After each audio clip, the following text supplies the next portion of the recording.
Why, hello! Welcome to the Captain's Cast. Best and worst of 2024. It's time to close out last year. Hi, how are you? This is the Swords and Starships channel, and I am your host to all things nerd, culture, video games, films, TV, all the things I love. Boy, have I sat through a lot of dreck. Have I sat through a lot of dreck over the last year. But also some good things. Some good things that I haven't even had a chance to talk about. I'm feeling much better than I was last stream. The captain is back in fighting form. I just love hanging out with all of you. That's just like my favorite thing to do on a Sunday. What are you doing today? Same thing I do every day. The captain's every Sunday at this time. The Captain's Cast. So we're going to do the top 10 best series, the top 10 worst series. Then we're going to do the top 10 worst films and the top 10 best films of 2024. I have a couple of rules that I've set out for myself. One of the rules is if it's in the top 5, I have to have, if it's a best, that is. If it's worst, it doesn't matter. But if it's a best, I have to have seen every single episode of the season. So we'll get into that. Additionally, I have some other fun stuff for you. Do I have this? Let me see if I can find this, because... Oh, yeah.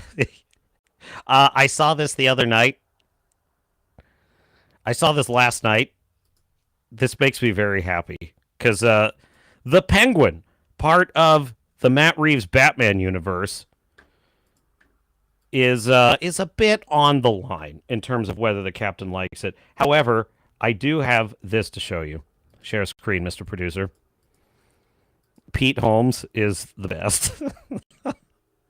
I don't want to trigger you, but you're the dinosaur. Look at that suit. So 2005. Okay, what's so great about your suit? How is this an improvement over this? Are you kidding me? Use your eyeballs. Cowl goes up. The cowl goes up. Okay, yeah, no, I was just praying I hadn't heard you, but I did. So you have a turtleneck, so the chilly rain doesn't land on the back of your head. I know you're goofing around right now, but yeah.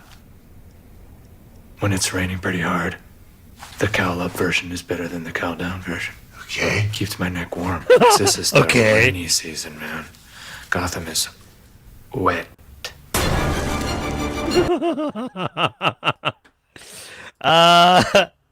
I am such a fan of Pete Holmes' Batcan series. That's basically how I see the Robert Pattinson Batman, though. Just like super whiny and emo all the time. Mr. Producer, what else do I have in that stack of stuff? I've got more. Stop that screen for just a second. No, there it is. There it is. Batcan. Oh, I have so much stuff. I have this this warning from BioShock X developer. Oh, we've got to do the Spider-Man trailer. All right, we'll get into it. Who do we have in the chat? Fu Man Boo. Fu Man Boo. I just called you Fu Man Boo. How do you feel about that? Fu Man Blue says, stream on. That's basically the catchphrase. Skunks Workshop. Skunks. I don't even deserve you, Skunks. You're too awesome. Says, made it in time for departure. Wrangler's in the chat. Says, howdy. And a whole lot of Ola to you, Wrangler. Welcome aboard. Now, Skunks. Hail, hair. Good to see you. Staffyade is in the chat. Says, hello, you degenerates. To whom do you refer, Staffyade? I am a sophisticate. I am a cosmopolitan, credentialed member of the elite critical class. Certainly not a degenerate. Boo to you too, says Star Fury. The Spider-Man trailer is bad. I'm kind of on the fence about whether I even want to. It's been so beaten to death already. I kind of don't want to get into it. But just to give you my initial thoughts, it's bad. It's a seriously bad situation. Maybe we'll. Let's just do it. Let's do the Spider-Man trailer because I want to break this down because you need the captain's thoughts on this. All right, Spider-Man is my favorite superhero. The Tobey Maguire Spider-Man films are some of my favorite films ever. What is the name of this stupid show? Spider-Man animated trailer. Will that find it? Yeah. Oh God. Oh God. I can't even stand to look at it. It's so awful. Oh my God. You're tuning up the captain already. What was that? Crowbar the Skull says, "Hail, Captain and fellow mates." Hail, Crowbar the Skull. That's a cool name. I like that one. What did I see? I thought I saw something in there. Star Fury says, "Fu Man Blue invaded Poland lately." Jeez! Now, Star Fury, you can't go throwing around accusations like that. Share screen. There we go. What is this? Why are they doing this to us? Why do they do this to us? You know what's fascinating? You know what's really fascinating? James Gunn can't make a Superman movie that's just about Superman. Matt Reeves can't make a Batman movie where he's not at the beginning of his career. He can't just be Batman being Batman.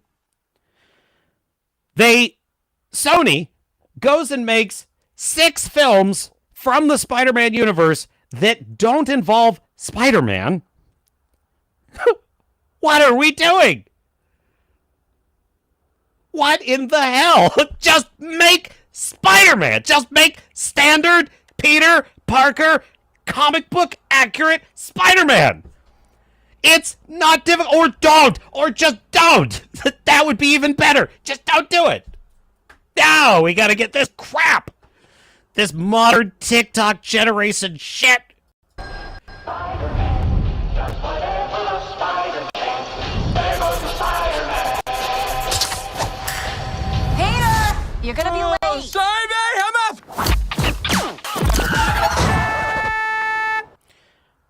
I really despise the sort of loud, silly, bumbling, approach to young people in modern entertainment. I think it's a young man used to aspire, to have achievements, to be respected. A young man used to want to be well thought of in his daily life. He wanted to meet the expectations of his father. Nowadays, you have these kids that they go out into public in fucking pajamas, and they act like idiots all the time, and they say stupid words like adulting. And this whole little opening is exactly emblematic of that. Peter Parker, let me explain something about Peter Parker. Peter Parker's a man. He's a man. In fact, I know, I'm all over the place, chat. This one's tuning me up, I'm not going to lie. Spider-Man animated show. Yeah, let's see if you know what. This might be a good one. Will this do?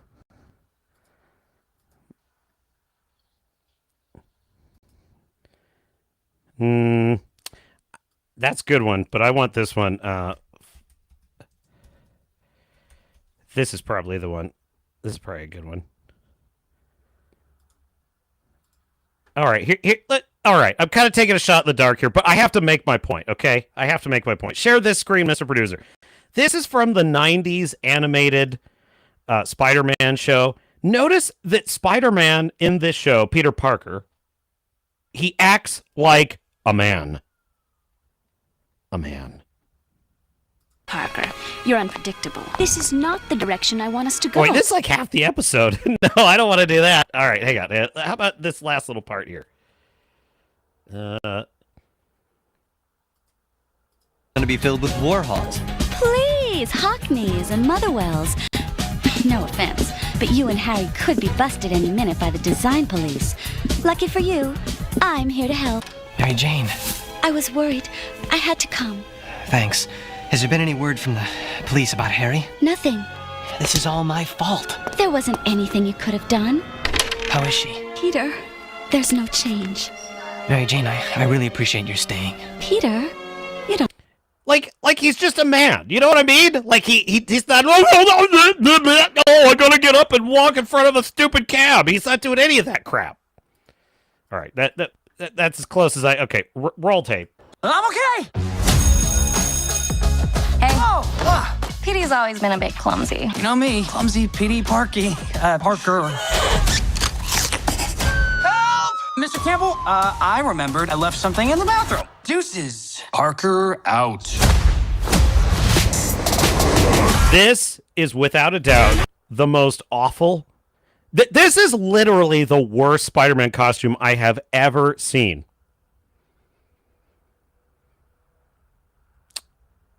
What in the heck? You know why they're doing this? Do you know why they're doing this? Because they want to tell the stupid origin story of how he got his costume. Who cares?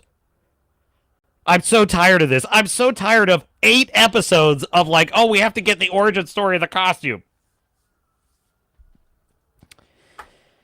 Just put him in the costume. Superpower size kid, know you want it. Fucking rap music. You like this. You young people like this. Rap is what you like. And we know that you think Spider-Man is for old farts. And it's stupid. So in order to make it acceptable to young people, we're going to put rap music in it. The neighbor like me. Look out. Somebody help me! He's running, grab him! Gotcha! I thought it was dead meat. Check out our next victim in his dumbass costume. Is my suit really that bad? Everything woke turns to crap. Just everything. Everything woke turns to shit. Ouch! Oh! Watch out for that ladder! Just consider it a good deed from your friendly neighborhood Spider-Man. I want you to notice something about this retooling of the character. Peter Parker, here's one of the reasons why Peter Parker is one of my favorite. No, I think I've said before, he's pretty much my favorite fictional character. Here's one of the reasons why Peter Parker is he is my favorite fictional character of all time. It's because he truly is, hang on. It's because he truly is a selfless person, but not because he's naturally selfless. Actually, the origin of Spider-Man's story is that he committed an act of selfishness after he first got his powers. That was the first thing he did. He got his powers, and he immediately did what everyone in humanity wants to do with superpowers. He started wrestling for money so he could buy a nice car, impress Mary Jane, or basically just live a great life. He wouldn't have to be the bullied kid anymore. And what happened? He let a criminal go because it wasn't his problem that later killed Uncle Ben. And it taught him in the most painful way possible the lesson of what selfishness ultimately has wrought or will cause, right? And it was because of that he vowed never again to misuse his power. That's really the story of Spider-Man. It's a meditation on the abuse and the responsibilities related to power. And it's that very reason that he has all of the moral code that he has. In other words, Peter Parker does what he does because it's what he has to do. It's his duty to others. Now, what I want you to notice about this is they flipped it completely. This is basically Peter Parker before he made that vow. This is Peter Parker being a total narcissist. He's live streaming his exploits. He wants fame and accolades, and he wants to be known. That's me, by the way. I'm Spider-Man. There we go, there we go. And he is an incompetent boob. Go again, swinging through the city so fast you could barely notice him. I truly believe that I have these powers to help people. Stop the tape! Stop that. I have these powers to help people. Just, I know it's a subtle difference, but the way they phrase that is so narcissistic. I have these powers to help people, meaning I'm awesome. It's to the glory of me, as opposed to, with great power comes great responsibility. You know, the Tobey Maguire Spider-Man really is the best film adaptation because the way that he actually doesn't want to be Spider-Man in most of the film. He actually wants to just live a normal life, but he can't. He can't because if he doesn't go after that siren, if he doesn't answer that call for help and somebody dies because he did nothing, he can't live with himself because he could have done something. Protect them. It's not about live streaming and getting fucking likes. God, it just makes me so angry. Need my city, you need me. Taking off the mask, I know what you see. Know you want a neighbor like me. Just a young man cleaning up the streets. Ain't nothing changed, no, this is the real me. So, I'm so freaking glad I didn't grow up in this era. I am so grateful. I am so grateful that I didn't grow up with this slop. I would never have admired a character like this. This is a fame-seeking, attention hound. Narcissistic little brat is what this version of Peter Parker is. I despise this. You're Spider-Man. With my help, you'll achieve greatness. Oh man, this suit's incredible! If you ever need another butt kicking, just look for your friendly neighborhood Spider-Man. That line is sacrilege. That's exactly what I'm talking about. Why does he call himself the friendly neighborhood Spider-Man? Because he's talking, when he says that, he means people he's helping. He helps people in the neighborhood. What is this? Let me see if I can find this one.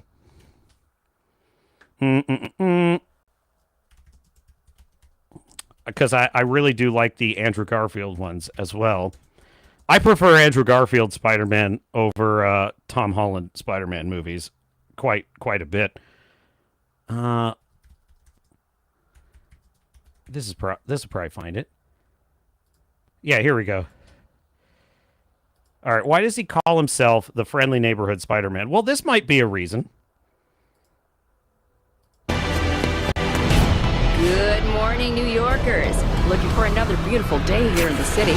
Blue clouds to start us off. The steady increase in sightings of Spider-Man has sparked a national debate over the role of vigilantism in American crime fighting. How about that Spider-Man? Last night on the Manhattan Bridge, he saved 12 lives. We want to hear your calls. I think without Spider-Man, there'd be no hope for this thing. But who do you think pays the bills for all the damages he causes, huh? It's you and me, taxpayers. You make this? Yeah.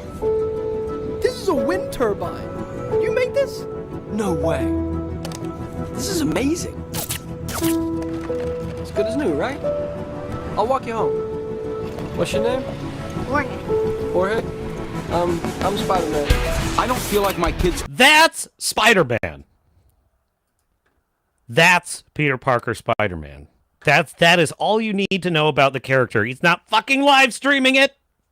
He's not bragging about all the people he can beat up. He doesn't want to beat anybody up. He never wants to beat anybody up. He just has to sometimes, you know. Every now and then. This is not Spider-Man. And no, you may not be excused from said test. Ah, nice of you to join us, Mr. Parker. See me after class. Oh, God. Just girl boss teacher. Blech. Think I'm going to throw up. Notice I didn't say one word about the race swaps. That's the least of the problems in that trailer, if you ask me. It's an absolute travesty. We have a generation of illiterate narcissists with their heads filled with a bunch of DEI wacko nonsense running these studios. They don't know anything. They don't have any talent. They haven't earned anything. This show is going to be the Velma of Spider-Man. You mark my words. It's going to be the Velma of Spider-Man. I just have a feeling. Trash. Absolute trash.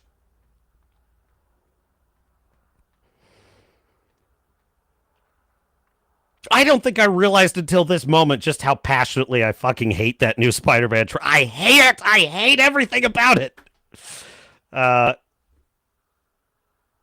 Fu Man Blue says this is supposed to be a one-off at least. Well, sure.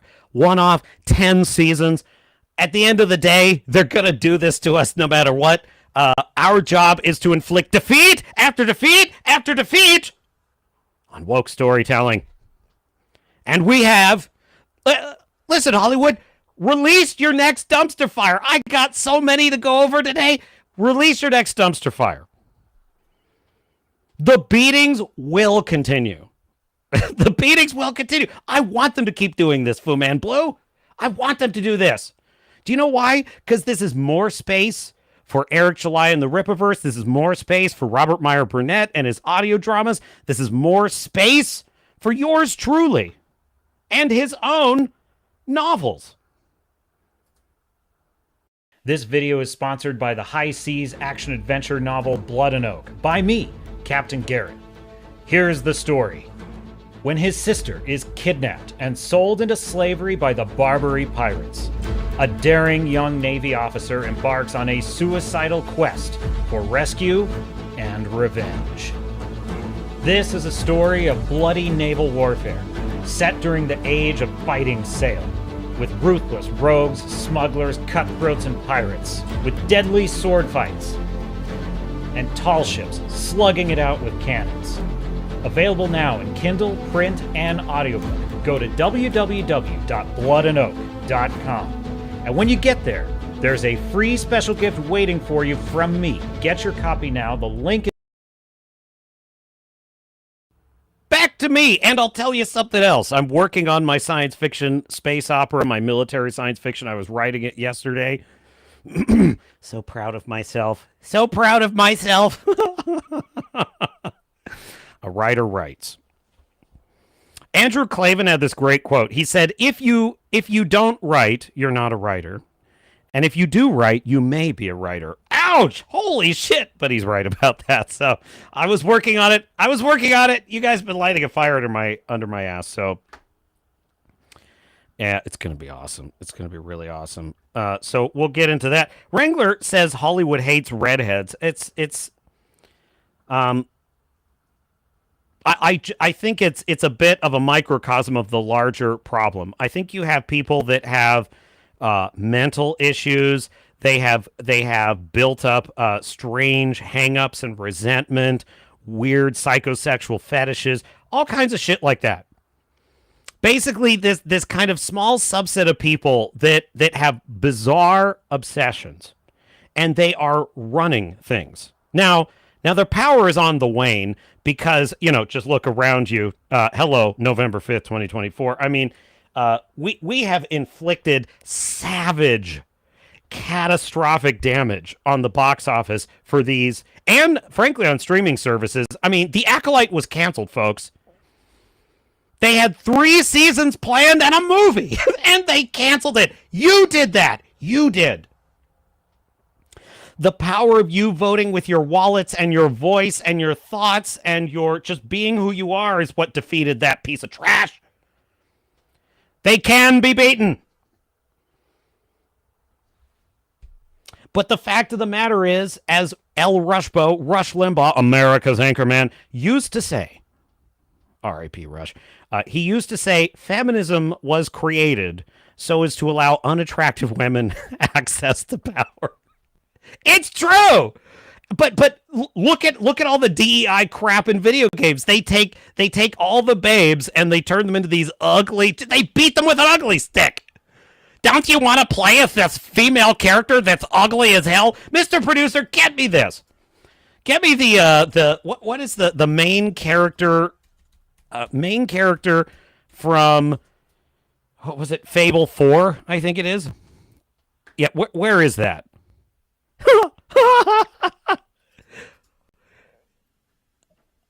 Don't you want to play as this?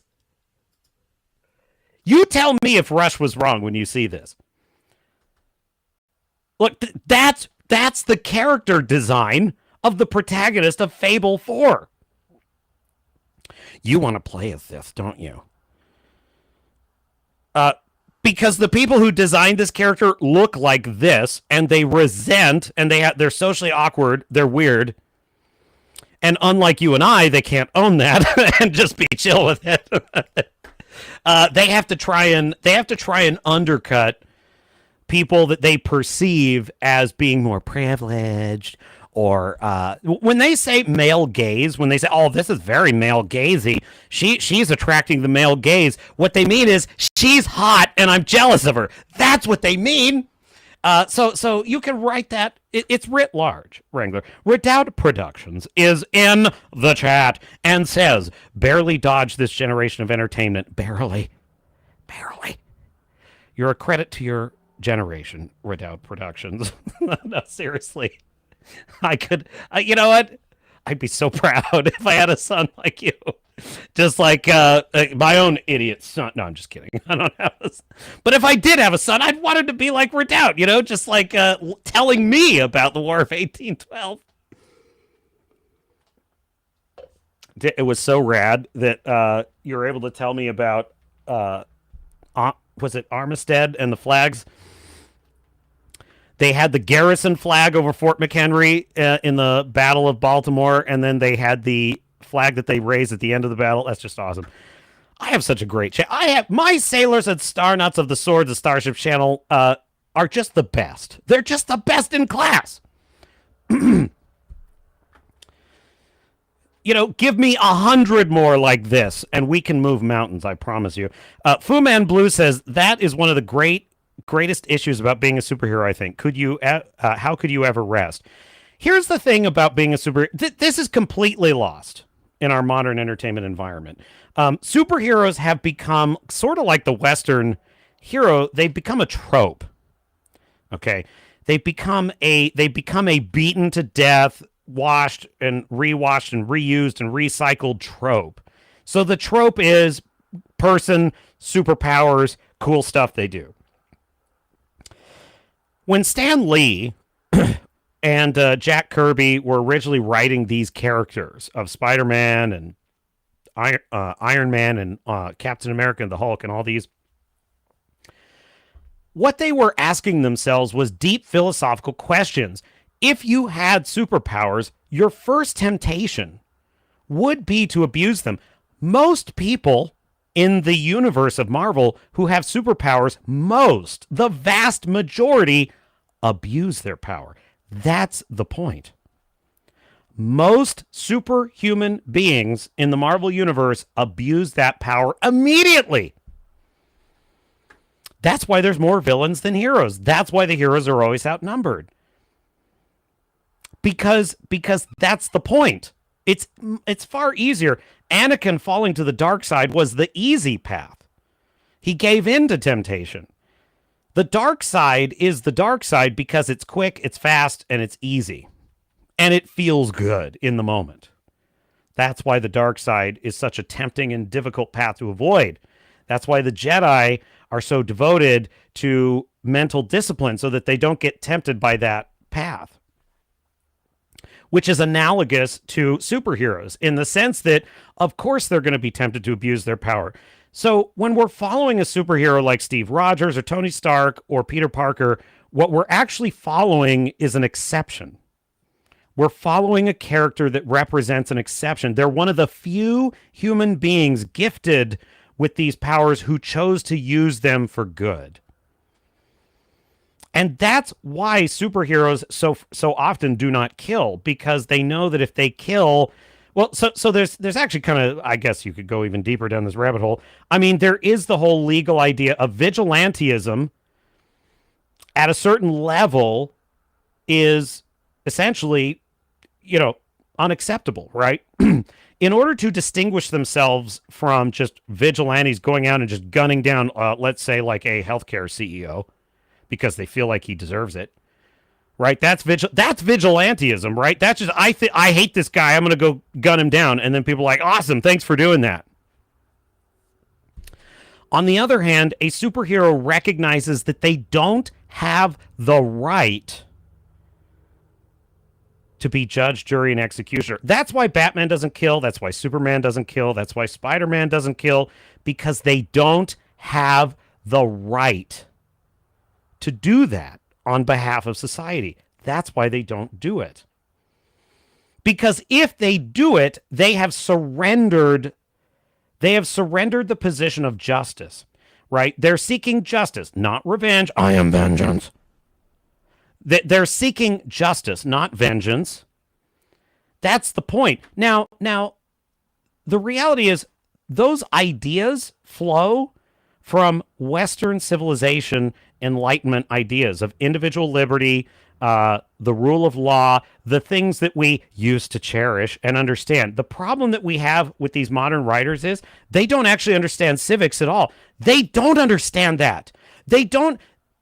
A healthcare CEO, a health insurance CEO gets gunned down in the street, and a huge percentage of people are cheering for it. Regardless of how you feel about the guy or whether he was contributing positively or negatively to the world, the point is, if you are a civically minded person, you're appalled by that because justice was not served. If he's committed a crime, he must be tried. He must be presumed innocent, and only if a jury of his peers finds him guilty because the evidence proves beyond all reasonable doubt that he is guilty, only then can a sentence be pronounced. And it is not for the policeman to do that. It is for the judge and or the jury, the correct authorities, right? Why do we believe in these things? Because that's what separates us from the animals. That's the difference between democracy and Mad Max. So that's what superheroes actually represent. They are outside the law, but they are trying to establish a position of justice. So they can't kill. I mean, yes, there's of course exceptions, the Punisher and so forth. But generally, a superhero that wants the people on their side cannot kill. Because if they do, they have stolen civic authority that they do not have. And I think that's very important.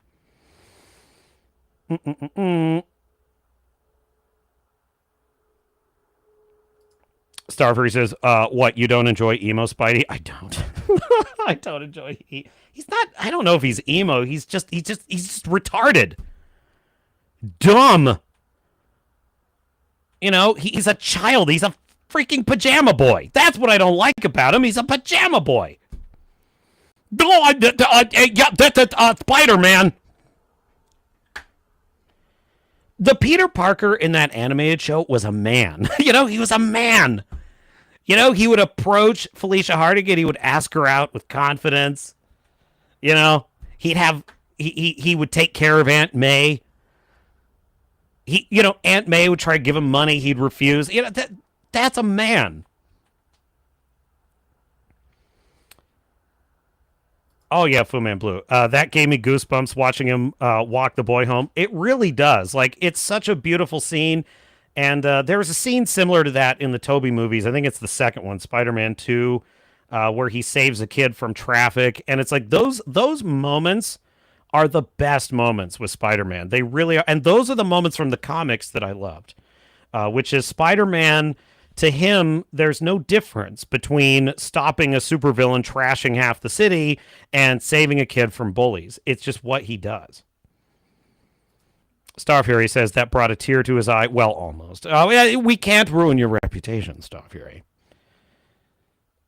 Thank you, Wrangler, for dropping the link to Blood and Oak. Napalm Tears, says Fu Man Blue.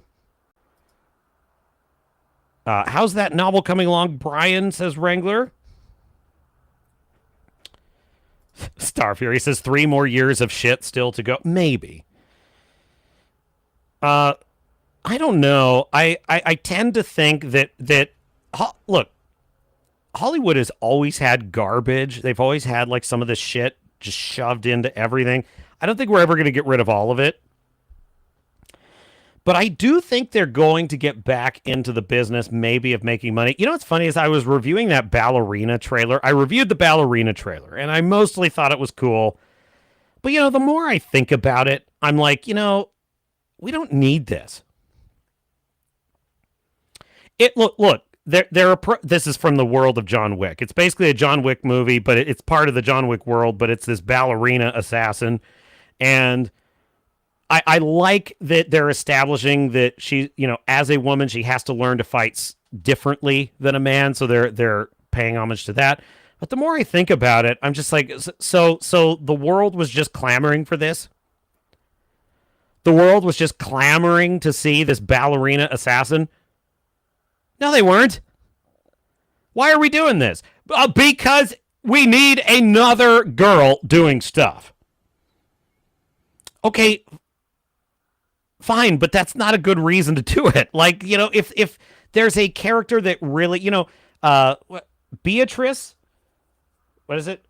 What's her last? Beatrice in Kill Bill. Okay, this is a great example. Uma Thurman's character in Kill Bill. Beatrice Kiddo, that's right, that's her name, Beatrice Kiddo. She's a fantastic female character. You know why? Because Quentin Tarantino started from the position, he had a vision of this character, and he immediately had in mind Uma Thurman. He was friends with Uma Thurman, and he just had this idea about, what about you playing this really awesome assassin? And he started talking it over with her, and she liked the idea, and that's how Kill Bill came around. My point is, Quentin Tarantino had such an incredible idea for this character, he just couldn't resist making it. And it resulted in what I consider one of his better films. That would be the Kill Bill films. The point is that how we got Ballerina? I doubt. I press X to doubt. Wrangler says, talking about bizarre obsessions, what if season 3, Howard the Duck, Darcy had a kid? Star Fury accusing Disney of bestiality. Yes, very droll stuff, very droll. Wrangler says, why are they worried about the male gaze? Last I checked, they're not interested in women. Anthony Rondelli, that would be Rondo, says, we're the best. And we are. Redoubt Production says, Storm Flag is the actual battle flag. Garrison Flag is the iconic Star-Spangled Flag. The Storm Flag was far smaller and wrecked by artillery fire. This would be referring to the Battle of Fort McHenry in the War of 1812. What happened in this time? Where we got the Star-Spangled Banner song from. Excellent work, Redoubt. Carry on. Fu Man Blue says, most of them don't know what they are because they chase fake identities all day and all night on social media. Yeah, this chat is not going to let me get to my top 10 list, are you? Starfire says, I bet they're wishing for the days they could go to... What? They're wishing they could go to a male toilet for their fun. Now you don't even know what they will find lurking there. What? Star Fury. What is he talking about? All right. Noted stuff. Skunk says that's why they skip the highway rest stops. Ah, jeez. Fu Man Blue says, and remember, some places don't approve of killing anyone for anything. A hero would never have the right to kill in the big picture. I mean, in Star Trek, this is represented with the Prime Directive, right? The Prime Directive is about the fact that we don't have the right to interfere in an alien civilization's development, and we don't have the right to play God or judge or jury or executioner. So that, and the fact that the Starfleet modus operandi is that if it requires the sacrifice of all the lives of a crew to preserve the Prime Directive, that's your duty as a Starfleet officer. So, and Starfleet has a defensive and exploratory mission only. They are not meant to be an aggressive military organization. And that's the point, right? Yes, Anthony, the captain is... I'm kind of playing with the times, but this is going to be the normal... This is going to be the normal time going forward.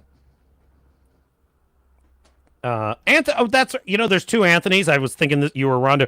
Anthony Timmons is in the chat. Says, well, I'm glad to be here. I'm glad you're here, Anthony.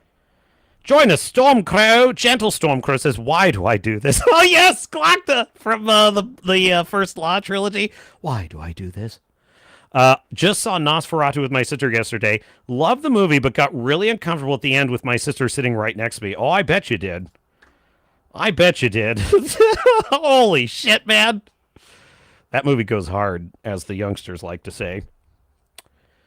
Okay, let's roll right into our top 10 worst series of the year. What do you guys think about that? Mr. Producer, if you would. Okay, I just need to share my screen. We are going to talk about Nosferatu because it's in one of the top 10 lists. Now, the question is it in the best or the worst list? You're just going to have to find out, my dear chat, because I ain't telling, because you haven't even heard what I think about it. You know, it's fascinating. On Film Threat, Chris Gore, hail Film Threat, Chris Gore and Alan Ing loved Nosferatu, but one of the writers on their Film Threat website hated it, thinks it's trash. I bet you're wondering who the captain agrees with. Okay, here we go. Okay, number 10 worst TV series of the year. Are you ready to go? Let's just jump into this list, okay? True Detective Night Country. And this image should basically just tell you what you need to know about this. Oh, I love the predict. Starfury, well, you're saying 9 Acolyte, 8 Acolyte, 7 Acolyte. Oh, you're saying Acolyte is the top 4. That would be cheating, Starfury. But you're free to do your list your way. So, True Detective Night Country. Now, a couple of things I love. The first season of True Detective with Matthew McConaughey and Woody Harrelson, one of the most phenomenal TV series you're ever going to see. Absolutely incredible. I remember I was walking through the room. I had a roommate at the time when it was airing, and I was walking through the room, and it was the first 5 minutes of the show, and I remember overhearing the conversation between Rust and his partner, played by Woody Harrelson, so McConaughey and Harrelson's characters, and they're having this conversation in the car, and it was so fascinating, it was so interesting, it was so deeply philosophical. I wound up sitting down on the couch and kind of just watching to the end of the scene. Then I watched to the end of the next scene, and then I said, what movie is this? He said, it's a show. It's called True Detective. We binged like the whole series that night. That's how freaking good it is. It's just unbelievably good. The second season took place in L.A. with Vince Vaughn and Colin Farrell, and it was a disaster. It was a complete disaster. It's an anthology show, so every season is a different set of characters and actors. And I was like, you know what? Clearly, who is the showrunner? Showrunner of True Detective.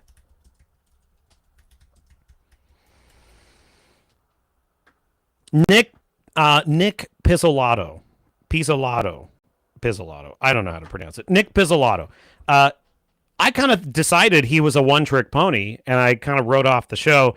And again, it's like 3 to 4 years between a season of this show. I don't understand it. It's like 4 years before you get another season. So then I thought the show was dead, and then like 4 or 5 years later, out comes True Detective Season 3 with Mahershala Ali.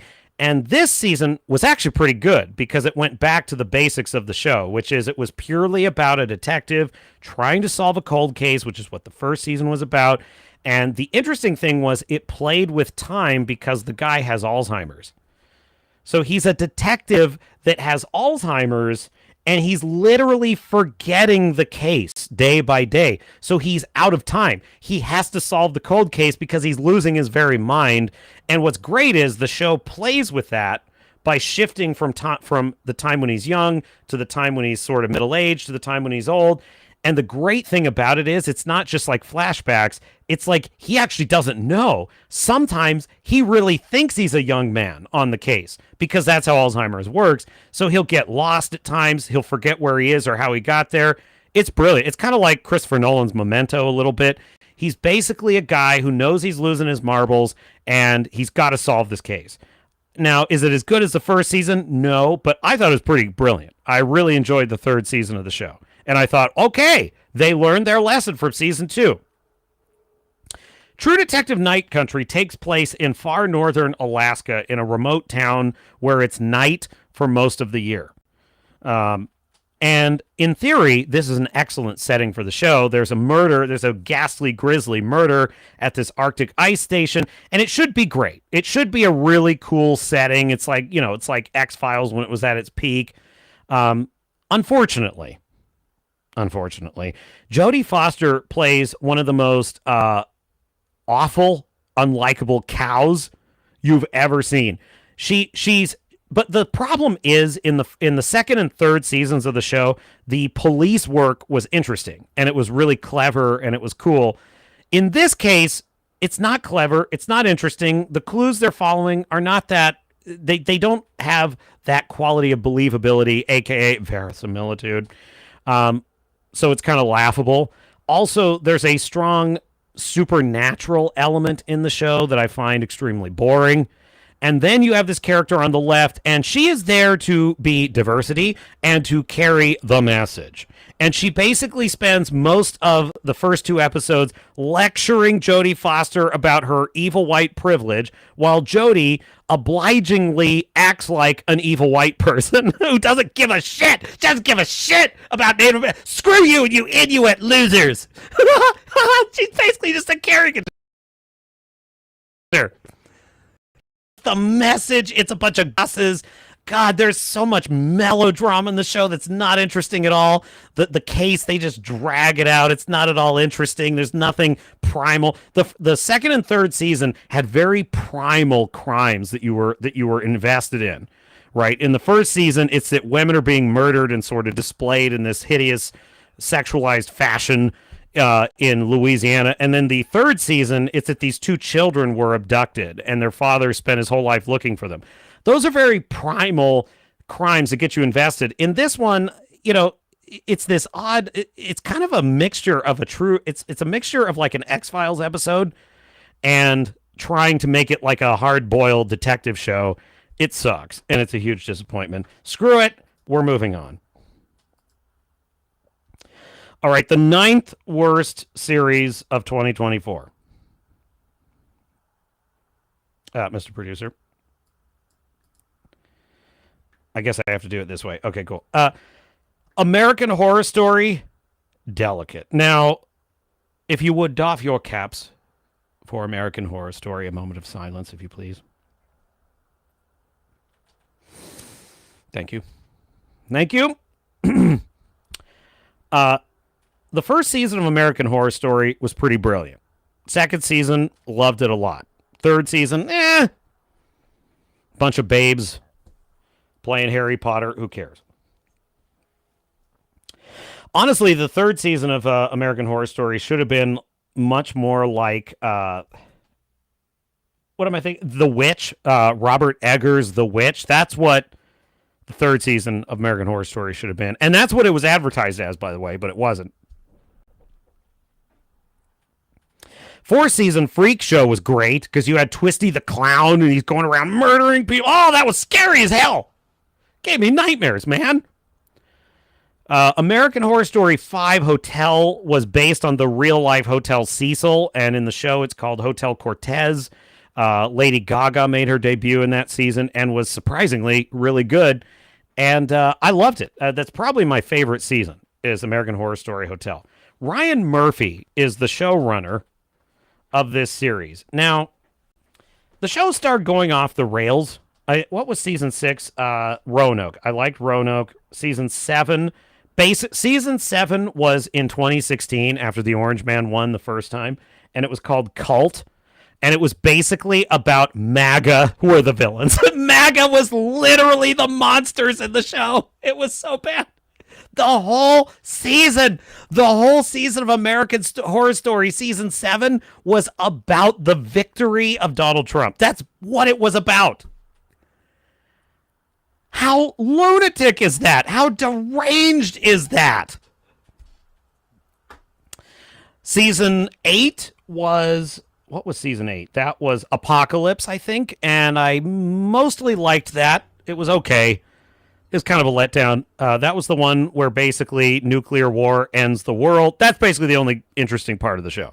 In the first episode, nuclear war breaks out and ends the world. After that, it's mostly downhill, and it's actually not even worth watching. Then you had, I think the next season was American Horror Story NYC, which was a full-blown season of gay porn. That's basically what it was. It was just it was a whole season of every single character was a gay man engaged in just leather and and latex and all kinds of crazy shit. And I'm like, well, that's niche. And then finally, now this is the most oh wait, I'm forgetting one. I'm forgetting the season before that, which I did like, which was Double Feature. And that was it was 2 seasons, and it was like an old school double feature horror film. So the first half of the season was about vampires. Actually, I really liked it. I really liked that season. For the first half was a writer is in Nantucket trying to get through his writer's block, and it's scary, identifiable. And there's vampires preying on people. And then the second half of the season was basically weaving together all UFO conspiracies, basically all conspiracy theories woven together with alien visitation. It's really cool. If you're a UFO person, the second half, it's called Death Valley is technically the name of it. American Horror Story Death Valley, very cool. It goes all the way from the Eisenhower administration all the way to now there is some weird, it's kind of weird how it ends, and I'm not super wild about it. But kind of how they establish, like, why was Kennedy assassinated? Did we fake the moon landing? And if so, why? Are there aliens or not? Like, it's actually pretty cool. Now, this is the most recent season, Delicate. I have got to tell. Now, the basic setup of this is that you have this pregnant woman who, you know, all she's ever wanted is to have a kid, but she's also a model, and she wants to be like a famous. I know she's an actor. She's an actor who wants to like hit it big. She's not quite famous yet. She's like on the cusp of her ultimate role. Universal says, "Did someone say porn?" Pay no attention to that, Universal. And she basically is worried something's wrong with her baby, but then Kim Kardashian plays this crazy agent who's making her take all these gigs. Meanwhile, she's hallucinating all of these strange women who are trying to get her baby or whatever. Now, the first episode, I'm thinking, well, this is basically kind of a Rosemary's Baby sort of episode, because her husband, who's well-meaning and he's trying to take care of her, you know, he's kind of gaslighting her and mansplaining that she's not really seeing these things. I'm like, okay, here we go. It's a freaking patriarchy thing. But leaving aside the patriarchy nonsense for a second, I mean, that's basically what the show is about. It's basically about she's being gaslit. Something's wrong with her baby. Someone's trying to get her baby. Whatever. Every single episode is the same thing over and over and over and over. Oh my God, something's wrong with my baby. Oh, who is that evil woman? What evil woman, babe? I don't see an evil woman. She's right there. She's right there. There's no evil woman, babe. Are you sure you shouldn't take some pills and or see a doctor and or be committed? No, I see it. It's there. Then she goes for literally, I'm telling you the episode of every single episode. Every single one is this. Then she goes to a doctor. The doctor inevitably examines her and then finds that there's nothing wrong, but clearly there's something wrong. And then she goes home and something bad happens. Every episode just repeats that. I was tearing my hair out. I'm like, I've seen this episode 5 times. It's trash. It's such shit. I don't understand this. Forget about whether or not it's the man. Look, American Horror Story has always been woke because Ryan Murphy is woke as hell. So it just is. It's got lots of gay stuff in it. It always has.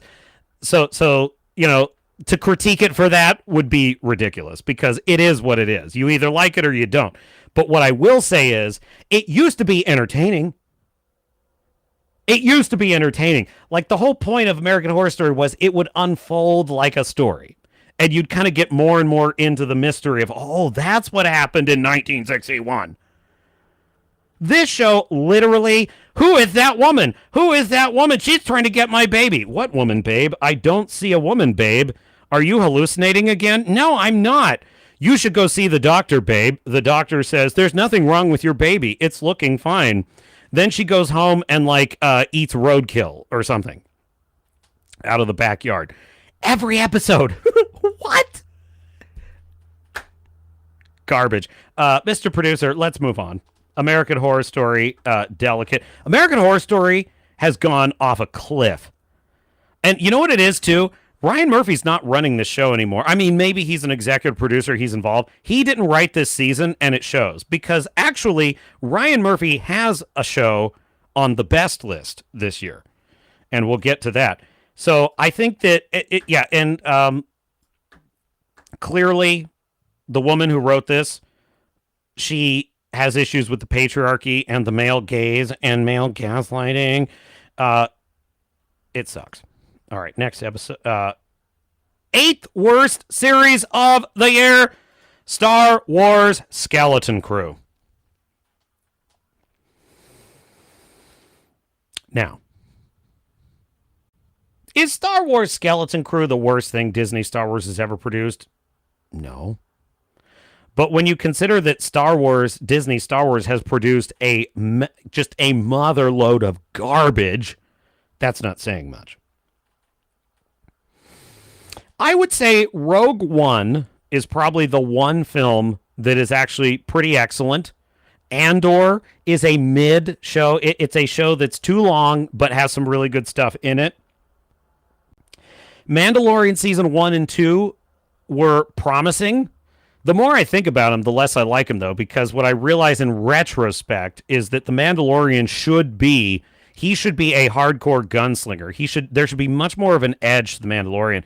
And what they did is they turned him into this cute kid story. And in the 3rd season, it just goes off a cliff. He just becomes a comedy, a farce. Then we've got the Book of Boba Fett.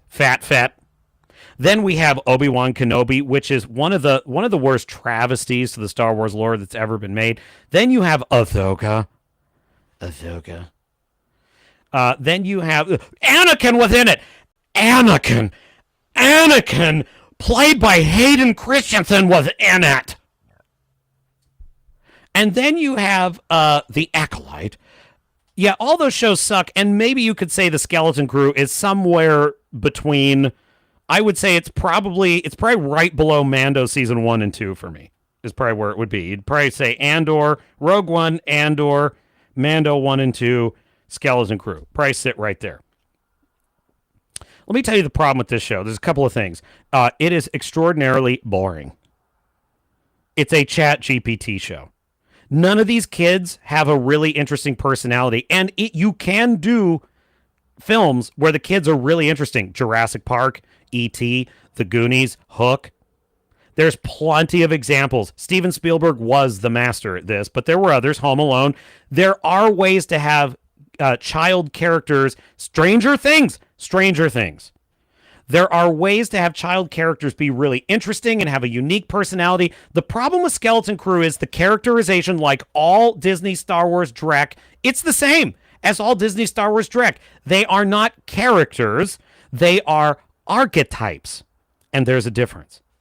An archetype is a surface layer character. In other words, they fill a role. For example, smuggler, Jedi, senator. Those are archetypes. Those are not characters. That's the problem with the show. So you have the smart kid, the adventurous kid, the cowardly kid, which is the little elephant guy. That's it. That's it. The bossy girl. That's it. That's their story. They don't have any more interesting character. Meanwhile, the hook for the show is terrible. The pirates act like ridiculous Pirates of the Caribbean Disney animated film characters when they shouldn't be. You should be showing me what's dangerous in this world. You should be showing me what to be afraid of in this world so that I can buy into it when the kids are. The plot is lazy. It's by the numbers. The setting is boring. You know, as I've said, this is the first Disney Star Wars show to introduce a new setting, Concrete Planet. You have Green Planet, Desert Planet, Coruscant DMV, and Concrete Planet. And the number one crime of this show is that because it's for kids, We should expect very little of it. No big deal. It's not made for you. Just shut up about it. Well, I happen to think that children deserve better storytelling than this. I happen to think that children deserve a story that's worth their time. And if you are a kid, this is not worth your time. I, as a kid, wouldn't have anything to do with this show. My heroes were the Ghostbusters, the Teenage Mutant Ninja Turtles, Spider-Man, MacGyver, and Sam Beckett, I think his name was, in Quantum Leap, Captain Jean-Luc Picard. Those were my heroes as a kid. I would have wanted nothing to do with this trash. As a matter of fact, I've said this many times. As a kid, I did not like child heroes. I didn't like it because I didn't believe it. I was like, kids can't do that. That's dumb. Now, there were exceptions, but rarely. There were rarely exceptions to this. Most of the time, if there was some uppity kid that was bossing their parents around and being super, like Spy Kids, for example, I hated the whole concept of that when I was a kid. I had no interest in Spy Kids. I'm like, oh, that's lame. I would have rather watched James Bond. You know what I'm saying? So what I'm saying is children deserve better than this. It's slop, and this defense that because it's made for kids, somehow that lets it off the hook. No, it doesn't. It's ChatGPT writing. It's boring, stale, lacking characterization. It's unimaginative world building. It's completely a waste of time. Is it the most offensive thing ever made? No, that's why it's number 8 and not number 1. Moving on. Number 7, Agatha All Along.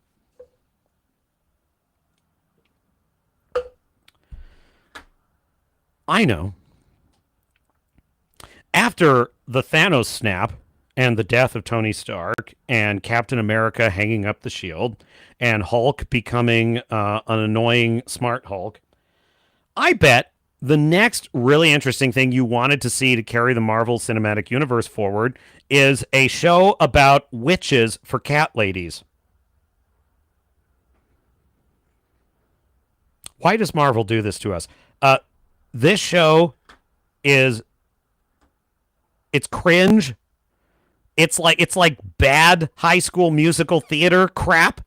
This is what you spend your time. Agatha is a spin-off character of another supporting character, Wanda. Nothing. So one of the things I love about John Wick and the Sonic the Hedgehog films is that those films earn every sequel. Because every sequel is a little more successful than the last, and they say, okay, cool, we'll do another one. That's the correct way to do it. Marvel greenlights garbage nobody asked for. Yeah, I'm just moving on. This show sucks. Okay, next one. Number 6, Echo. Do you remember this, chat? Do you remember Echo? Hang on. Cough button. Cough button. Captain will be right back.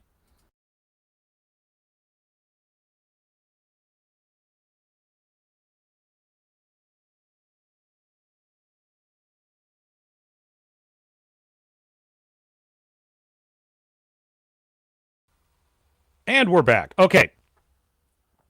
Well, that's a cool view. I could roll with that.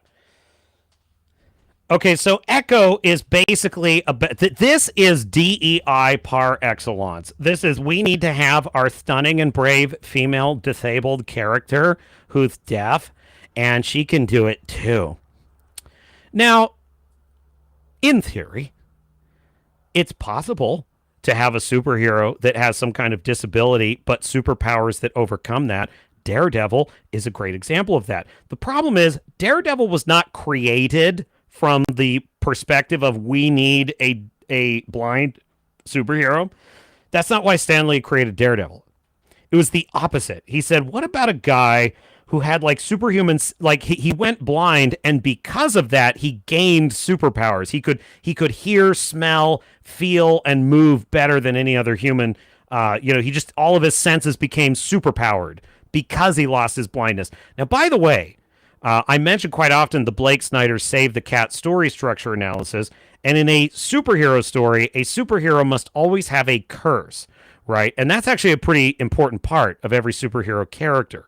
So Daredevil, his own superpower has within it the curse, which is that in order to become superhuman, he had to give up his sight, basically. That's pretty brilliant. Now, when Stan Lee created that character, one of the first things he thought was, I hope this doesn't offend the blind community. Why?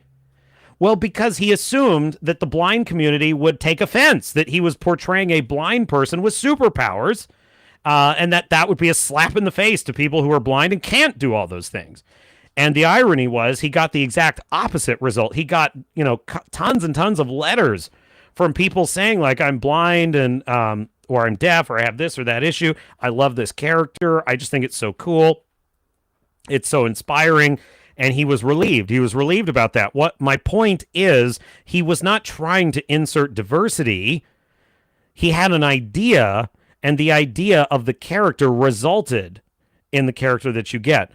The difference with Echo is it's exactly the opposite. They wanted to insert diversity, and what we wound up with is a slightly chubby, limping, deaf character who's not very good at martial arts choreography. And I got to tell you, every scene involving her where she's doing something superhuman is the most laughable thing I've ever seen. I was just watching an episode of Squid Game in which a character uses martial arts on someone. It's very simple. It's just like a couple of, it's basically like, it looked like Taekwondo to me, but basically a couple of quick kicks to the shin, a nice takedown. And it was nothing too fancy, as Obi-Wan said to Awful. Oh, nothing too fancy, Awful.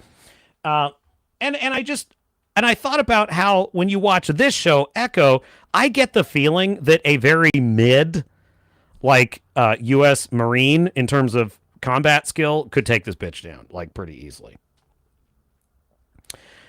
Then you have the absurd plot, the laughable plot. Actually, it's kind of a funny show when you get right down to it. You have to see the episode where they're looking for Echo, and there's that whole episode where the bad guys are just wandering around a skating rink. All they have to do is look in the back room and they'll find her.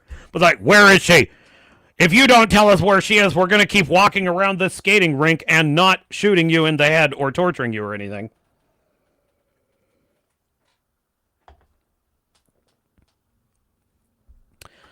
So this show is a complete disaster.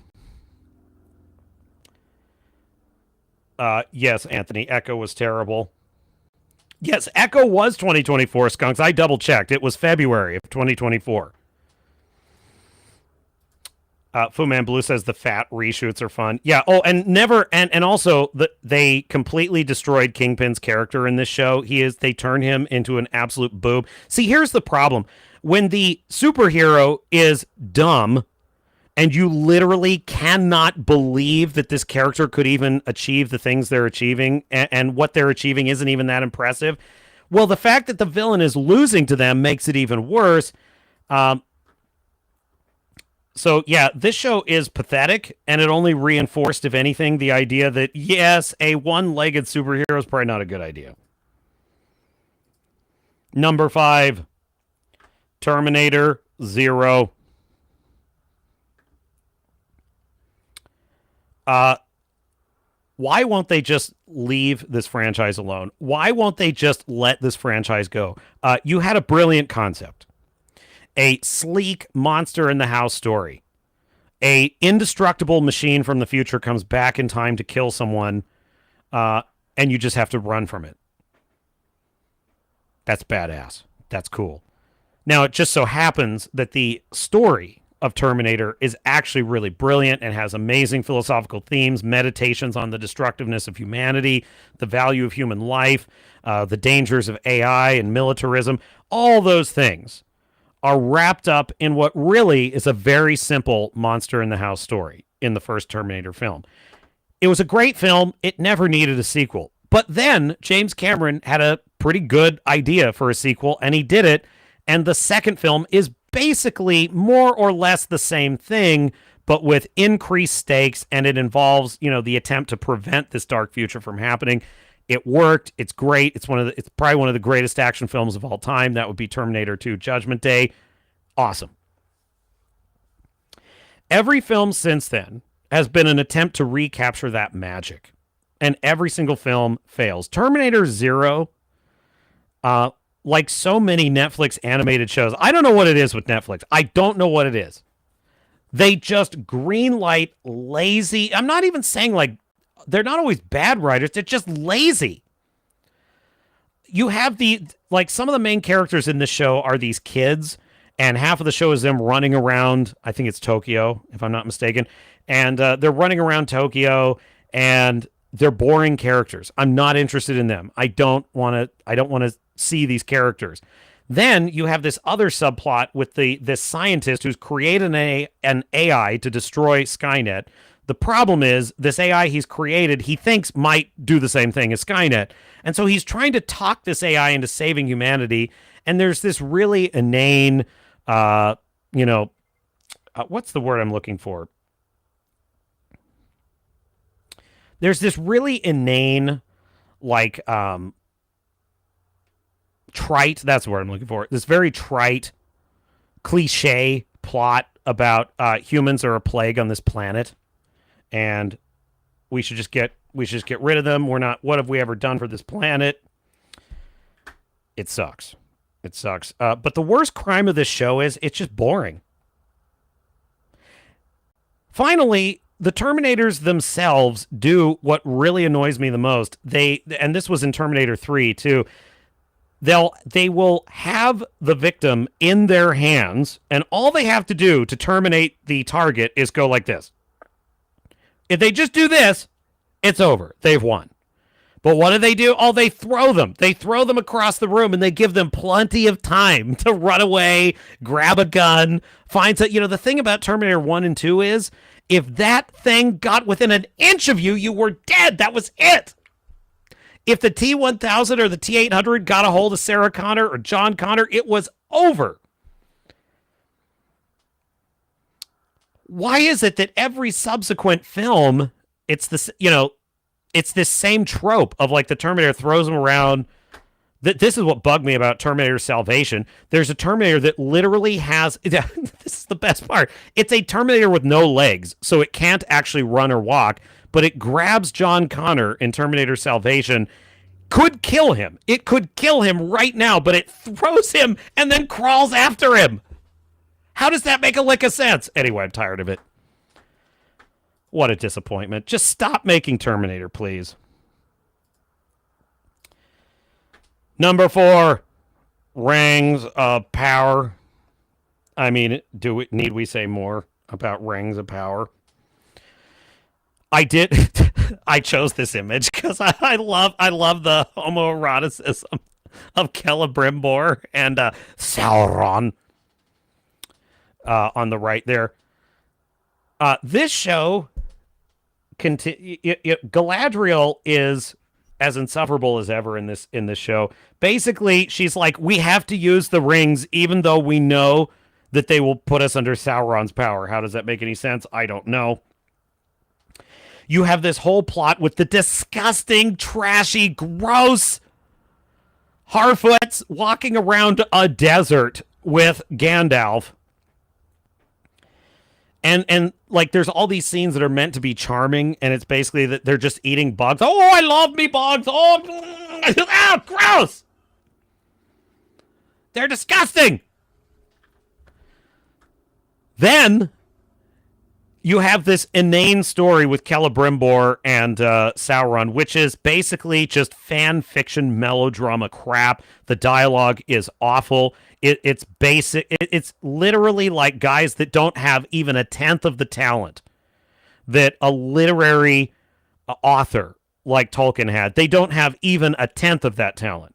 And they're trying to emulate him, and it's pathetic. So, yeah. Yeah, garbage. Number 3, worst show of 2024. Oh, yes. Oh, yes. Oh, I hate this show.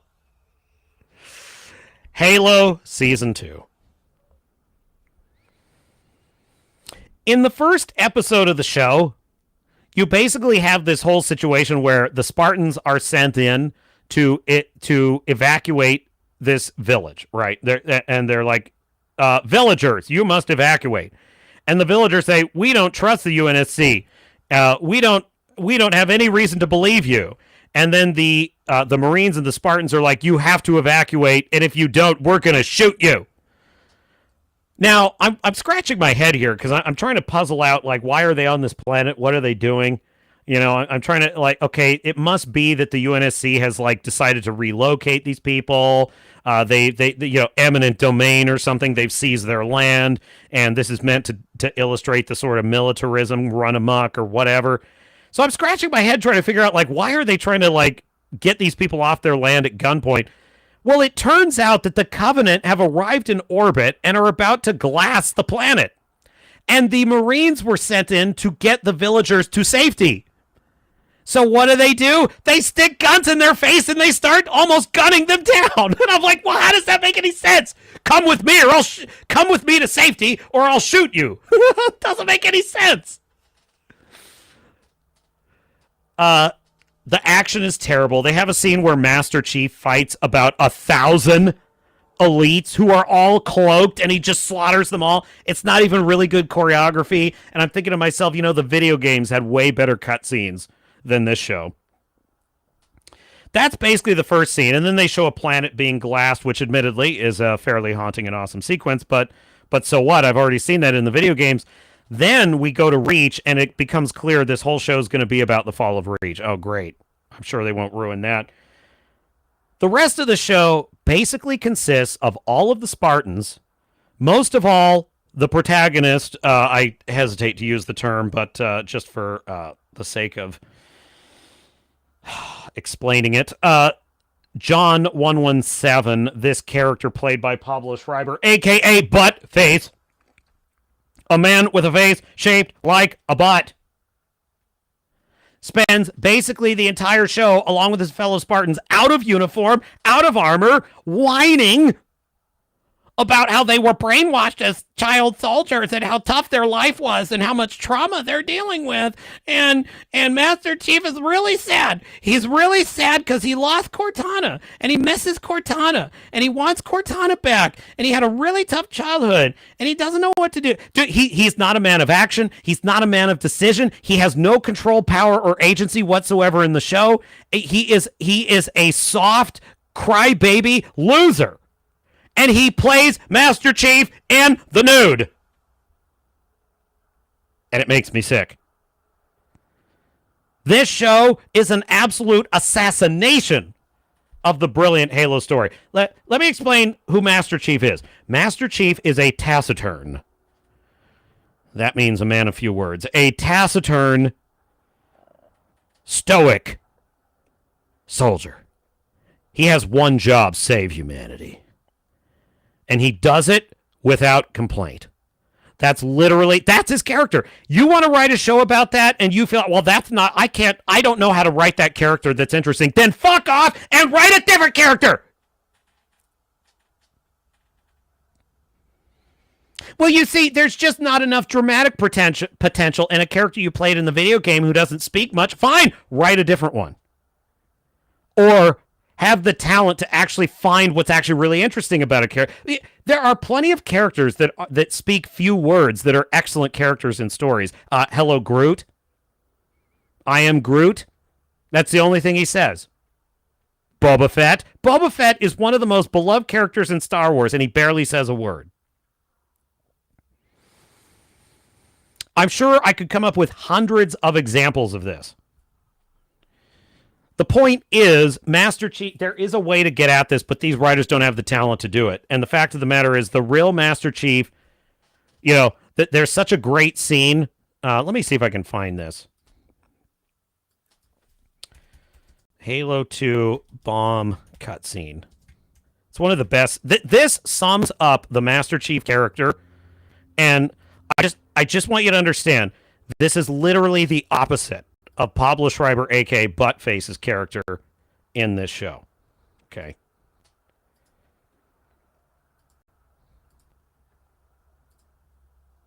Inside your head now.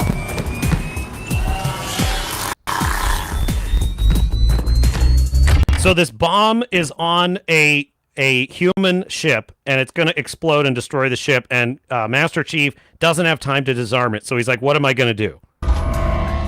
How much time was left? You don't want to know. Cairo, this is All right, I stand corrected. He did disarm it, but now he's got the bomb. What's he going to do with it? Emberclad. The carrier shield is down. I'm in position and ready for immediate assault.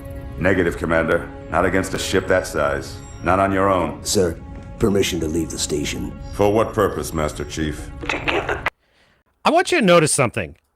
He has agency in this scene. Yes, he's technically, he's kind of low ranking. He's only a Master Chief, which is not even a commissioned officer. But notice that he takes a leadership role in this situation. For what purpose, Master Chief? To give the Covenant back their bomb. Fuck! Oh, that's so amazing! I love it! To give the Covenant back their bomb. Permission granted.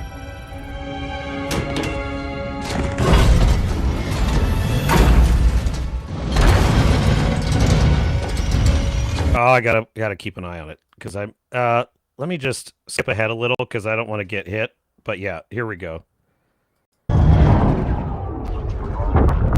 Wait, I need the line.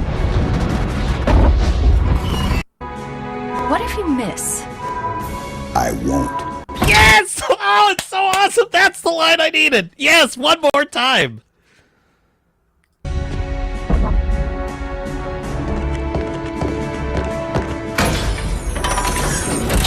Just one question. What if you miss? I won't.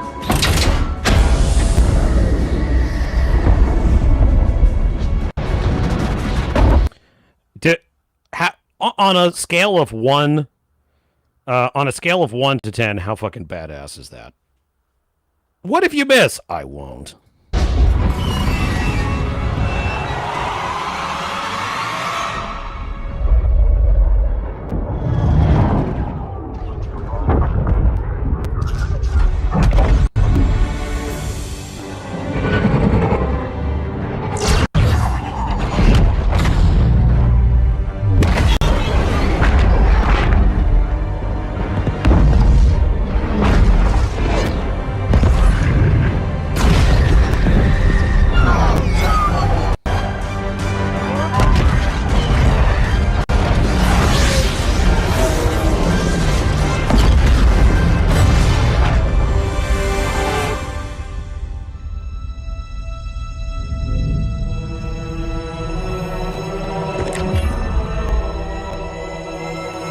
Holy shit. You know, even just seeing it right now, holy shit.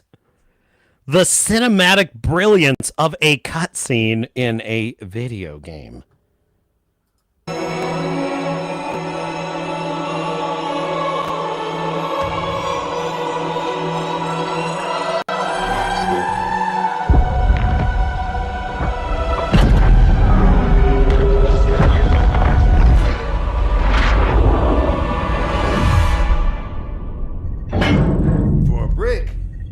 Pretty good.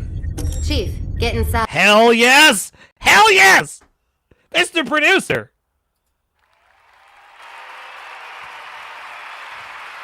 That's Master Chief. That is Master Chief. Let me show you who's not Master Chief.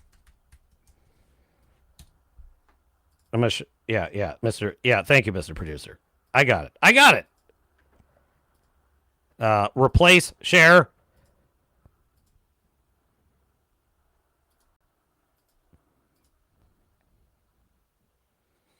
I literally snapped this from my phone watching this stupid show. That's not Master Chief. That's Buttface. It's a very unfortunate looking man. I'm sorry, folks. I'm just being constructive. All right, enough of that. Now, moving on. Which one do I need? Where is my videos? Oh, here we go. Yes. Thank you, Mr. Producer. The second worst show of the year. The Boys Season 4. I am so over this show. You know, I liked the first season. It was kind of a cool concept. I liked Billy Butcher, played by Carl Urban, one of my favorite all-time actors. Just Carl Urban is the man. I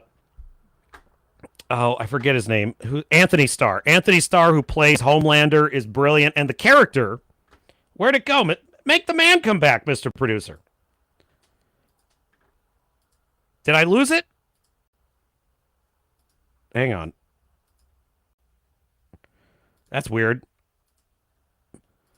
I lost my screen share. Okay, hang on. Let me try this again.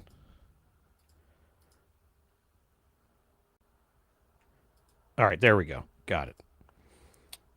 How did I get that? I like that other view that it defaulted to. That one. No. All right. Whatever. Okay, so the first season of The Boys was brilliant. A world populated by evil superheroes and a dystopian corporation that monetizes them, Disney. I mean, Vought.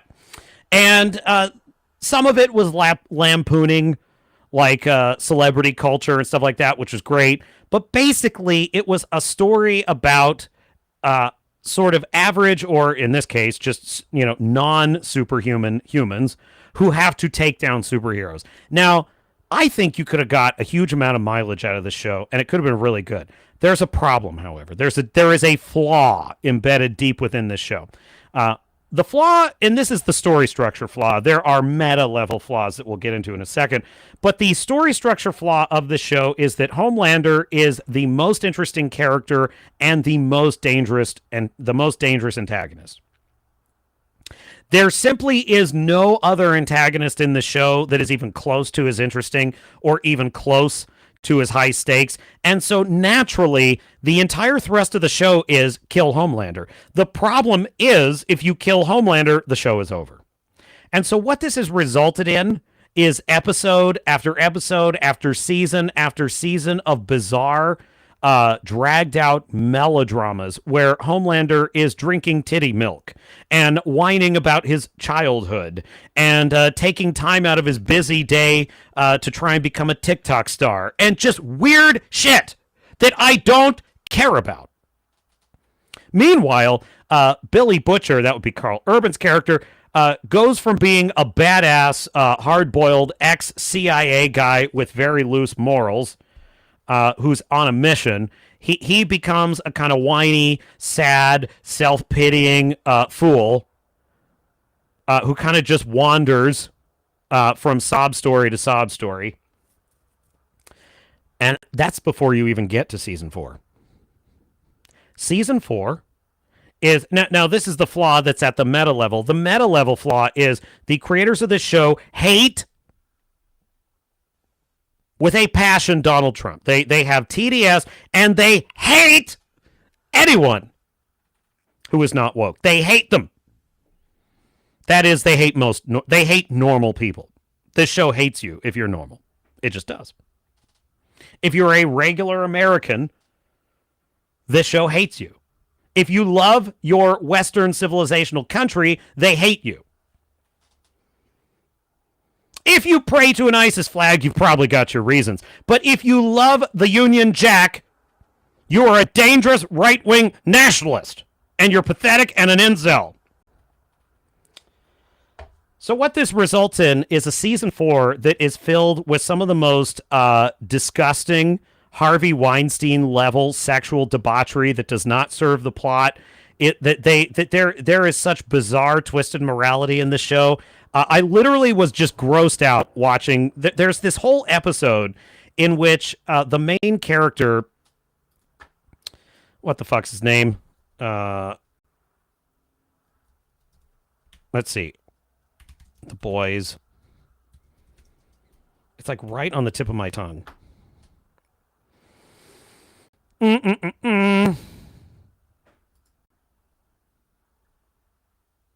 Let's see. Huey, that's his name. Huey is the main character, right? His girlfriend was murdered by A-Train, who's basically the equivalent of the Flash in this universe. There's a whole episode in which one of the soups has basically locked Huey in a sex dungeon and is abusing him for the entire episode, and all the other characters are laughing at it. Like, he should just be able to put up with this, which if a female were in that situation would never be tolerated. So sexual violence against a male is played for total laughs, and isn't that fun? And of course, the show thinks you are a chud, and you are stuck up and prudish if you don't like it. That's the point. The point is, oh, don't you like seeing a man threatened with, torture, and being violently sodomized? If you think this is somehow not that interesting of an episode, that's because you suck. You're a mega chud. Screw you. You gross. And it's like, I don't think you understand what you just did here, show. You just portrayed some of the most twisted morality, and you laughed at it in a way you never would have done.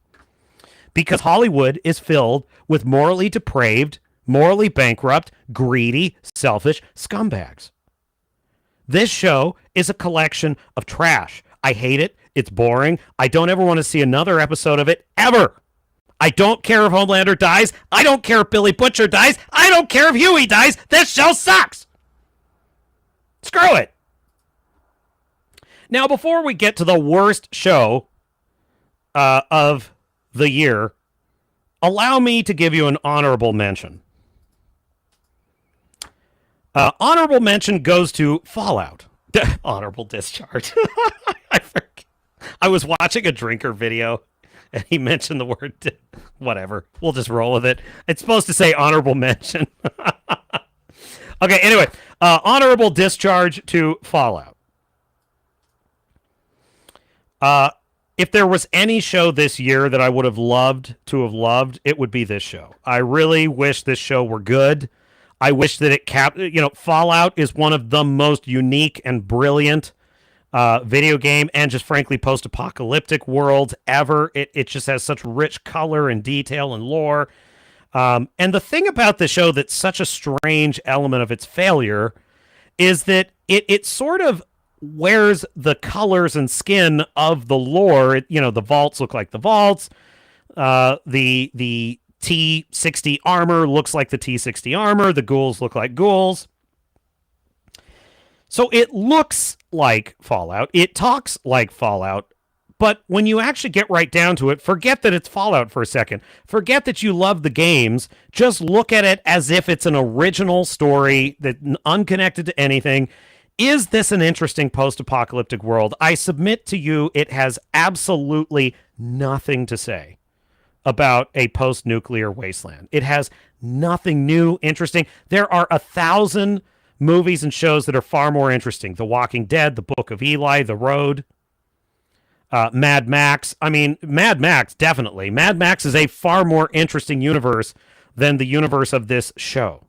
I'm not speaking of the game universe. The game universe is phenomenal. I love it. The show universe is not even worthy. It's not even close. It's not even close to as good as Mad Max.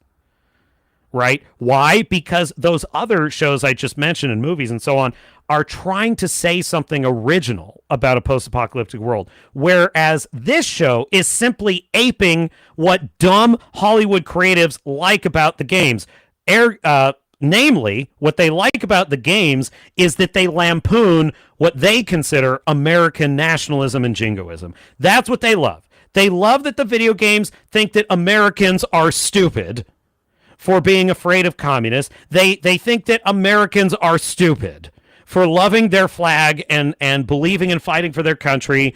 And so anything in the video games, which is somewhat ironic or sarcastic about that, that's the elements they latch onto. That's what they love. And so what it results in is a TV show which has a nonsensical plot, underdeveloped characters, a very unimaginative post-apocalyptic world, very low-stakes apocalyptic world. She literally walks up to an old geezer and he mildly proposes marriage. And when she says no, he politely allows her to go on her way after giving her water. That's the wasteland. What?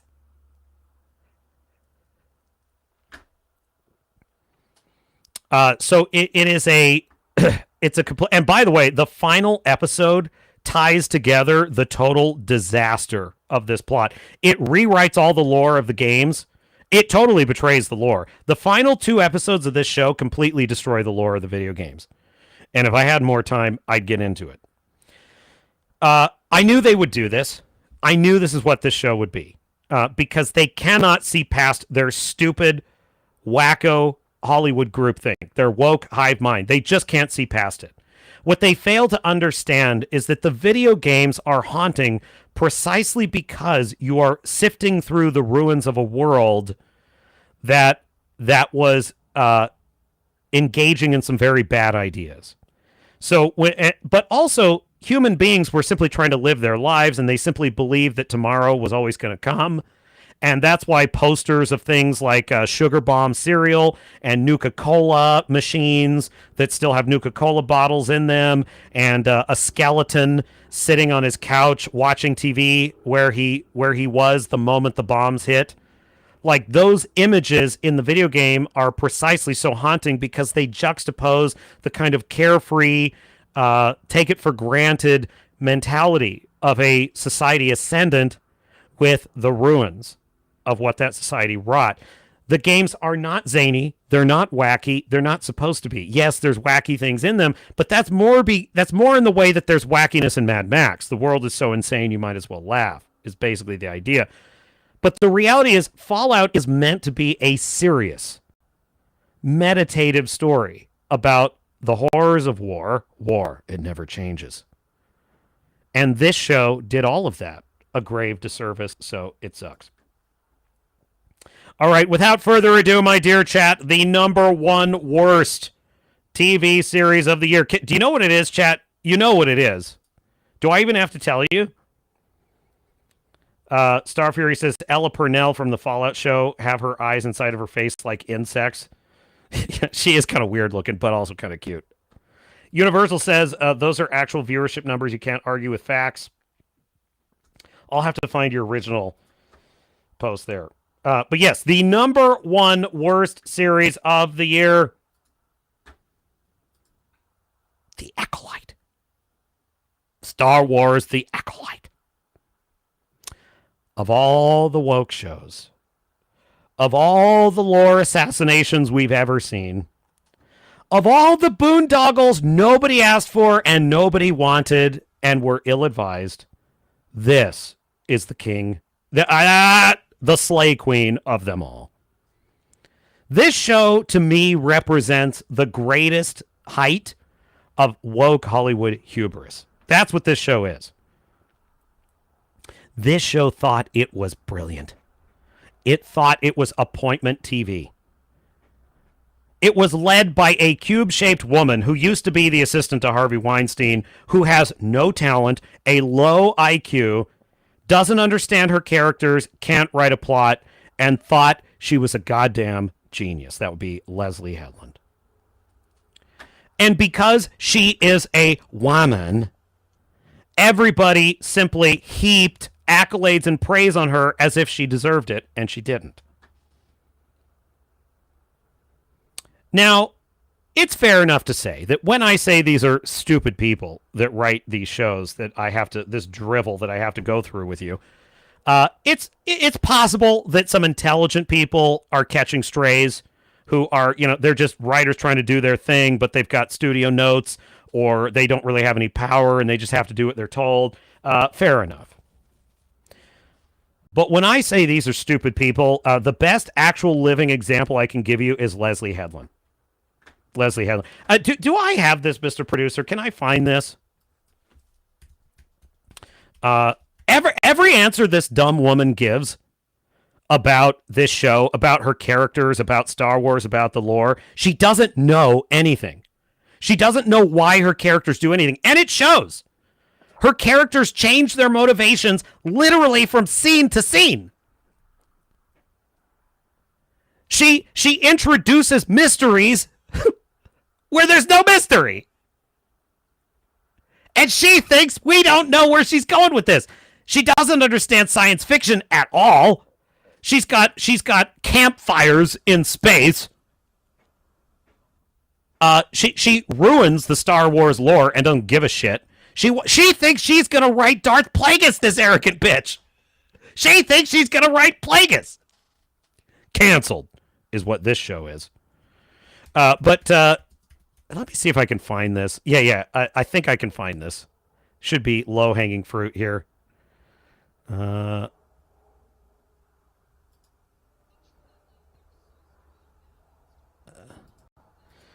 know what? I'm kind of just going to roll the dice on this one. Share screen, Mr. Producer. Oh, my God. Oh, jeez. We are so spoiled now with Star Wars media. I know that it can feel sometimes like, well, I like this thing and I don't like that thing, and if you don't like the Acolyte, that's fine. It doesn't matter. Like the reality is that Star Wars in and of itself is not just a vast universe full of many different characters, many different eras, but it is always about the spiritual journey of what it is to become who you are. The truth is, like, oh my God, it's like listening to fucking Kamala. We must be unburdened by what has been. Do you notice what she's doing there? She's literally running defense for criticism. She's like, it's okay if you don't like Acolyte. That's okay. Well, no. What I'm not saying I don't like Acolyte. But what I am also saying is you are a talentless hack who wrote garbage that destroyed the lore. And that does matter. You dumb cow. But what was I looking for, Mr. Producer? Hang on. Stop screen for just a second. I'm trying to find where she gave the answer about what was her favorite Star Wars.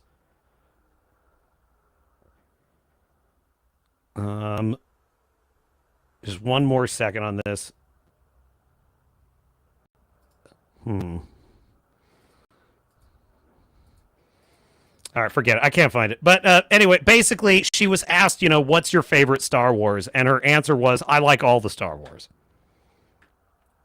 She doesn't know what she thinks about anything. This is a meal ticket to her. This is a vanity project. It's about finding out who you are. No, it's not. Grounded, mature people, adults, don't need to go on a fucking vision quest every 10 seconds to find out who they are. They know who they are. They're confident. They have purpose and vision in their life. That's what a fully realized adult is supposed to be. This constant mulching over who am I and what is my purpose and what am I doing here and what that is not the purpose of Star Wars.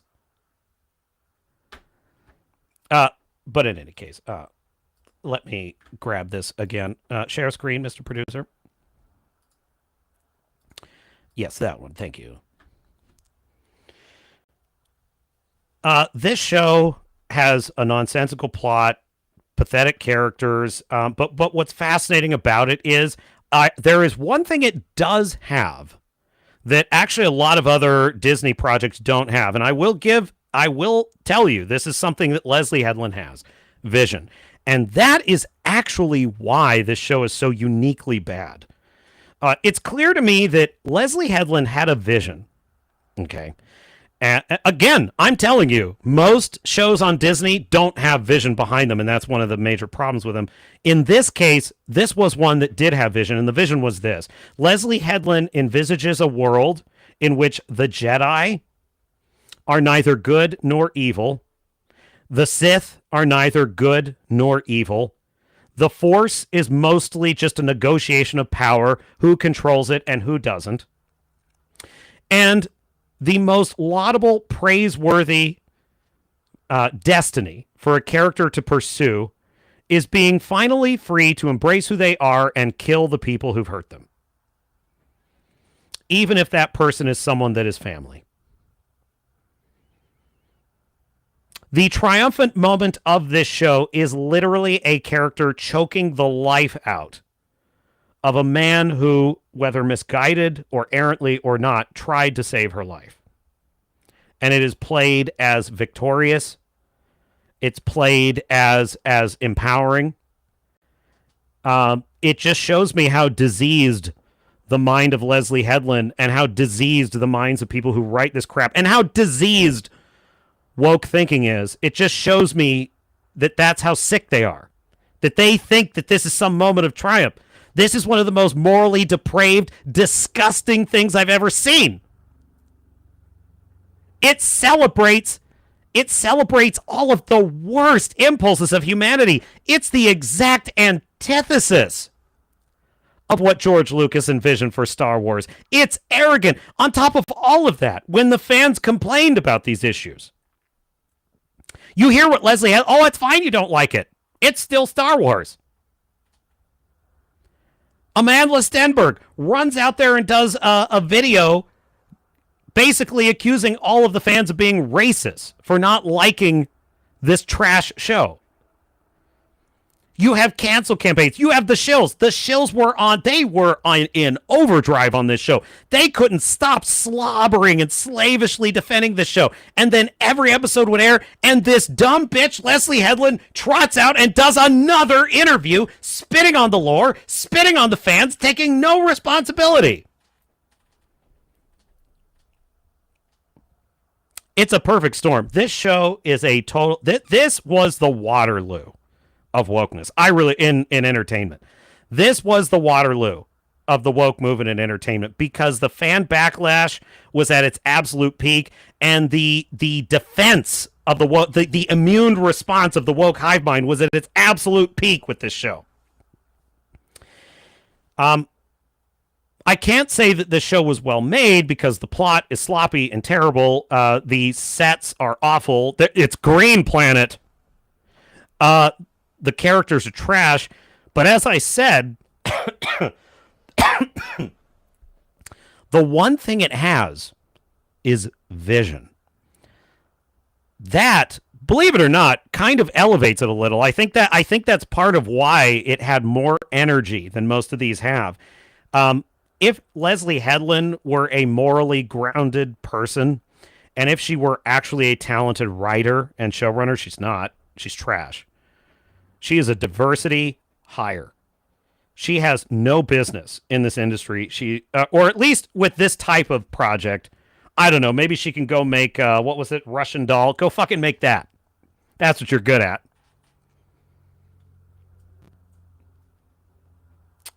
If she had actually been a talented writer, this actually could have been a quality show. It actually could have been. Did we need it? No. Did we ask for it? No. Should they have made it? No. But all things being equal, it could have been better because there was a certain vision behind it. Let's explore a dark mystery of the Jedi and the Sith in the time before the films. The problem is the vision behind it is a dark vision. It's a vision eerily similar. It eerily fits the woman who was the former personal assistant to Harvey Weinstein. It's almost creepy how much it mirrors what you can imagine with that story, and it's got me wondering. So, yeah, there you go. Worst show of the year, Star Wars The Acolyte, absolute trash. One of the worst things, probably the worst thing Disney's ever made. Is it the worst thing Disney's ever made, Mr. Producer? Dial of Destiny? Quantum Mania? Quantum Mania might be worse. But this is definitely up there. All right, there you go. That is our top 10 worst series of the year, Mr. Producer.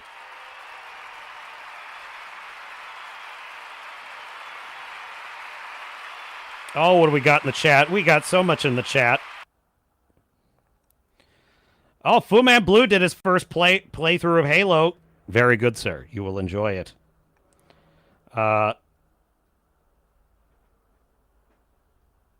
Skeleton Crew Universal says could have been much, much better. Of course it could have been.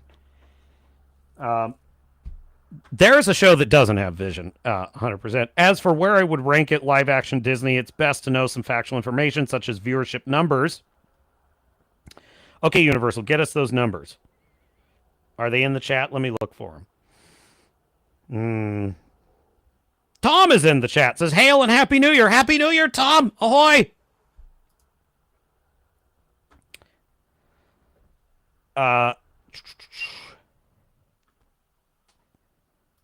Starfury says, Master Chief character is a Cypher inter-intention ally.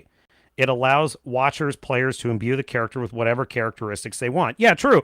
And maybe that means you can't tell a dramatic story with that character in a cinematic format. Maybe. And if so, fine. Let him be what he is. I mean, the film Forward Unto Dawn does it well. If you've ever seen Forward Unto Dawn, the protagonists are actually these teenagers that are it's sort of the equivalent of a kind of West Point, but they're basically in a military training academy that gets invaded in the very first moments of the Covenant War, and Master Chief saves them. In that show, he's basically a kind of he's a kind of superhuman, godlike character, and he's very remote from the characters in the story. And I'd be fine with that. But the point is, it's the arrogance and hubris of these writers who think that A, they have the right to just totally redo this character, and B, that they have the talent, and they don't. Yeah, I like the first 3 games. I mostly liked Halo 4 as well.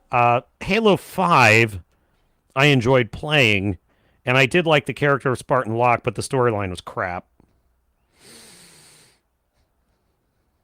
Anthony says the video games are always better. I mean, yes, but there's ways to get at it. There's ways to make a great video game film.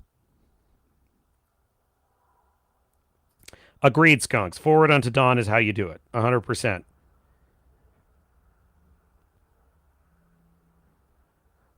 Urban's Judge Dredd, Fu Manchu. Oh my god, I love that Dredd movie. It's like one of my favorite movies of all time. I freaking love it. And yes, Starfury, part of why it's so good, Dredd, is that it's as close to the source material as we're likely to get.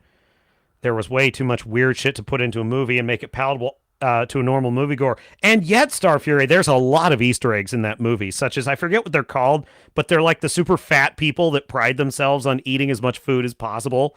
There's like one of those guys you see in the beginning of the movie. They hint at a lot of that stuff you're talking about, which was cool. And if they had done more movies, they could have started to get into it.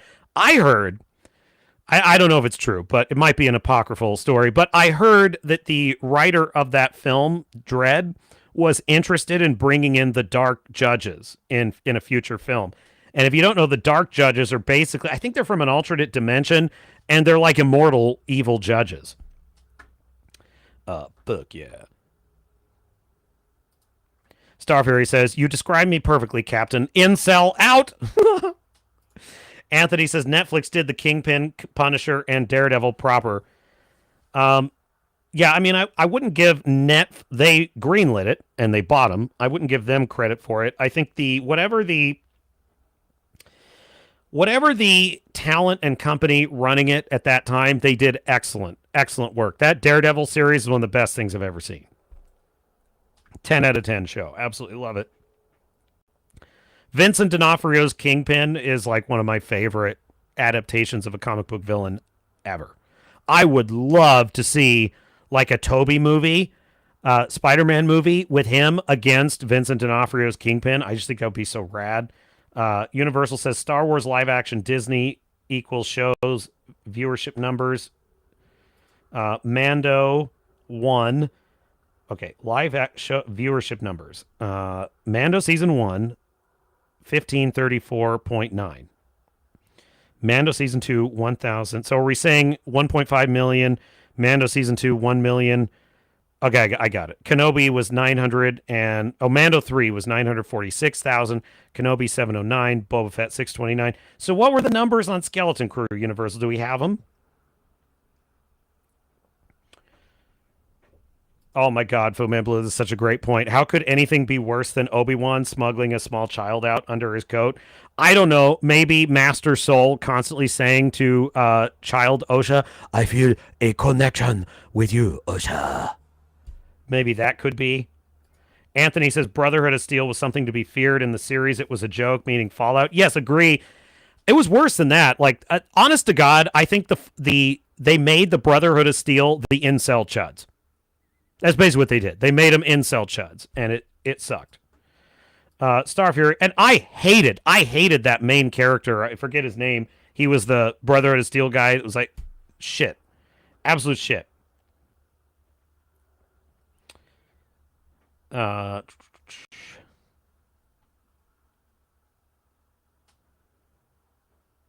Wrangler says the tagline to the Acolyte should be, they thought they could sniff their own farts. They were wrong. Yes. Oh, Universal. That's true.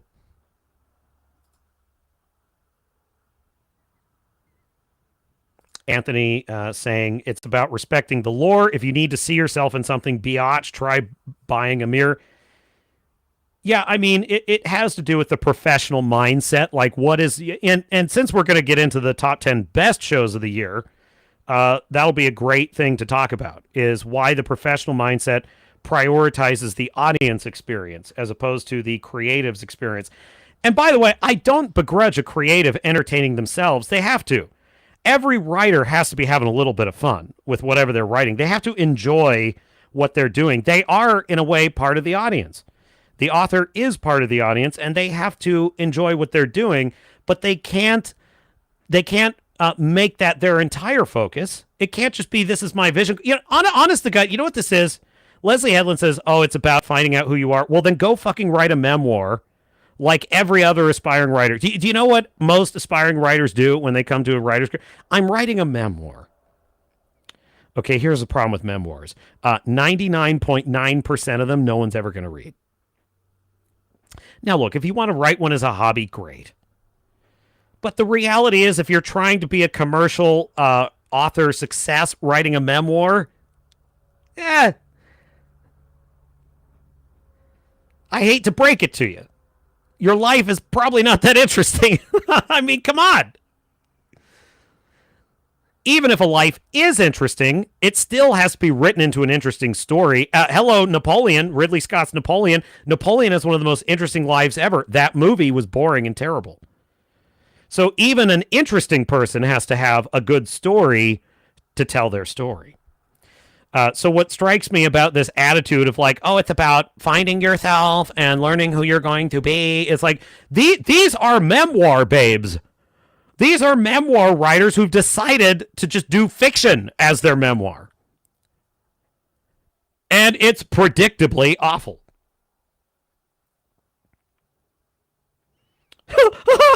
Wrangler.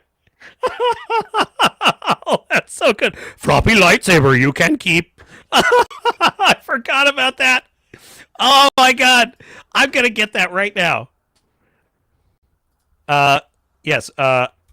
It was how it should have ended. Acolyte. I got to find it. Yes. I got it. Oh my God. Thanks for reminding me of this. Share screen.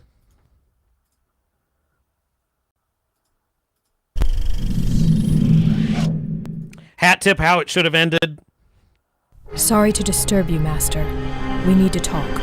No talk needed. Listen, you will. Listen? Yes. Fired you are. What? Cancelled. Kicked out. Dismissed. Let go. Given the axe. What are you saying? The boot you get. Laid off. Forced to resign. Retired you are. No way. Sacked even. You cannot. Sacked even. What have I done? Stupid do I look to you? Stupid do I look to you? Everything I have. Entire Jedi team under your leadership. Dead they are. Master, I can explain. Matrix Jedi. Squid Game Jedi. Logan Jedi. Even the Wookiee. So much Jedi potential. Dead. If you would just let me explain. Tried to hide it from me, you did. No. Done. We are. New direction. We are moving. Yes. Never again. Cancelled. Goodbye. Master, I assure you. Your floppy lightsaber. Keep that, you may. If you just give me another chance.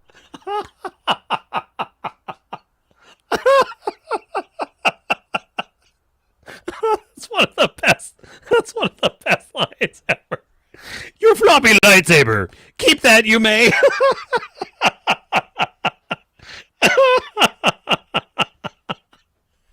Oh my God. In $180 million, I can make this.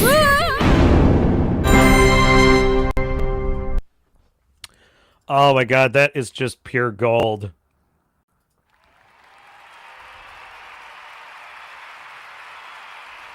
That's so funny. Oh, Wrangler, thanks for reminding me of that. Oh my God, Siri and the damn health updates. I know I'm on death's door, Siri. Leave me alone. Okay, Siri is literally saying, Captain, your blood pressure. Siri is warning me. It's saying like your blood pressure. Well, of course it is. I'm talking about the acolyte. Universal says evil is the perfect word to describe this. Yeah, it venerates evil. Well, listen, you know what it is? The acolyte is the end stage of the rot in our culture, which is this moral relativism. And it's just a symptom of that larger disease. What was it? Universal says the basic idea of the acolyte was good, but she destroyed it with her horrible writing. Yes. What I would say is I slightly disagree. I would say the basic idea had potential, which is a why-done-it mystery involving the Jedi. That might have been interesting. And I think that, in a way, what I would say is it should have been sort of True Detective, but with the Jedi. And the simplest way to get at that, in my view, is to have Sol and Osha, and honestly, I would just recast both of those characters because I sort of hated both of those actors. But in the end, I felt like, whatever. What I would say is they're detectives. Sol is an eccentric detective who just can't let go of things. He's kind of an oddball. He's sort of pushed to the fringes by the other Jedi because he doesn't really do normal Jedi stuff. He's kind of like Mulder. I would make him kind of like a Fox Mulder, who's like spooky Mulder. Like that's basically the equivalent of what Sol would be if I were kind of retooling this. And what I would suggest is Osha is kind of also an oddball who kind of wanted him as a master when no one else did. Like most Padawans, nobody wants spooky Mulder, right? So that's kind of the idea. But she did, because she's kind of odd too. She's kind of got like kind of the weirdness that he's got. And something really bad happens, but because the Jedi doesn't believe that the Sith exist anymore, only a kind of fringe detective who just can't let it go is capable of unraveling the mystery. And I think that, and just keep it tight, and then slowly expand the mystery as they get farther and farther into the edge of the galaxy. I'll tell you one thing I would do. I would make distance a big deal. I would make, I was reading in the Star Wars wiki that the way the hyperdrive works in Star Wars, so there's lanes. There's lanes that are basically, so when they go into light speed in Star Wars, what they're actually doing is they're slipping down into a different dimension where space works differently. And so they're traveling through that different dimension, and in that dimension, distances are much shorter. And that's how they're able to get places faster, right? Which is a cool idea. Now, in the established lore, like one of the big complaints of A New Hope is that, hey, why did the Death Star come out of hyperspace or whatever? Why did they come out of that on the opposite side of the planet instead of just dropping right in on Yavin and nuking it? Well, the answer to that question is that they didn't have a choice, because the hyper lanes only have certain entry and exit points. There's only certain routes you can travel. And this is established when Han Solo says, light speed ain't like dust and crops, boy, right? There's specific lanes you have to travel. So the idea is the Death Star traveled that lane, it spit the Death Star out, and it just so happened to be on the opposite side of the planet. It had to move into position to fire. Now the reason why that seems silly now is because Disney has dumped all that. They just hyperlight right into orbit. So what I would do is I would reestablish the distances between places. I would reestablish that it's difficult. It takes fuel. There's fuel shortages. And I would make it so that the farther they go into the seedy underbelly of the galaxy, the less we see the Jedi, the less we see the Republic, and the more we see the strange, odd, even scary, dark sides of the galaxy that nobody knows even exist. In other words, Jedi noir is what I would do. And I think that would be way better. But Leslie Headland is a moron. Have I said that clearly enough? Have I said that respectfully? Oh no, that's not polite. You should be a respectable critic. You should just critique the work. It's like, well, I am. I'm saying she's a talentless boob, and I want it on record. All right, now where were we? Universal says, I saw Dial of Destiny the other day, and I was surprised it wasn't as bad as I thought it was, but it was bad nonetheless. Yeah, my issue with Dial of Destiny is it's the wrong model for a Indiana Jones story. All I would say is Helena is such an awful character. She is an evil fucking psychopath. She is a despicable person. The fact that he becomes friends with her is completely unbelievable. So I can't agree with you on that, Universal. You're making me relive it now. I hate that movie. That movie was trash.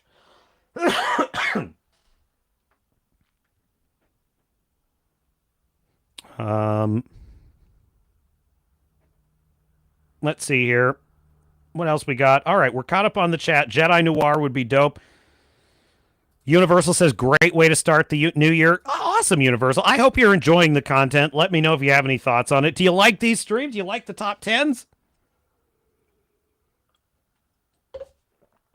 I love the top 10s because it gives me an excuse to do what I love best, which is pontificate my opinions about things, which is my favorite thing to do. Now, let's get the top 10 best series of the year. Are you ready for this? Enough of the slop.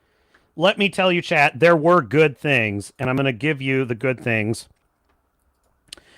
This first one, well, good things is maybe not the right characterization for this first one, but number 10 best show of the year. Number 10 best show of the year. And interestingly enough, this is a Ryan Murphy show. If you recall, Ryan Murphy was the creator and showrunner of American Horror Story, and it was, in its heyday, a good show. Well, I think what's happened is Ryan Murphy has moved on to greener pastures. So he did the Dahmer show, I think it was last year, and that show just went absolutely gangbusters, basically the true crime story of Jeffrey Dahmer. Well, he did another one, and now I understand what this is. He's doing an anthology show called Monster. That's why the title of the Dahmer thing was so weird. It was like Dahmer, Monster, the Jeffrey Dahmer story, which that title makes no sense at all. Well, what I think happened was he wanted to title it Monster, the Jeffrey Dahmer story, and Netflix forced him to make it Dahmer, which, honestly, in Netflix's defense, that's a more clickbaity title anyway. So this would be the second entry in this anthology series, and it's called Monsters. The Lyle and Eric Menendez story. Interestingly enough, I grew up in the late 80s and 90s, so you would think I would have heard of these guys, but I honestly didn't. I remember seeing the Bronco chase with O.J. Simpson on the TV live when I was a little kid. I remember that. And interestingly, this is kind of in the same era. But I did not know who these guys were. So basically, the short of the long is Lyle and Eric Menendez were these two rich, preppy kids that murdered their mother and father and tried to get away with it. They tried to claim that a drug cartel had assassinated their parents, right? This show, basically, it's a limited series that just tells the story of what they did, why they did it. Now, Javier Bardem plays the father of these guys, and he is freaking magnificent in this show. What is the...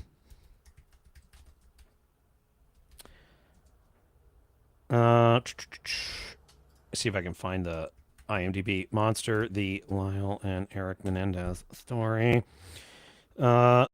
Monsters, I should say.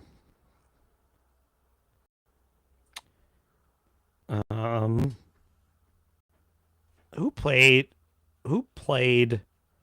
the mother? Oh yeah, Chloe Savini, who she's often in American Horror Story. She's brilliant in this as their mother. And the two leads are also really good.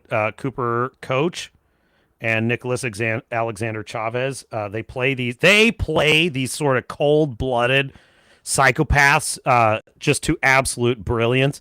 Now, the show starts out with kind of a certain storyline, and you kind of think that this is what happened, right? They claimed in court that they had been molested by their father. Now, what's fascinating about this show is it starts out from their perspective, and then over the course of the show, it starts flipping, it starts rotating between the different perspectives of the different characters, and by the end of it, you get actually kind of the full story. And every single episode is like peeling another layer of the onion, another layer of the onion. And what you think is happening is never what's happening by the next episode. I'm kind of amazed. A story about two guys that killed their parents, and it's 10 episodes. It's completely bingeable. You can't put it down. It's like you've got to know what's going to happen next. It's fascinating. It's a really brilliant demonstration of what you can do with perspective and POV with characters, because one character believes this, one character says that, but if you shift the POV to another character, the entire story changes. You can only do that with excellent characterization. You can only do that with excellent plot work, and that's what this show has. One of the things I find fascinating about it is compare this with American Horror Story, the most recent season, Delicate, which repeats the same story 10 times. And this show is one simple story, but it's told from multiple perspectives over the course of 10 episodes. It's like unraveling this mystery. Ryan Murphy, with this show and then with the Dahmer series before this, he is at the absolute top of his game as a writer, I gotta say. Now, he has a co-writer here, I believe. I believe this, he does, to be fair, his co-writer is Ian Brennan. So who knows? Who knows what the mixture of talent is here? But I do think Ryan Murphy is a talent. Don't get me wrong. I'm just curious how much of the talent he contributes. But I will say, top of their game, excellent writing. Wasn't looking for this. Totally binged it. Couldn't put it down. Really great show. Very dark, though. It's very dark. It's true crime. So just, you're in for that. But Javier Bardem, holy shit. He just smokes this performance in this show. He's unbelievably good. So yeah, Javier Bardem brings it in this show. Now on to number 9. 9 best show of the year. I just finished it last night. Squid Game 2. Now I will say I was late to the Squid Game phenomenon. Everyone was talking about this show. Squid Game. What the hell is a Squid Game? I don't know what that is. Years after the sort of popularity and buzz about the show died down, I watched it. Holy shit. I binged the whole first season. It was unbelievably fascinating and awesome and good. It's basically a show in the vein of Battle Royale or the Hunger Games, but good. Something like that, basically. Thunderdome, The Running Man. That's basically what relatively this show is. It's a fascinating meditation on human morality and desperation, the good things about us, the terrible things about us. There's something about the world is so lovingly crafted in this show. Everything about it is sort of creepy, off-putting, and uncanny in the best way. From the uniforms of the hosts of the game to the settings that they're in, to the games they play. It's brilliant. It's a really brilliant show. Now, the question is, did it merit a second season? Well, I would have said the first season could have stood on its own for forever, and you never would have needed a second season. If you were going to do a second season, I don't get the sense it would be very good. That's kind of my attitude about it. Having just watched the second season, I've got to tell you, it's not quite as good as the first season, but it's pretty brilliant. It's pretty brilliant. And the final episode is an absolute stem winder. Now, I have my problems with it. There's a couple of repetitive narratives in the story. There's a plot arc about voting in the show that they repeat several times, and it starts to literally get dull. I'm literally I'm getting deja vu here. Didn't I just watch this in the last episode? So that's a negative. But the main character, who also played Master Soul, he is a great protagonist because he wants to, his whole mission in this second season is to end the games forever. The problem is he's kind of an everyman, and I like that a lot about him. He survived the games the first time, and now he's trying to put an end to them. What I like about him is sometimes he's almost too much of a Boy Scout as a hero, but then he'll do something that reveals that, he's not a perfect guy. and he kind of has his flaws and his obsessions. So he's an excellent protagonist. Let me grab this. Squid Game 2. You'll have to forgive me, chat. They're Korean names, so they're just a little more difficult for me to remember. Korean is not my first language. So the actor, that's right, Lee Jung-jae is the actor playing Song Gi-hun. And there's a great antagonist in this season that is kind of a rival to him, who plays this kind of cat and mouse game with him, and it is riveting. It's fascinating. It's a lot of fun. So I'm impressed. I think Squid Game 2 really held up. Not quite as good as the first season. Still, if you're gonna do a sequel, this raises the stakes. Now, I will say, now there's one significant problem in this show, and that would be the transmission character. There is a transmission character. Oh my God. Now listen, am I against the transmission character being in it? No. But the problem is, the minute this transmission character comes on screen, they take over there's literally a scene where he wants to get in the girl's bathroom. You know what I mean? There's a scene where he dreams about the surgeries he's going to get. There's a scene, and that's right, I'm using the correct pronoun. And of course, he takes over every single scene he's in. He's a total Mary Sue. And then he's a trans woman, basically. And there's a scene in the show that just takes the cake, where he picks up a gun and is kicking ass. And they're like, how do you know how to do that? And he says, I was in the special forces. And I'm like, of course he was. So my problem is, of course, the transmission character has to take over everything. Every single note about that story has to be about how stunning and brave she is, and how bigoted you are if you disagree that a man can become a woman.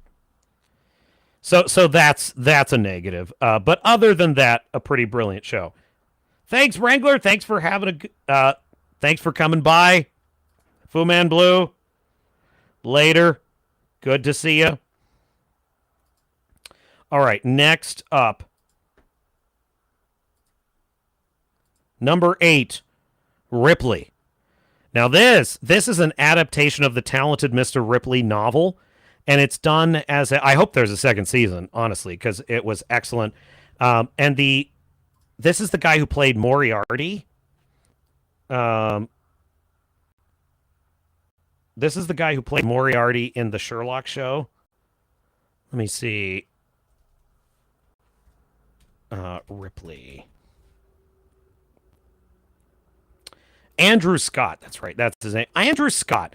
Now, I'm a huge fan of the original film of The Talented Mr. Ripley with Matt Damon and Jude Law. I think it's a great movie. This kind of does a slightly different take on the character. In the film, he's kind of just an opportunistic loser who just wants to be friends with the main character, which is Dickie. So here's the basic setup of The Talented Mr. Ripley.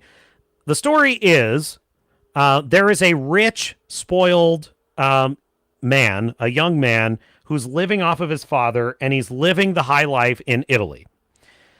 His father is a rich, wealthy businessman in the United States, and he's annoyed by this. He wants his son to come home, marry a good woman, help build the family legacy, but he can't convince his son to come home.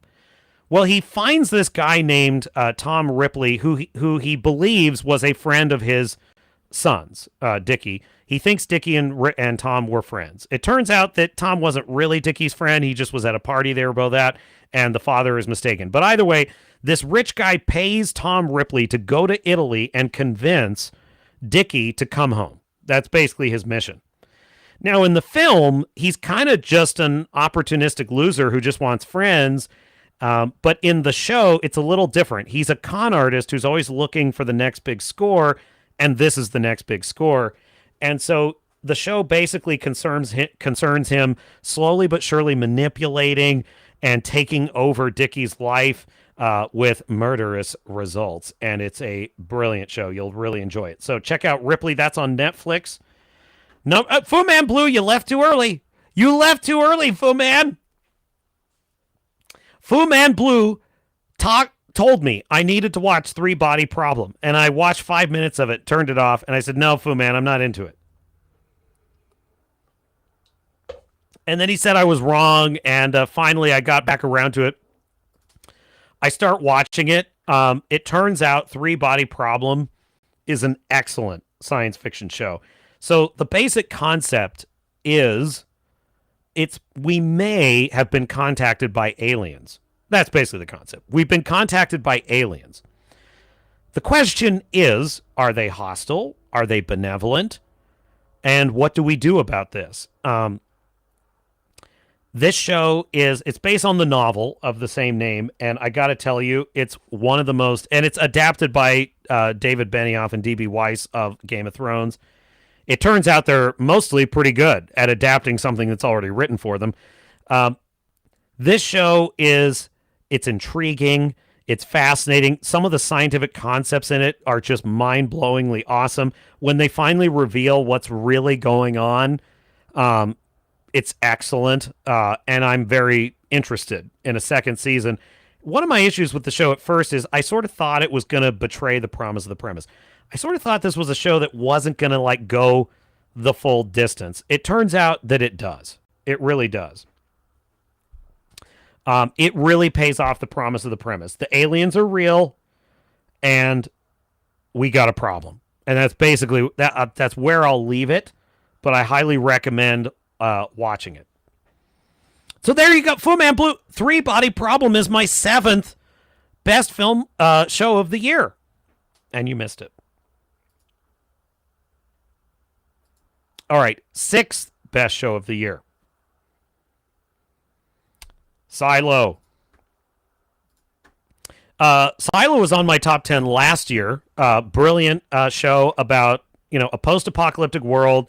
The last of humanity are living in this giant underground titular silo with 10,000 people living in a kind of society. And the number one motivation of this society is, stay safe. Don't let anyone get ideas about going up to the surface or asking questions about the world before, because people don't really know what the world before was. Jessica Ferguson plays this character of Juliet, who is she basically functions as a sort of whodunit detective in this. Her lover was murdered, and it was faked as a suicide, and she's trying to get to the bottom of it, which leads to her kind of investigating the mysteries of the silo. Now, the second season follows her outside of her silo and then to the next silo. It turns out there's lots of these. The lore is excellent. The world building is awesome. The characters are mostly pretty great. I really like Juliet's character. It's a fun, exciting mystery. It's high concept sci-fi. There is a problem. The problem with the show is that it's kind of stringing things out. It's basically mostly, it's like, oh, we're going to find out this mystery, but first we're going to have 10 episodes of her solving a problem. Now, it turns out it's mostly that there is a revolution brewing in the second season, and that's mostly pretty interesting. Tim Robbins plays this kind of tyrannical, megalomaniacal mayor, and he's excellent at it. But it feels a little bit like Lost to me, where Lost would just keep stringing you along and you'd never get the answer of why there's polar bears on the island, why is there a smoke monster, whatever. So I look forward to this show revealing at some point what's actually happening.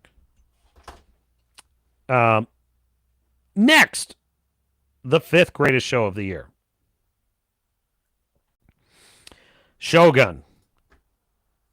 Now, it probably would have been the best show of the year if it actually had any real samurai action in it. And that's my main... That's why it's not number 1, because there was very little actual samurai action, and a lot of it was following a protagonist who doesn't really have any power or agency over his life, which is not always a problem, but when every single episode is that, it does become kind of tedious. Other than that, though, it's an excellent sort of Game of Thrones of feudal Japan. It takes place in the 1600s. You have John Blackthorne. My name is John Blackthorne, and I've come to treat with you. He is this British guy who has teamed up with the Dutch to find Japan, the Japani Islands, as he calls them, because the Spanish and Portuguese know where they are, but they won't share that secret with the rest of the world. They're kind of at war. So it's sort of Catholics versus Protestants. And his plan is to overthrow Catholic control of Japan and install Protestant control. Meanwhile, the main character, played by Hiroyuki Sanada brilliantly, is Yoshi Toranaga. There's two main characters, Sean Blackthorne and Yoshi Toranaga. Toranaga is the leader of basically a powerful faction of Japanese nobles who stand a chance of taking over the whole country and him becoming shogun. So he's playing this kind of Game of Thrones with a sort of interim regency that are trying to decide who gets power. And basically, they just want to kill this guy. They just want to kill him so they can get him out of the way. And he's playing this kind of chess game with him. It's magnificent. The period is brilliantly created.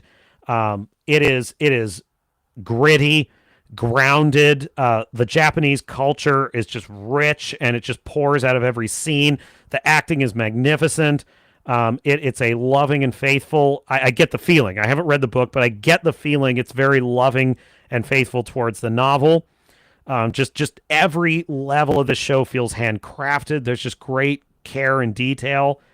And there's some magnificent, and there's a beautiful sort of love found, love lost story arc between John Blackthorne and Toda Mariko, who's played by the stunningly beautiful Anna Sawai.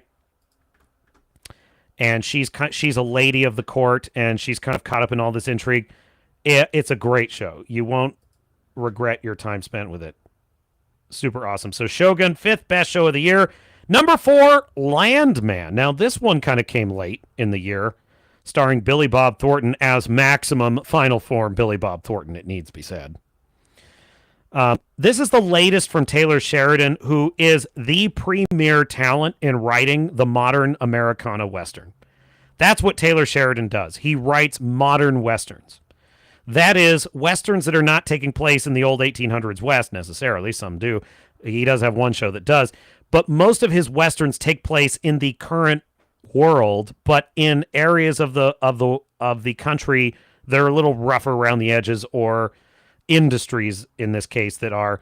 And so basically this story follows Billy Bob Thornton's character of Tommy, who is he is the titular landman. This is a real position in oil companies.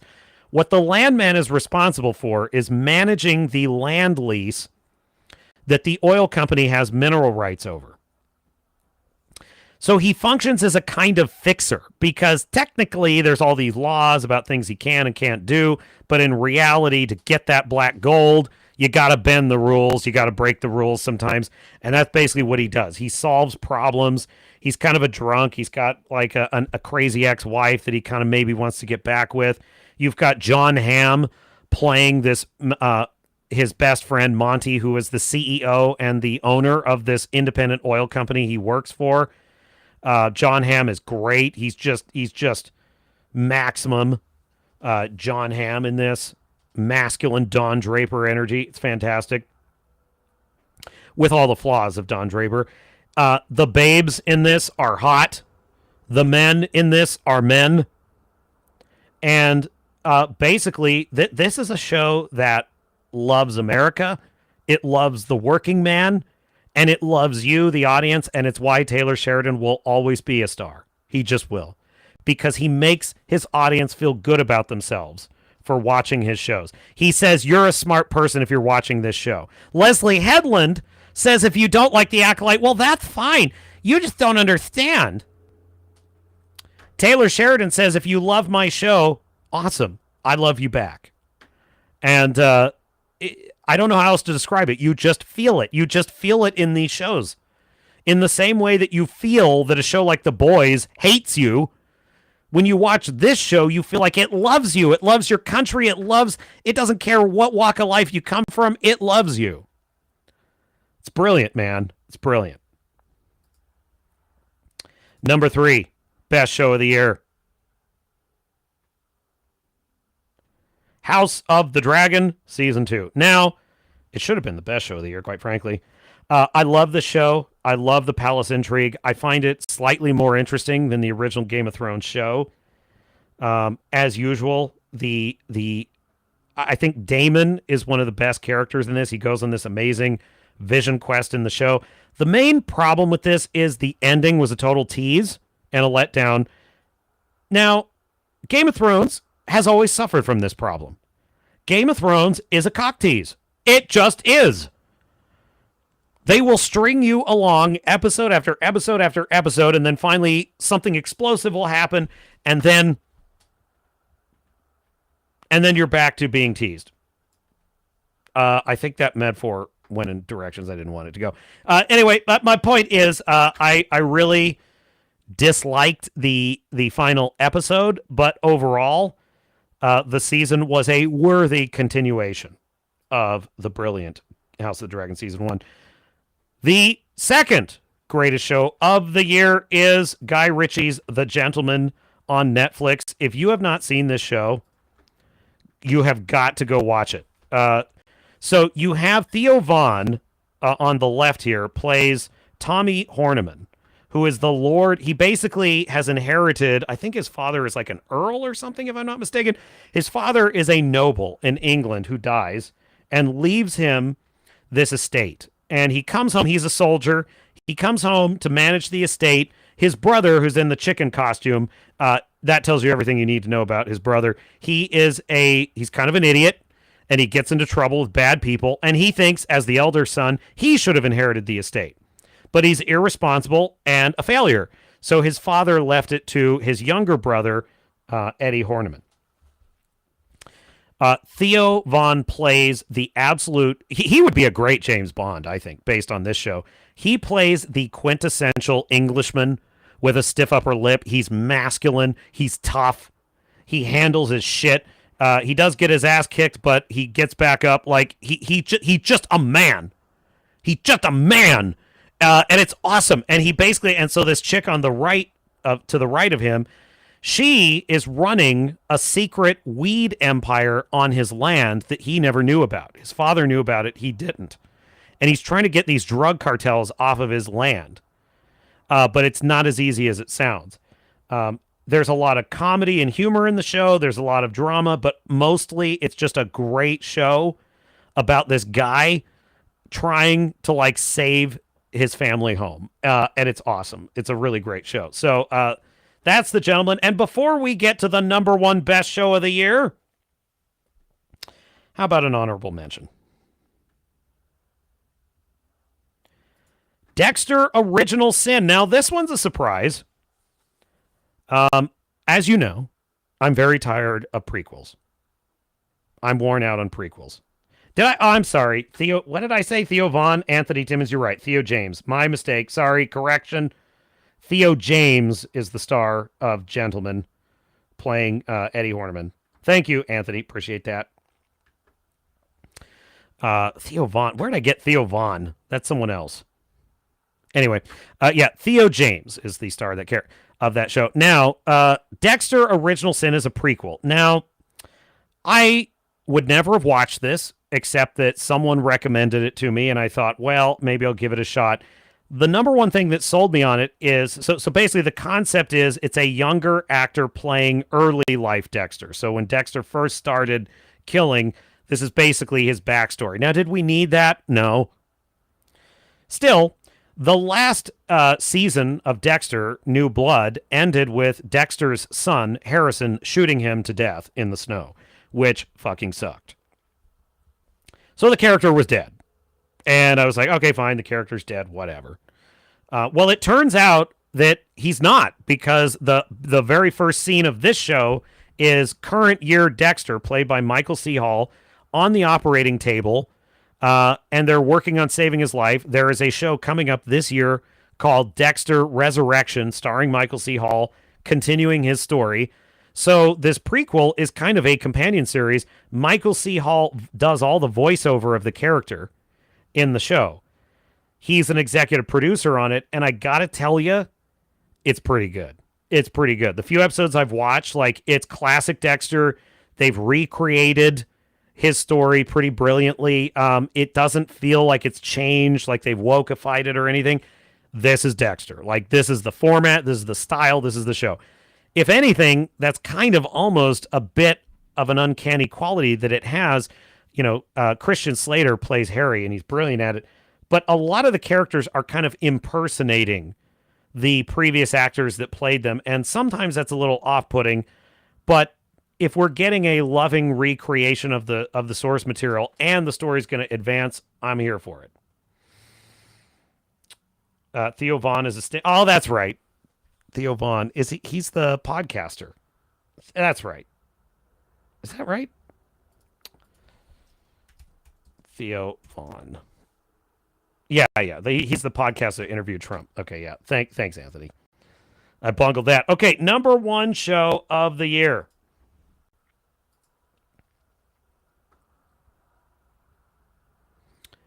The Penguin. The Penguin by, interestingly enough, worst show of the year by female showrunner Leslie Headland. Best show of the year, female showrunner Lauren LaFranc, and that would be her just to the left of the Penguin here. This is a show that is based in the Matt Reeves Batman universe. It tells the story of how the Penguin, in the aftermath of the Batman film, builds his empire and becomes the Penguin. It is clever. It's fun. It's like a Godfather story. You have this character to the right of the Penguin, played by Renzi Feliz. That's Joseph, I believe. Let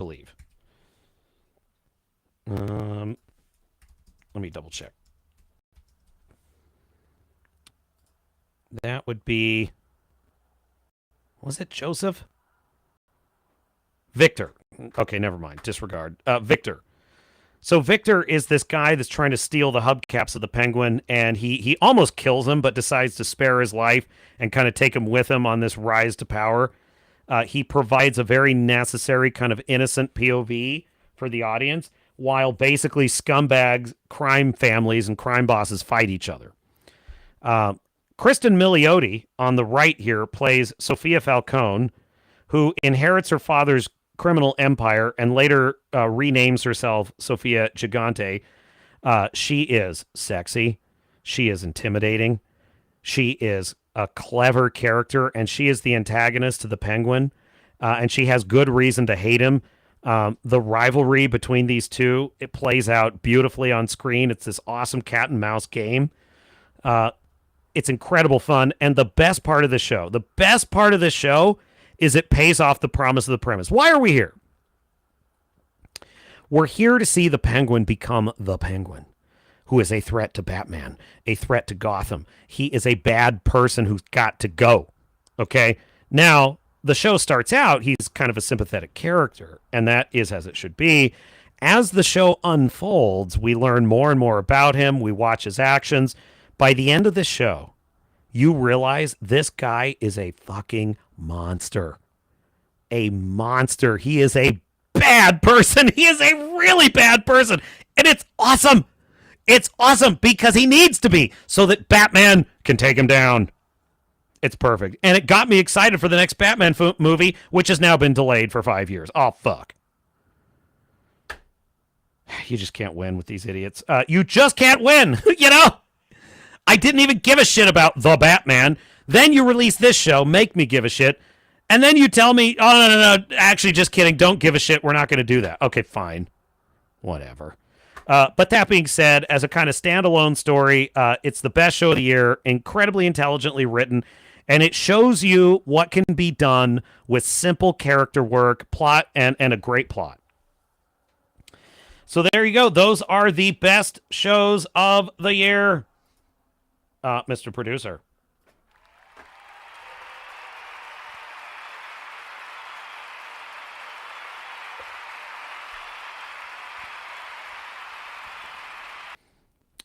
Oh, man.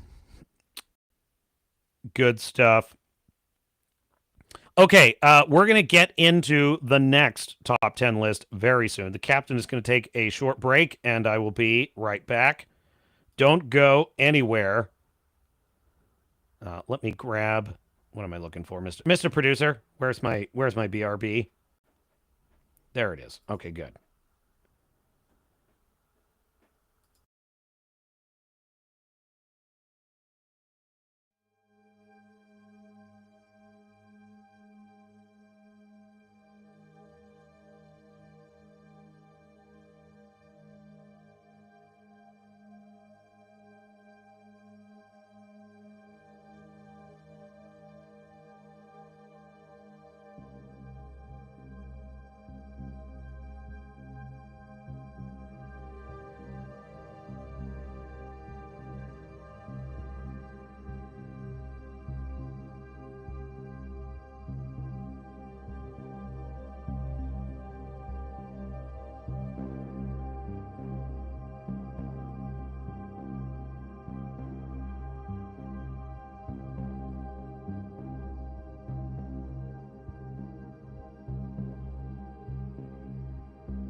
And we are back. We are back. Mr. Producer, my standard background, if you please. Very good. Well, you know what we should do? You know what we should do before we move on to the top 10 worst and best films of the year? Let's see if Mr. Grizzy has anything new. Just to break it up, you know. I just want to break it up a little. Do a Mr. Grizzy video. Let's see, what do we got? Pro Disney NPC downplays Sonic 3 and its box office success. Oh no, we're doing this one. Holy shit.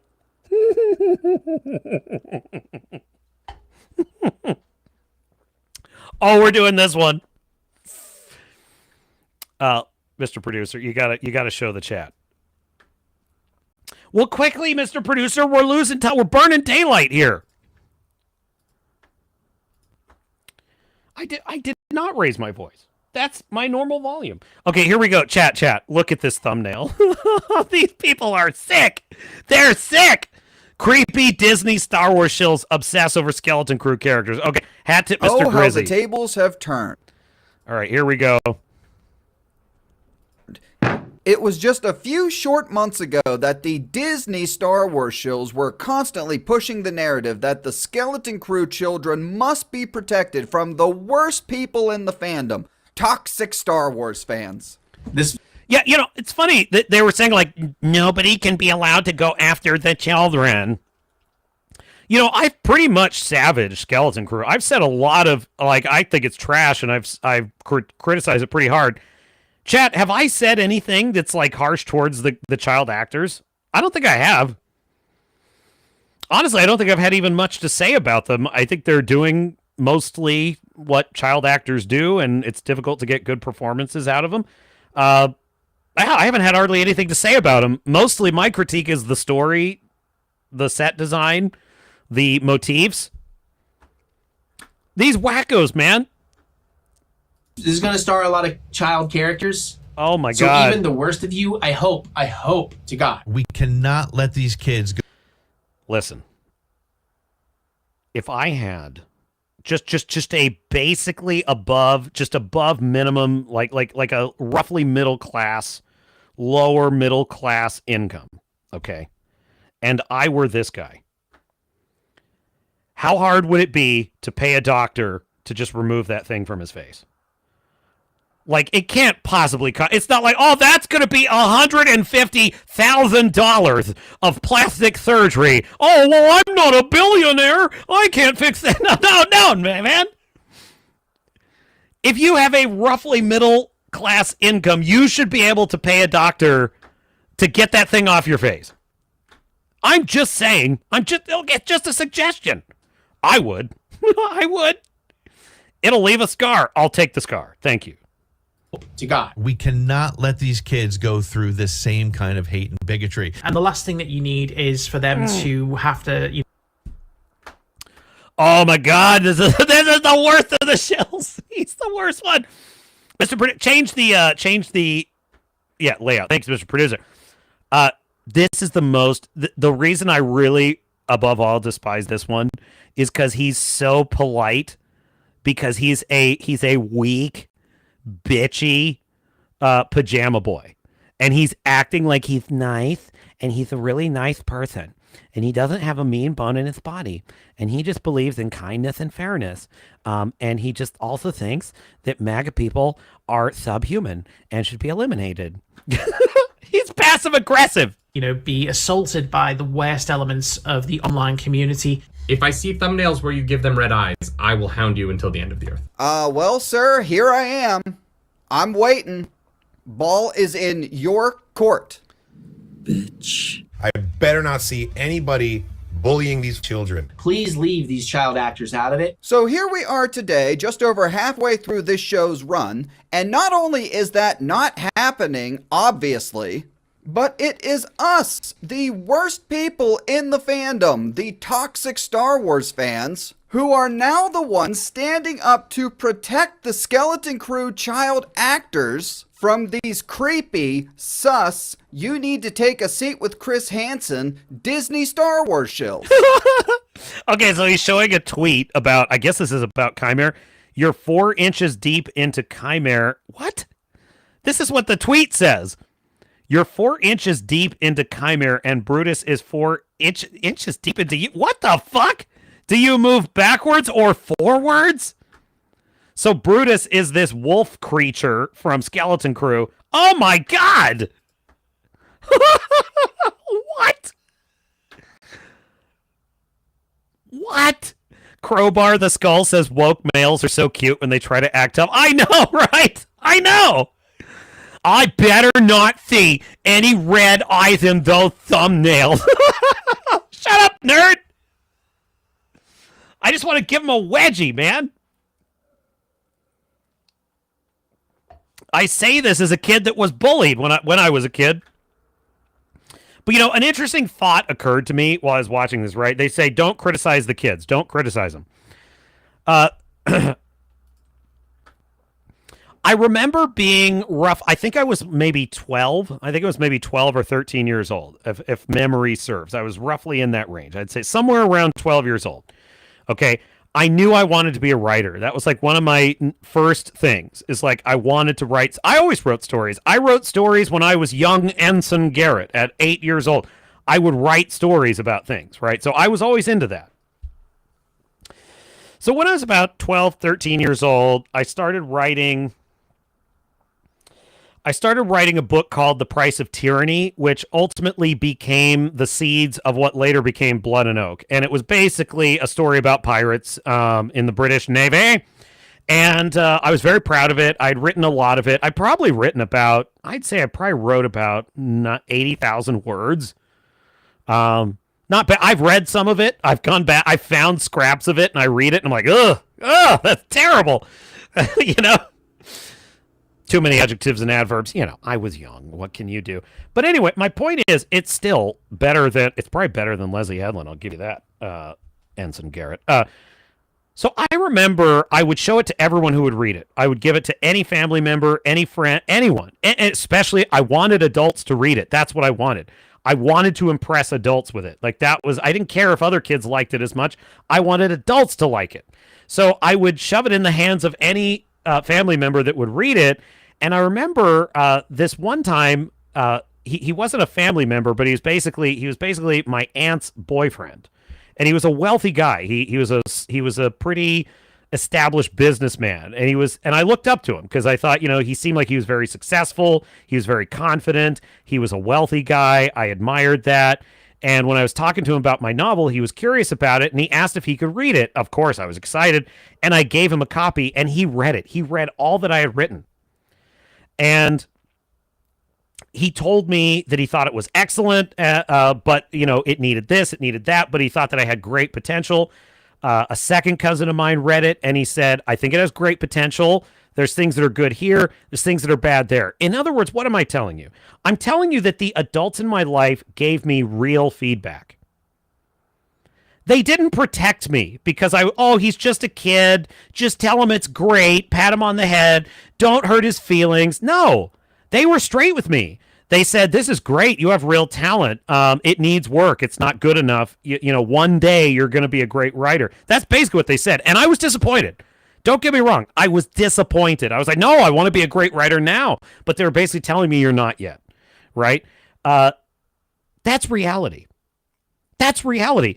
Children need honest feedback too. So this idea that you can't criticize child actors, what? Now, be mean to them? Yeah, no, of course not. I'm not in favor of that or harassing them online. Of course not.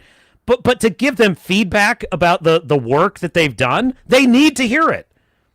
They need to know if their performance was good, if it wasn't good. It's bizarre to me that our modern society, I got this feedback when I was a kid, and I needed it.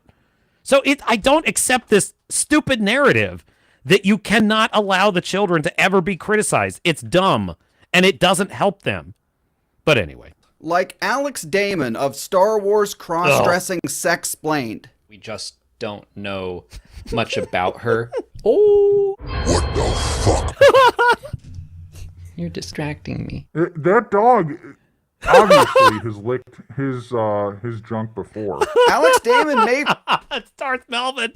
Knights of Melvin, yes. Very well be into bestiality. I mean, between the thing with his dog and his obsession with Neil the Elephant Boy in Skeleton Crew. And I want to grab him by his cute little blue face and shake him and tell him to never grow up and to stay exactly like he is forever because he's not too scared. He is the bravest boy. You got a lot of problems, don't you? But Alex Damon isn't the only... What the fuck? What the fuck? Ugh.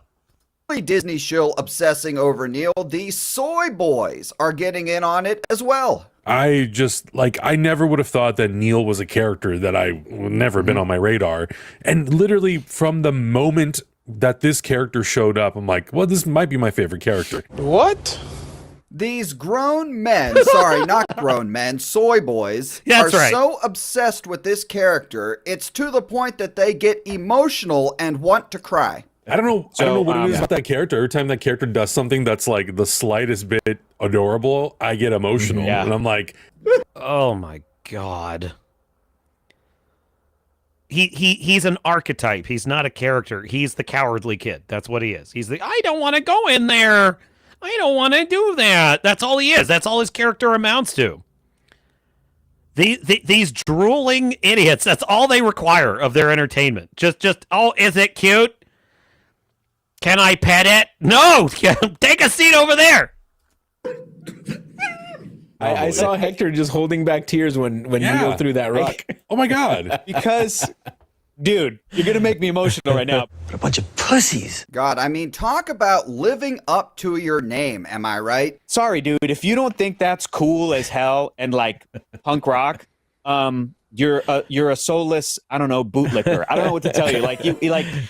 That's what we should all be striving for. Yes, real men should be striving for getting emotional and crying over a kid's show. Great advice from Soy number 1. It's just Neil. Really great show. Right to my heart. Neil. MVP. Neil. Yeah.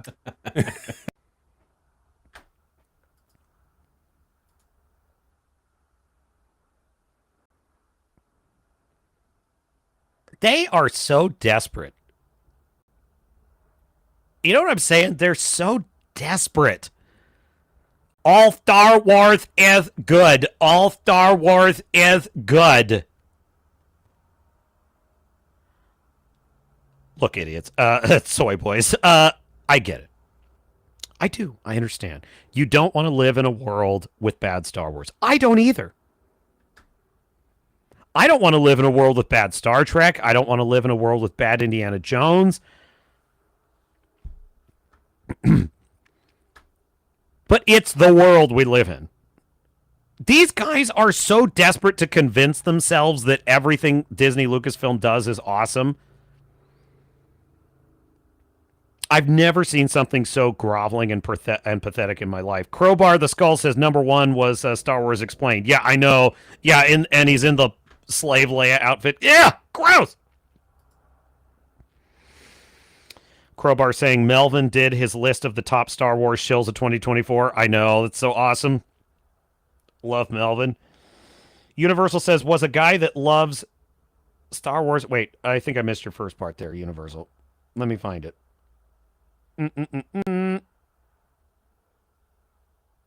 Woke males. Okay.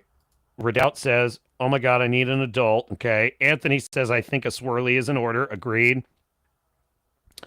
Universal says, woke males. Is that what you call them? I think that's what Crowbar calls them. Crowbar says, that's one of the nicer things I call them. I call them shills. Blue pills. Blue pills is the nicest thing I call them.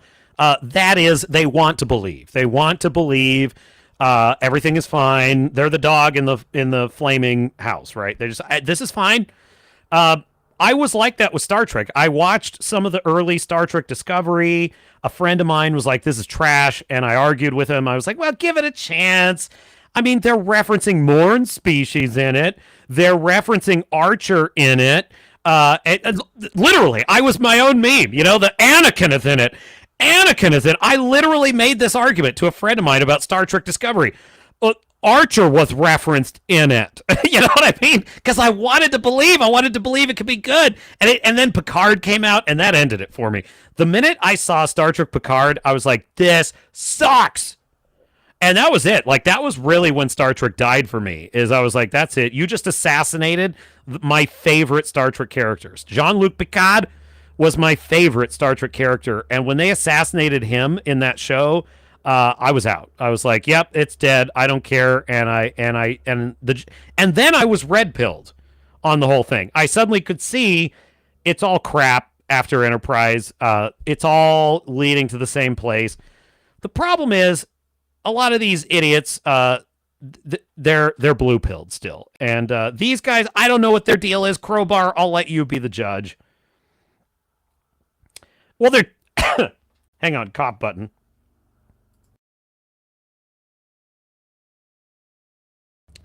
They're definitely woke.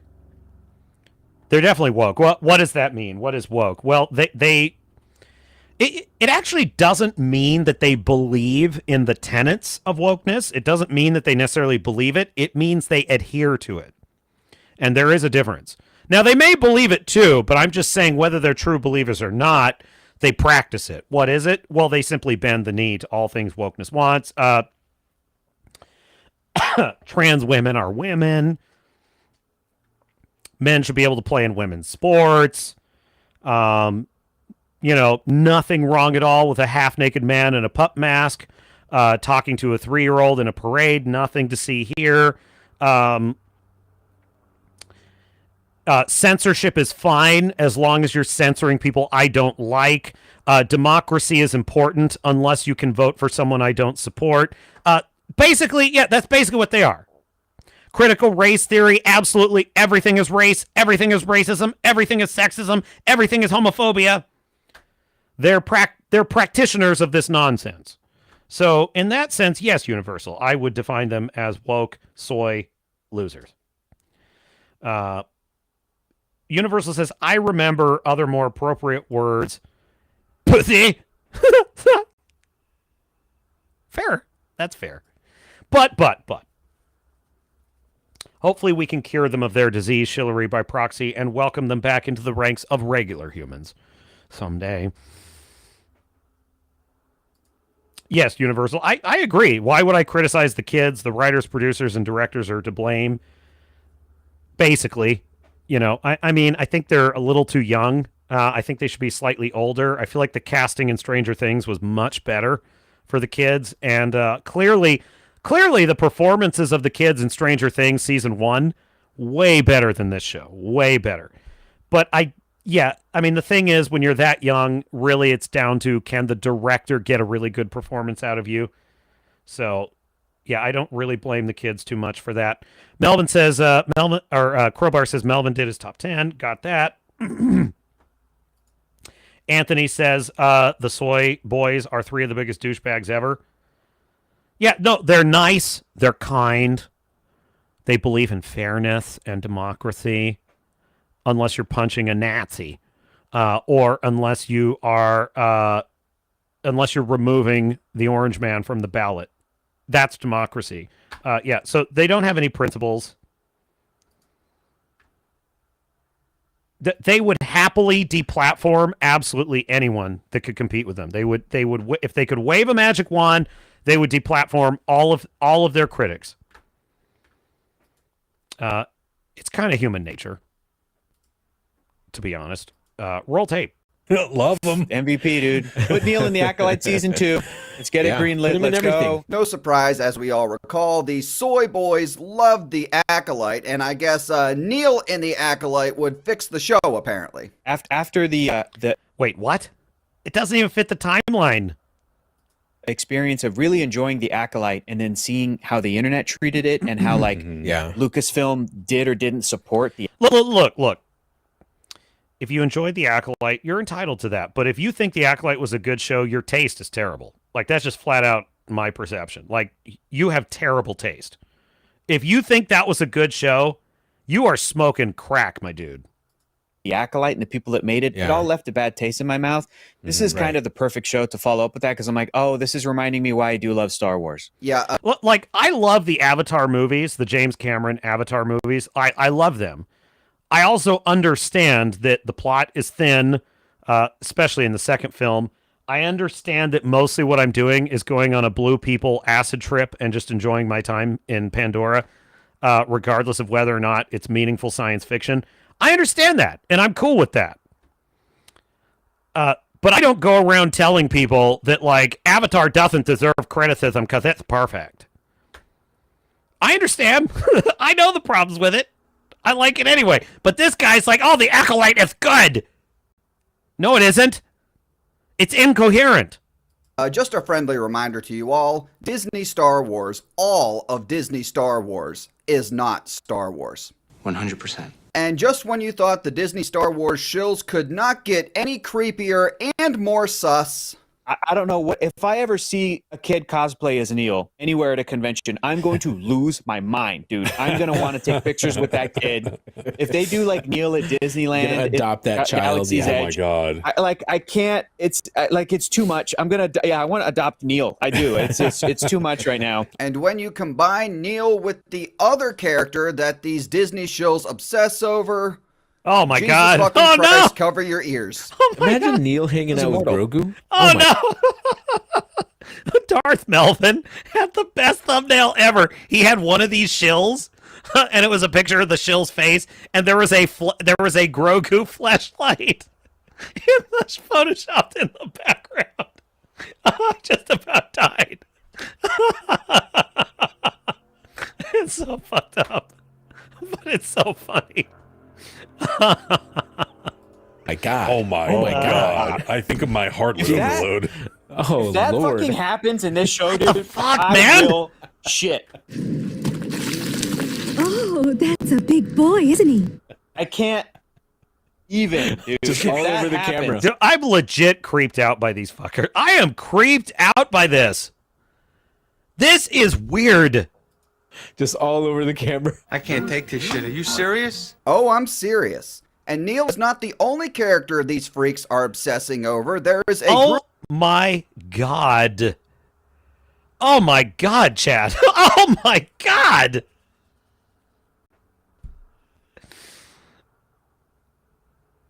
how can I explain this to my sensitive, delicate audience?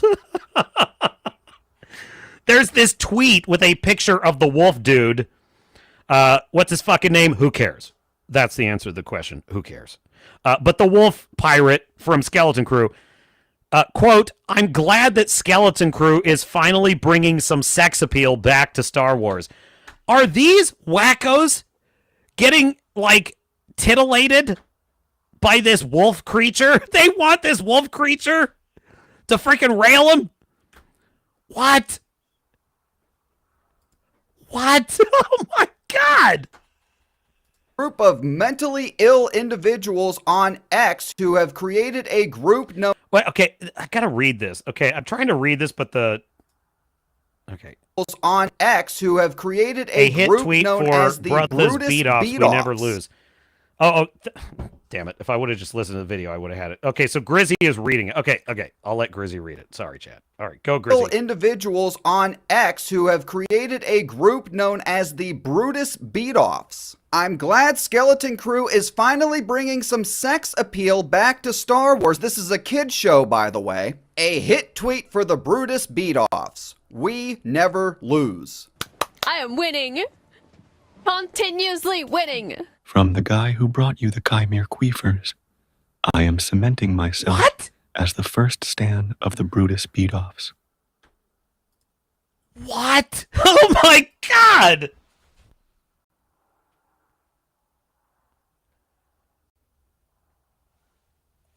What? I can't even believe this. They're setting up, like, of all the things I could have predicted in shill behavior for this, like, show, this I could never predicted. They're setting up self-described beat-off groups to this wolf character, Brutus, from Skeleton Crew.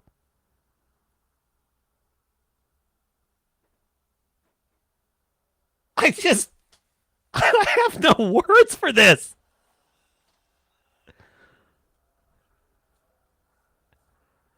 You know what's funny is, like, they say shippers are like the death of fandom, like shippers are the bane of fandom. Well, this is kind of why, because it's, here's the thing. I think that in the early days of, like, LGBTQ movements, for example, there was a case to be made for, a person decides to live their life as a woman, leave them alone. Don't hurt them. I think that's a good thing. I think it's a good thing. We may not agree with it. We may think they need mental help, but let them live their life. Don't hurt them. I think that's a good thing. They deserve all the rights and dignity of anyone else. What I think has happened is a bunch of fetishistic, like sexual fetish people who used to have little dens on Tumblr and Reddit where they would just circulate this shit, like creepy fan fiction about, like, Twilight or whatever. They think their fetishes are now an identity. Let me give you an example. Being gay is an identity. Okay, fine. I mean, it's what you are, whatever. Okay. Being dressed in a pup mask is not an identity. That's a sexual fetish, and that should be in your bedroom and not in public. I shouldn't be seeing that. I should never be seeing that.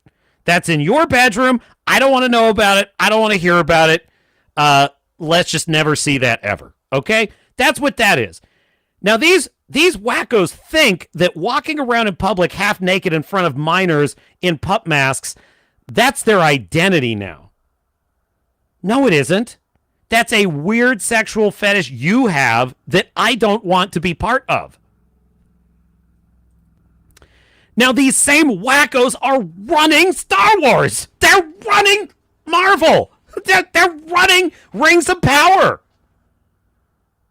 They're writing all this just trash because they're wackos, man. They're fucking sexual lunatics. I'm no prude, do whatever you're doing in your bedroom, but leave me out of it.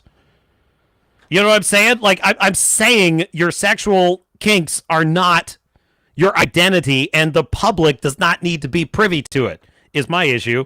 And the internet has convinced these loons that they've got some kind of right to subject the rest of us to this shit. Nothing wrong with me, is there? Yeah, just another friendly reminder. This is who Disney is making Star Wars for. And if you don't believe that, okay, but explain to me then, why is the official Star Wars X account replying to this freak? Wow. What? Wow.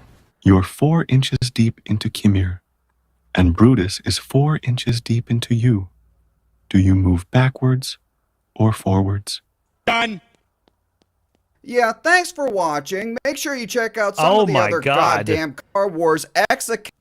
Okay, so this shot is basically, it's a picture of, I don't know who this woman is, but it's a woman and one of the child actors from the show, and behind her is the wolf guy, Brutus. And the tweet says, "There's a Brutus behind you." This is the same guy that did that creepy, like, do you go forwards or back? The next tweet that was super creepy. He's the guy saying this. There's a Brutus behind you. So in other words, he's getting off on this. And there's a child. There's a child in this picture. Don't believe that, okay, but... Mama, a Brutus is behind you.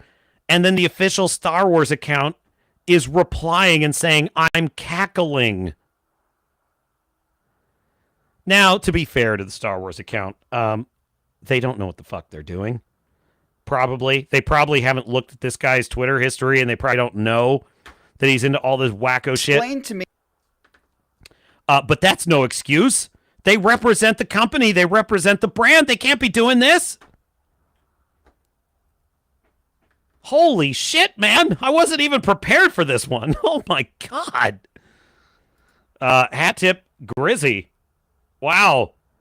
I can't even believe that shit.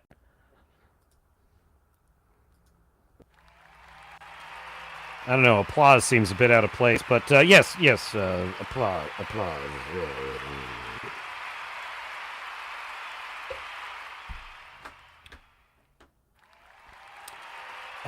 Wackos, man. Yeah, I know, Universal. I know.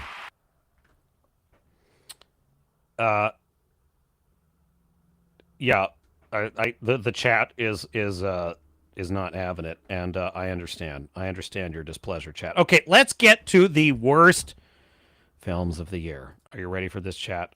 Top 10 worst films of 2024. Here we go. Mr. Producer, share a screen. Number 10 worst film of the year. Here it comes. Civil War by Alex Garland. Now, this is an interesting one because in theory, so this film is basically about a modern second Civil War in modern America. The states are divided. They're fighting each other. Alex Garland is a talented director. I think, was he the director of Rogue One? I want to say he was. I know that Tony Gilroy was like the fireman who kind of rewrote it. I guess not. He did direct Dredd, though. Screenplay by Dredd. Okay, that's a screenplay. Those are his writing credits. Never mind. Director credits. Civil War, Man, Devs, Annihilation, Ex Machina. So he's got some decent credits to his name. He's mostly, I mean, he's a talented filmmaker, even if I don't like what he does a lot of the time. And one thing I will say about Civil War, the action sequences are flat out brilliant. They just are. They're absolutely riveting to watch. They have this feeling of grittiness and realness to them. That's the last good thing I can say about this film.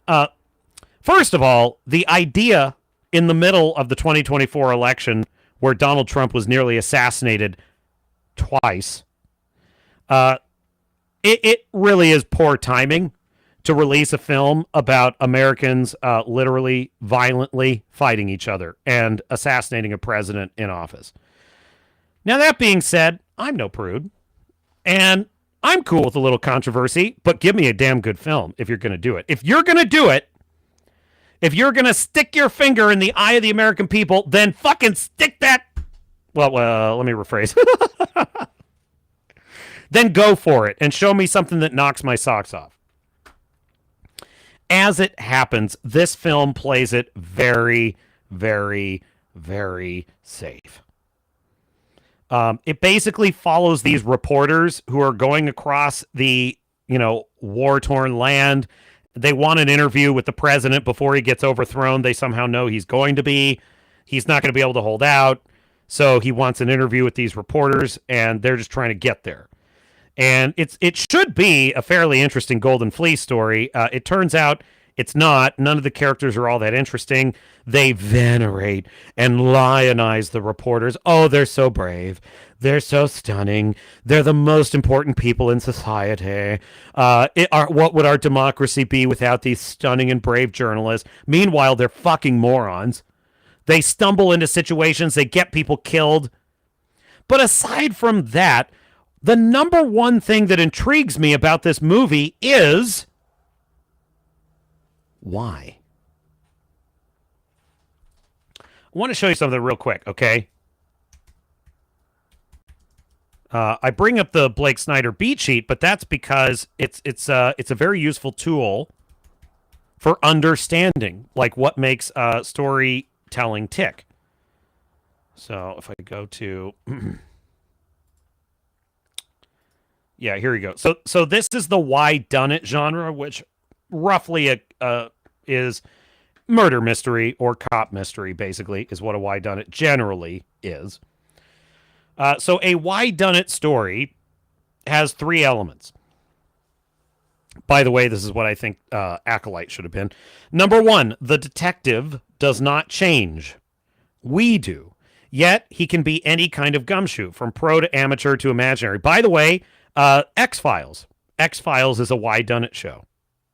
And Fox Mulder and Dana Scully are the detectives, obviously. Number two, the secret of the case is so strong, it overwhelms the worldly lures of money, sex, power, or fame. We got to know. And so does the why done it hero. So why does he change it from who done it to why done it? Because we don't actually care who done it. That's actually not what makes a good mystery interesting. It's not who did it. It's why did they do it? Why is this happening? That's what makes a good mystery, right? Third, finally, the dark turn shows that in pursuit of the secret, the detective will break the rules, even his own, often ones he has relied upon for years to keep him safe. So those are the three elements. I think that's what Master Soul should have been. He should have been the guy that's going through those story beats. But in any case, let me switch back my screen here. Now, why do I bring that up? Well, because the main thing that's interesting about Civil War is why. Why is California and Texas joined together in an alliance? Why is the president considered a tyrant by some and a hero to others? Why has America split into 4 different factions? Well, if you're interested in the answers to any of those questions, you will not get them from this movie. This movie does not comment on literally anything that's going on in this world. Who the factions are, why they're fighting, what started it, what did the president do that was so bad, what did he do that was good? None of it. None of it. Even the reporters don't even discuss the reasons for this. So it renders this movie pointless and pathetic. It's pathetic. As the critical drinker described it, and I agree, sound and fury signifying nothing is what Civil War is. So it's crap. Next, number 9 in the worst films of the year.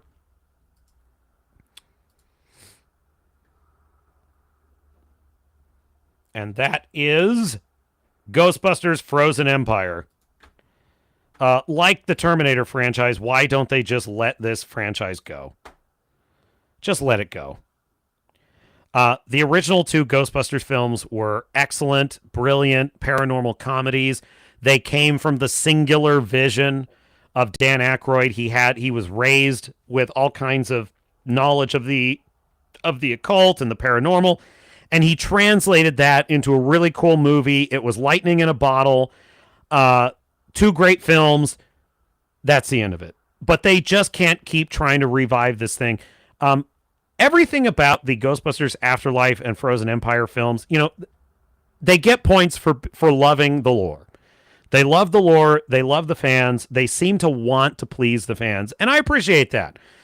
But let's be honest, folks, they fell really short here. They seem to misunderstand what makes Ghostbusters interesting. What makes Ghostbusters interesting is these three and then eventually four characters of Ray, Venkman, Egon, and Winston, who are foils to each other. They have different worldviews. One is a total nerd and an engineer. He's almost autistic. One is a science geek, but he has no head for business. One is a businessman and a con artist, but he doesn't really care about all the details of the paranormal. And then Winston, who's a working Joe who just wants to make a paycheck and not get cooked by a ghost. Well, that's the setup to a really fun kind of comedy, and that's what it should be. What they did with Ghostbusters is they inserted all these characters that really aren't that interesting. They have a freaking soccer mom running the Ghostbusters. She's not a scientist. She's not even a teacher. She doesn't have literally any experience whatsoever that makes sense for her to lead the team. Why is she leading it? Because she's a woman. That's why. Let's just face it. The most logical, and I wouldn't like this either, but the most rational choice would be Paul Rudd's character, who is a science teacher in the first film. He's the most rational choice to lead the Ghostbusters. That said, I don't think he's the right character for it. I think you just need a different character, but he'd be a better choice, but he can't be because we have to see boring soccer mom.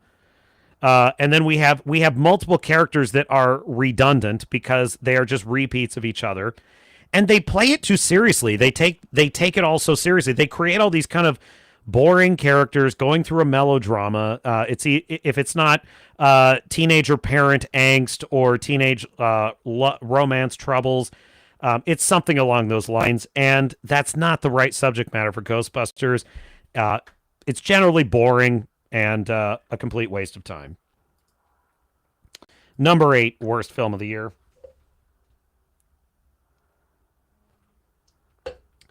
Godzilla x Kong, The New Empire. My God, how I hate this film.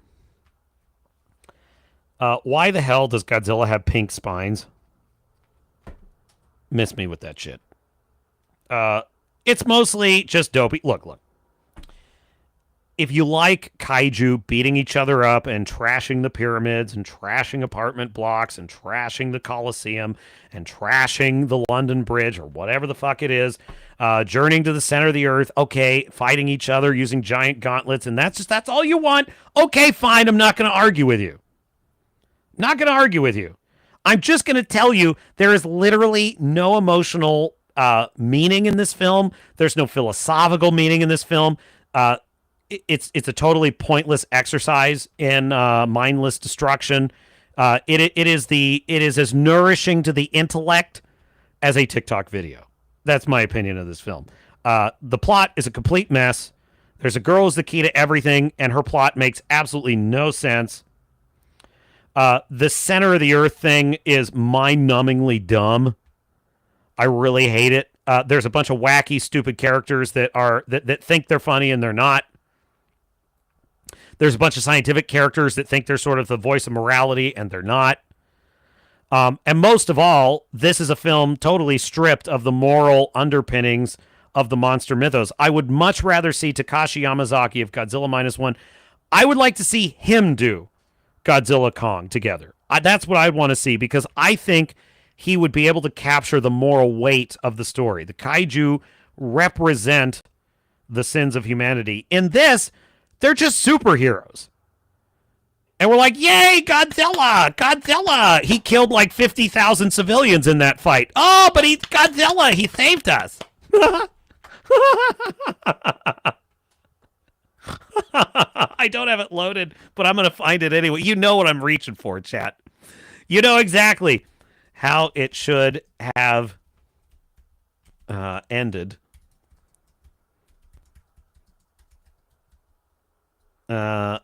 Do they have one on the new Empire? That's probably pretty good, actually. No, I need this one. Superman is jealous of Godzilla. That's what I need. Dang it, I can't find it. You know what? I've got it. I got it here. I can go to video memes. I have it in my file. Yes! I do have it. There it is. I got it. Okay. Can I load it now? Mr. Producer, can you do that? Is that possible? No, under the videos, Mr. Producer. Video clips. It would have to be video clips. I know. I'm trying. You're supposed to be helping me. Video memes. No, I know where it is. Okay, there it is. All right. It's uploading now. But, basically, so this film, I dare them to trash the pyramids in this film, and they do. It's not that I'm against seeing destruction. It's not that I'm against seeing kaiju fighting each other. I just wish it meant something. That's all. You know what? Cancel this upload. No, Mr. Purdue. It's going to screw up the stream. I can't cancel it now. We've gone around the horn. Oh, my God. I probably trashed the whole stream.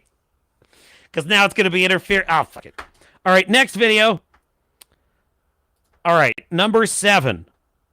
Argyle. If it were possible to make Henry Cavill an unattractive tool, this is the film that proves it. This is a film written probably by a fat cat lady wine mom who has delusions of grandeur. This film is like the worst kind of fan fiction, and worse than that, it's aping the memes of the parodies of the remakes of the James Bond archetype. It is recycled trash. It is volume CGI garbage. I hate everything about it. I want to see if I can cancel that upload, but I can't. Oh, God. I really hope it's not ruining the audio. Okay, if it's ruining the audio, chat, I'm sorry. I probably can't stop it now. It's going to upload the whole stream. All right. Number 6. Borderlands. Hey, did you ever want to see a 25-year-old hot video game character played by an aging Cate Blanchett as if she's 25? Did you ever want to see that? Hey, did you ever want to see an elderly Jamie Lee Curtis be like a super awesome girl boss techie? Then Borderlands is for you. This film demonstrates to me kind of all of the worst excesses of just mining for content. Just content. We want Guardians of the Galaxy. People like Guardians of the Galaxy. Let's do that. This film is dopey. It's pointless. The main characters, they literally, you know what's funny about this movie? My favorite thing about it, so like they get into trouble and they just get out of trouble. Like literally that's what it is. Every action sequence is we're being shot at. Oh no, shoot back. And then they shoot back and they win. Or it's like they're running. Oh no, they're going to catch us. Escape. And then look, there's a way we can escape. And they escape. So there's no tension. There's no interesting set pieces. There's no, Guardians of the Galaxy had really clever set pieces. It had really clever capers that got you invested, and it was a lot of fun. This film has none of that. It's literally just like when they can't hit the bad guy, they just shoot more, and then they hit them. It's so stupid.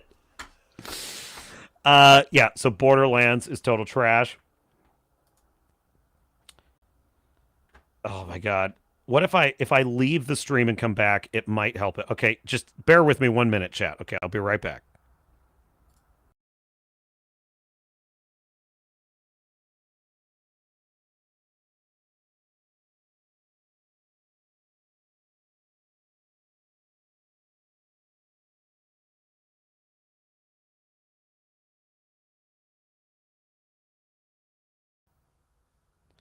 Okay, let me see if that fixed it. Hopefully that reset it. Okay, cool. Okay, cool. It stopped the upload. I didn't want a file uploading and killing my bandwidth. Okay, cool. I fixed it. All right, good. So instead of that very dumb idea, I've got a better idea, chat. I'm just going to play it like this. Share screen. Oh, wait, no, wrong one. Replace. Oh, no, that's my Brutus porn. Oh, no, it's my Brutus porn. Oh, no. That's the Brutus fat file. What the fuck is wrong with those freaks? All right, here we go.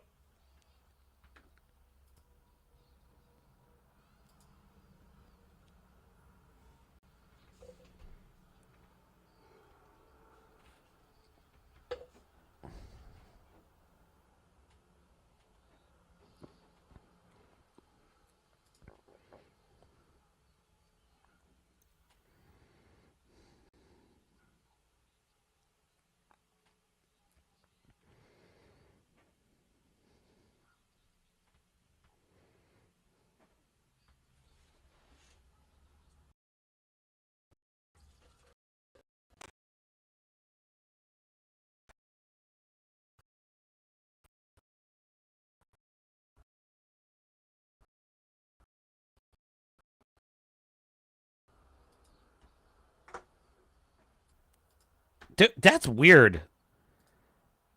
Okay, sorry, chat. It's like I get a weird, like it crashes the video for some reason. Maybe it's only on my end. Stop sharing. All right, now share again. I don't know why it does that. It just crashes intermittently. All right, anyway. Best part. Star Fury loves this part. He's so happy. He's so happy. Yeah, that's the real Godzilla for you right there. Okay, all right. Enough of that. All right, now back to top 10 worst films of the year.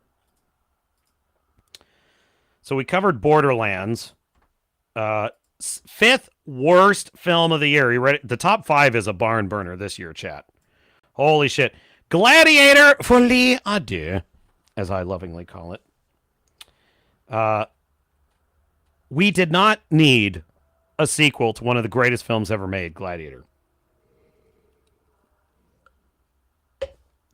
You know, the longer I live, the more convinced I am that Ridley Scott, he got really lucky in some of his earlier films. You know, I remember reading years ago that Gladiator 1, the first Gladiator, they had to rewrite and reshoot the ending multiple times because they kept changing their mind about the ending.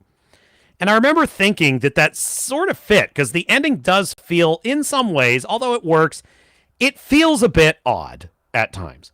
Like they're kind of building up to Maximus escaping and rallying his army, and then all of a sudden he's captured. It's fine. It works. I love the film as it is, but it does show a little bit of the like the editing in the final act of Gladiator 1 definitely has some rough edges to it. And it shows because they kept rewriting the damn thing. So what I think happened with Gladiator 1 is they caught lightning in a bottle. That's basically what happened. And if Ridley had a lick of sense, he'd just leave it at that. That's your legacy. You directed that amazing film. Leave it. Don't mess with it. So what does he do? He does this second film. It's historically illiterate. It just has nothing to do with historical reality. So, not that it had to be perfect. The first film has a lot of historical fiction in it, to be sure. Still, there's a lot in history that would have worked well for this film, and he basically leaves it on the table. Most of the action scenes are kind of mindless. They're not well thought out. The acting is not that great. The plot is very confusing. There's too many protagonists. Denzel Washington, I think, gets buried with a lot of the other protagonists in the film. All in all, it's just boring. It's just a boring film. It's not, it doesn't even come close to the quality of that first film. Nothing about it feels real. You know what I'm saying? Like, nothing about this film. Like, when I watched the first Gladiator film, that first scene in the Germanic forest when they're just unleash hell and they're just firing all the catapults and all the bloody, nasty battle, it felt real. It felt like you're being transported into the ancient times, the brutality of it, the cheapness of life, the unforgiving nature of it, the mercilessness of it. That's what I felt. And what was brilliant about Maximus's character is he was kind of unique in that he was kind of this point of light in this very dark world, which he kind of states in the film when he says he fights for Rome because he believes Rome is the light, much of the world is darkness. That's a powerful motif and a powerful thematic element. But most importantly, you feel like you're witnessing what the ancient world was really like in Gladiator 1. I don't get that feeling from Gladiator 2 at all. I get the feeling that I'm watching a bunch of CGI. I get the feeling I'm watching a bunch of action scenes. I get the feeling that I'm watching a bunch of reminiscing about the first film. Seriously, the best scenes in this movie are them reminiscing about Maximus and his legacy. Well, you can just save it next time. I don't need that. I'll just watch the first movie. I'm really, really tired of these directors and writers digging. It's IP mining. That's what this is. This is IP mining.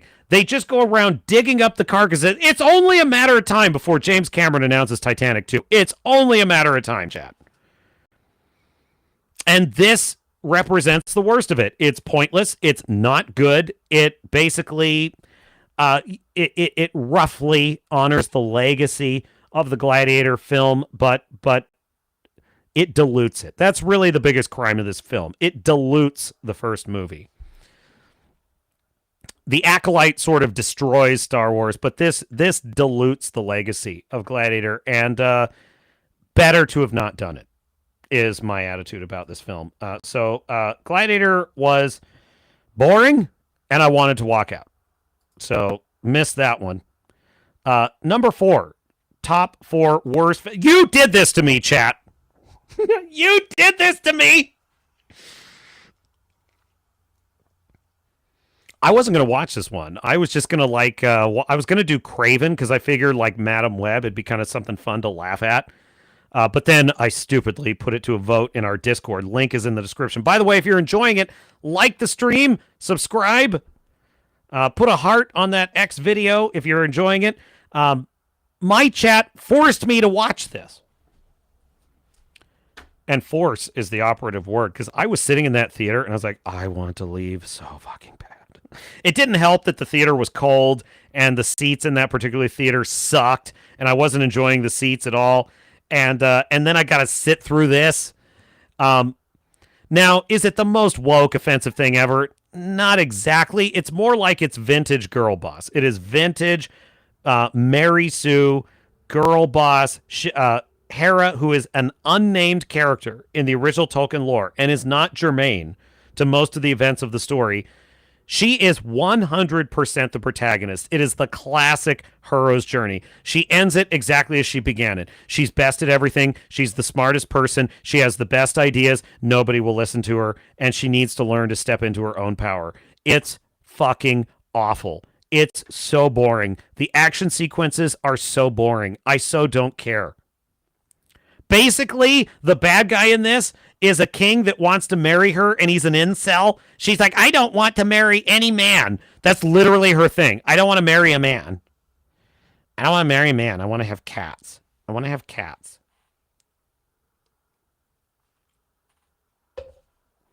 If you wanted to picture Eowyn as a childless cat lady, this is your movie. It's just so boring. It's such an eye roll, and the animation honestly is not that great either. Like the actual motion of it doesn't really make a lot of sense. Some of the artwork is pretty beautiful, but generally completely a waste of time. 4th worst film of the year for good reason. God, what a slog. I didn't expect that. I honestly thought this would be mid. Okay, there's some cringe, Mary Sue shit in there, fine. I figured it would be kind of like a 6 out of 10. That's kind of what I was predicting. I did not expect to sit in that theater and just be kicking and screaming the whole time. Like, oh my God, this is so boring. All right, next film. 3rd worst film of the year. Oh, it's been too long since we talked about Rebel Moon. The Scar Giver. Rebel Moon, the Scar Giver. Oh my God. Zack Snyder flew too close to the sun in a big way. Now listen, the guy's been through a lot in his life. I feel bad for him. Fact of the matter is, he's great at adapting source material. It turns out he's terrible at creating it. I'm sorry. It just is what it is. Rebel Moon, famously, the result of a rejected Star Wars script, and if it was rejected by Lucasfilm, and it had a girl boss in it, holy shit. Maybe it's because she had a shaved head. Kathleen Kennedy doesn't like him with the shaved head. She's not into that. She likes him having dark brunette hair that's long. That's what Kathy likes. So maybe that's the issue. Cora had sort of a shaved head. No, I don't want that. Also, she's a little ethnic. I think Kathy prefers the white brunettes. I think that's what Kathy likes in Star Wars shows. So I don't think she was into Cora. She's a little too, just a little too shaved head for me. So he goes on, he writes this movie, Rebel Moon. Everything about this movie is pointless, style over substance. The plot is nonsense. Nonsense. This whole movie is nonsense. The world building it is bad, folks. It's really bad. He literally just like picked every trope. He picked tropes from steampunk. He picked tropes from like World War I. He picked tropes from fantasy. He picked tropes from Star Wars, Star Trek. He picked tropes from everything. And he just stuffed all of them into this movie. He took tropes from the ancient world. He's got ancient coliseums in this. He just stuffed it all in there. Folks, you can't quite believe the scene in which the main bad guy's dreadnought is trying to target the rebel base and destroy their wheat. All this is it's to protect the wheat on a small planet that's irrelevant. So stupid. But aside from that, so the dreadnought is targeting the rebels. Do you know how they have to target? This is like the super advanced Mother World society. They literally are turning like a wheel to they're like inching this gun. They're inching it along the x-axis, right? Finally, they get it in position. And then they get another wheel, and they start turning that one, and it starts inching down like this. It's like, it's worse. It's less effective than a World War I artillery piece. And they're literally manually aiming this like World War I style artillery gun, right? Now, the whole time I'm watching this, and of course it's meant to be like, oh, the clock is ticking. Oh, when that gun's pointed at the rebel base, it's all over for them, and it's so stupid. But I kept thinking, like, if they were in an actual like battle, this would be totally useless. In a space battle, that would be useless. You could never lay your gun on an enemy ship before it moved out, because you'd be sitting there going, you're trying to move this gun, and by the time you've moved it, the enemy ship has moved. So listen, this is a guy who clearly clearly has no sci-fi chops whatsoever. And I'll tell you something. He lets himself off the hook by saying, oh, well, it's sci-fi fantasy. Oh, it's sci-fi fantasy. So it doesn't have to make sense. Yeah, okay. That's what lazy, untalented writers tell themselves. That's what lazy... trust me, if you're a writer and you're telling yourself, oh, it doesn't have to make scientific or logical sense because it's fantasy, it's sci-fi fantasy, wrong. Because fantasy has to make sense. Fantasy worlds have to make sense in the same way that sci-fi worlds have to make sense. So you can't let yourself off the hook by saying sci-fi fantasy. The worst shit I read in writers groups was always sci-fi fantasy. That was always the worst shit I read. Every writers group, there'd be some guy coming in there, oh, it's not strictly sci-fi, it's not strictly fantasy, anything goes. And it's trash. It's just awful. It's not, you can't read it. The lore doesn't make any sense. Well, okay, so here's some of the things I would change. Anyway, so Rebel Moon strikes me as something written by someone who tells themselves fantasy sci-fi doesn't have to make sense, and it's crap. Can I find this, Mr. Producer? Actually, I probably have it. Oh, I think I might actually have this in my video memes. Oh, I do. I do have it. Okay, pull this video, Mr. Producer.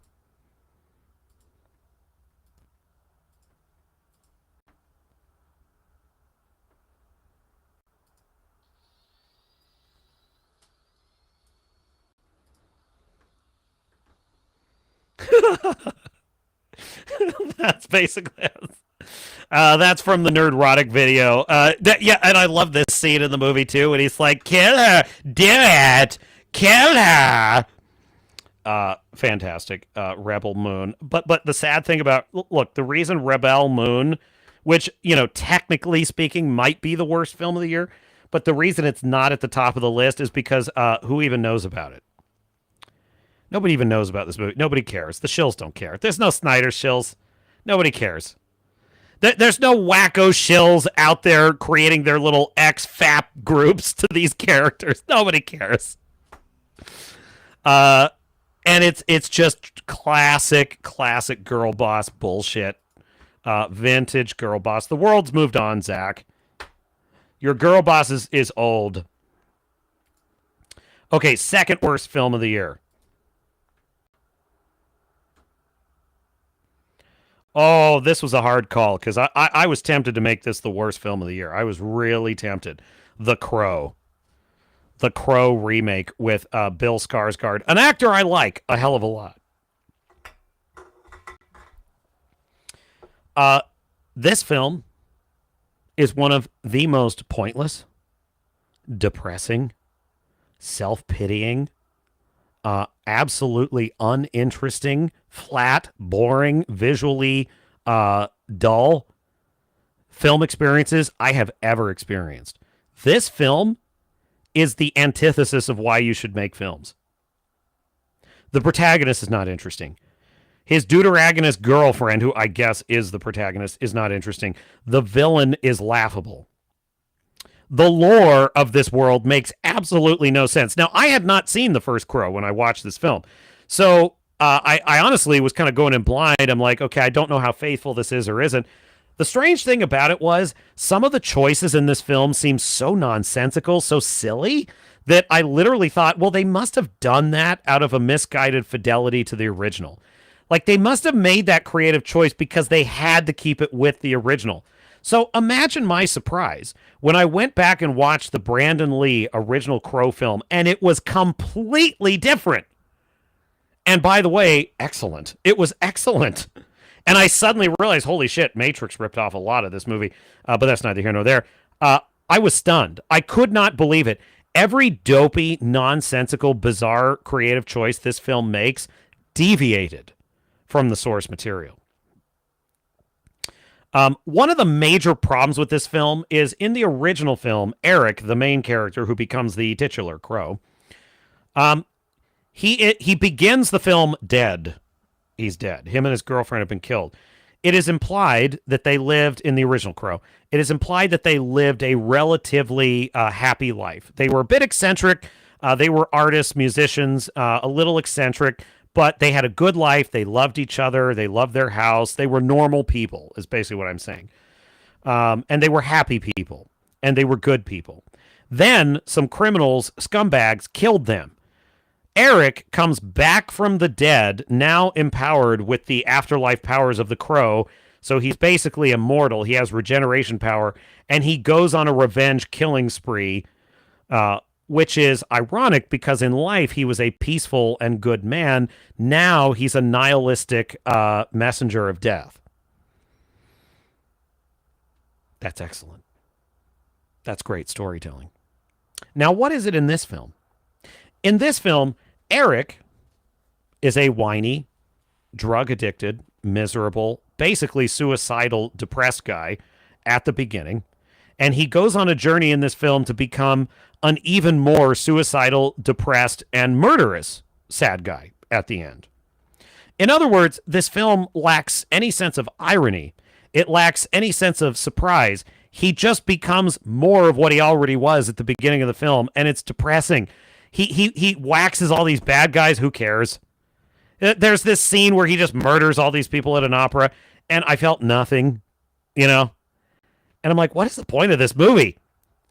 Why did they make this? IP mining, that's why they made it. So, yeah, The Crow, second worst film of the year, absolute trash. Now, before we get to the worst film of the year, honorable mention. The American Society of Magical Negroes. Yeah, I mean, probably the less said about this film, honestly, the better. But this is basically a film based in critical race theory. It's hateful. It's racist. It believes it is totally fine to stereotype all white people, to categorize all white people, which used to be the definition of racism. That used to be what was racist. When you judged an entire group of people by their cultural heritage, that was racist. In this film, they seem to think it's funny and stunning and brave. It turns out it's neither. This film is trash. It's hateful. It's resentful. And oddly, it seems to marry the general Gen Z predilection for trauma bragging to racism. In other words, the main character's issue is that he feels uncomfortable in front of white people. And this is attributed to racism. In other words, white people, if they become uncomfortable, they'll murder him, is basically the idea. So he has to make white people feel comfortable. When in reality, he's just a goober who's uncomfortable in his own skin. And that's not a racial issue. That's a Gen Z issue. You weren't raised to be a man. You weren't raised to carry yourself. You don't know how to be confident and project power in the world. You're a pajama boy. That's your problem. Not that you're black. Your problem is you're a pajama boy and you don't know how to be a man. That's the issue. But you're attributing it to white people being the problem. Well, with all due respect to this movie, fuck you. Like, go fuck yourself.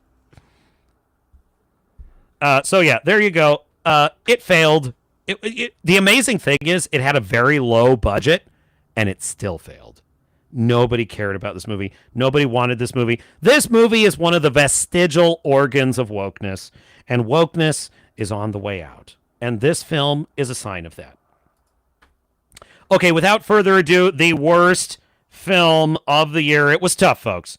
It was tough, but I had to make the call. Joker, Folie, Deux. Worst film of the year. Now, originally, I kind of gave this film a 5 out of 10 when I was just right out of the theater, kind of fresh looking at it. I kind of enjoyed the twist. Spoilers for Joker. I sort of enjoyed the twist that he's not the Joker and he was murdered by the real Joker. But that was a knee-jerk reaction. The more I thought about it, the more I realized how absurd it was. You just did 2 movies that are supposed to be a character study of the Joker, but he's not the Joker. Now, the worst, there are many crimes of this film, but the worst crime of this film is it betrays the promise of the premise. Now, Penguin, which is my vote for the best series of the year, did what this film fails at. It showed you the origin of a penguin who becomes a threat to Batman and who we are rooting against by the end. That's what this film should have done. That was what we paid, if we did, that's what we paid the ticket price to see. It's what made the first one a success. Now, if we're getting into the structural elements of the film, there are some impressive visual elements, but mostly this film is drab. It's actually very similar to The Crow in many ways. It's about two depressed people in an insane asylum who form a toxic romance. It's almost the same story when you really think about it. Meanwhile, the Joker is enduring a trial for all of his various crimes. Most of the film is in the rain. It's depressing. It is a musical in which none of the musical numbers advance the story or the plot or reveal anything new about the characters. They're just covers of popular songs from long ago. And they're performed amazingly by Joaquin Phoenix, who, predictably is not a great singer. And they are performed by Lady Gaga, who is a great singer, terribly. Every song is sung sort of under your breath. I love you. And so they're kind of mumbling all the lyrics. So the songs serve no purpose. They're not interesting to listen to. And generally speaking, this film is slow, it's long, and it's a slog. And at the end, it shanks you in the back for your trouble. But what really merits this film being the worst film of the year is the sheer maliciousness behind it. Todd Phillips produced a film that was loved because it did exactly what he was trying to do. It did a really interesting character study of a man falling into madness. But Todd Phillips got the woke NPC download, which said, the wrong type of Americans are identifying with this character. Working class white Americans, working class black men, for example, might be identified. Now, that's bad.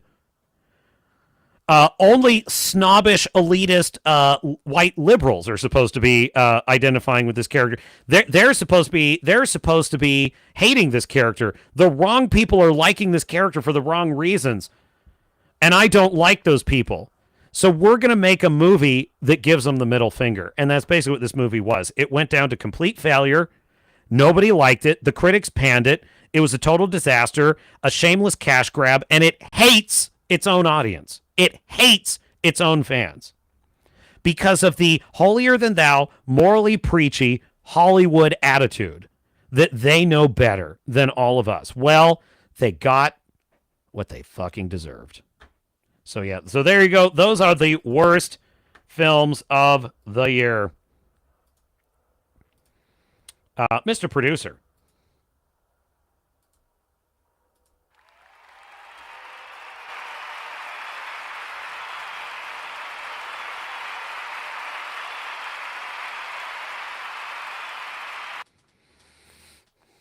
Yeah, so trash. That's the trash that I sat through. Oh my God, there was more. There was a lot more that could have gone on that list, let me tell you.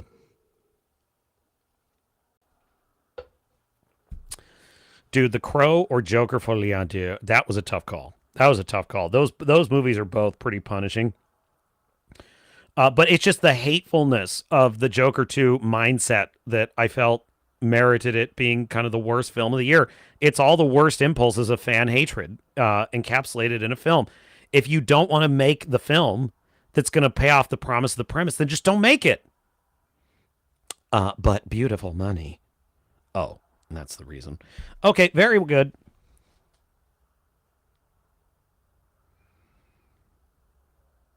Redoubt Productions says, Civil War's marketing was excruciating to me. The novelty of what if there was a civil war in the United States does not work on me for obvious reasons. Well, because you're a Civil War aficionado and scholar, Redoubt Productions. But you know, more to your point, well, the problem with Civil War is it doesn't explore that. It doesn't explore the question of what if there was a civil war. The only thing it does is show you the violence of it. It doesn't show you any of the reasons, the rationales, why people might be doing it, What could have precipitated it? Nothing. It has nothing to say about American culture at all. That's what's the problem with Civil War. I hated it. I was like, I want to know more about this. I want to know why California and Texas are fighting together. Tell me. The movie doesn't care. The movie doesn't care about any of that. So that's the problem with it. All right, Anthony, see you later. He's out. Catch you later. Have a good one. There he goes. Redoubt says, I like Kate. I like Jamie. I don't even mind Kevin. This was not the movie for them. This was not such a movie either. Borderlands may not be the worst movie of 2024, but it's definitely the most random. Yeah, definitely. No audio. Uh-oh. Do I have audio right now? What happened there? Damn it. I should have been watching the chat. Redoubt says, also, I think Godzilla just ate a chuck off our keel. We're taking on water rapidly. Is there audio when I share those videos? That could be an issue with Restream. Redoubt says, don't blame Rohirrim on me. I warned you. Well, I know, Redoubt.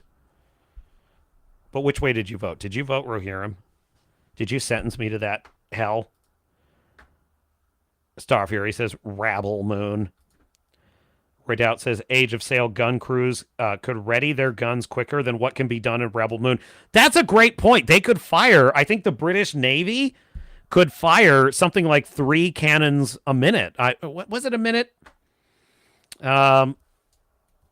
Rate of fire of British Napoleonic. It wasn't a lot.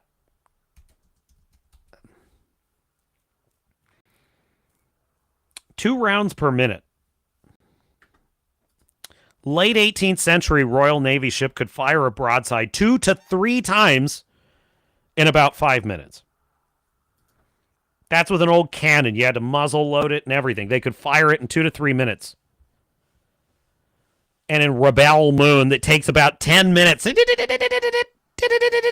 so stupid.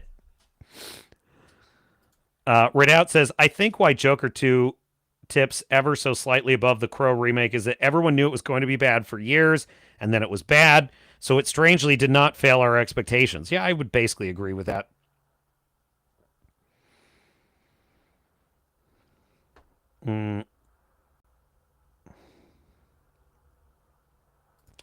Universal says, original set, the standard for many other movies that copied it. The Crow, you mean, right? Most notably The Matrix. Universal says, you think Crow is the worst? Many have said money laundering for The Crow. That's definitely possible. Redoubt says, I'll bring up my reference again to how Joe Dante handled having to make a sequel. He had no desire to create like a professional with Gremlins 2, unlike Todd Phillips with Joker 2. You know, my attitude is, if I were in that position somehow and they just backed up a dump truck of money and they're like, I know you don't want to make a sequel to this, but please do make it. You know, on one hand, if there were fan demand, that would also be a key motivator too. If the fans are like, we really want to see how the story continues, that would be the most motivating thing to me to change my mind. But if I were just taking the money, I'd still want to turn in a quality product. You know, I mean, I'd still care about my reputation as a filmmaker, you know. I would still care that the audience were happy. I'd be upset if the audience walked out of the theater and felt like they were cheated.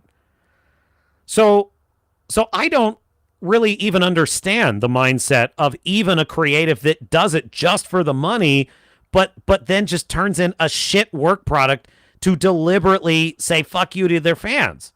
I don't understand that mindset. I don't understand how they can live with the reputation damage of that. You know, Todd Phillips, his brand is now damaged. Everyone now knows that Todd Phillips is a guy that will stick his finger in the eye of his fans for money. And he's okay with that, I guess. He's fine with that. That's all he needs. Give me the money. I don't give a fuck. I can't identify with that mindset. Like, not at all.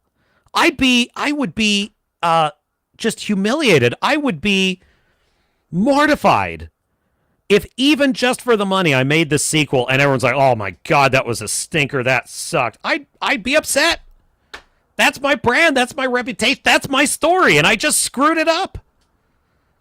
So I don't understand it. I don't understand the mindset at all. Take your money, but like turn in good work. Whatever. All right. Now to the best films of the year. You ready for this, chat? It's time. Without further ado,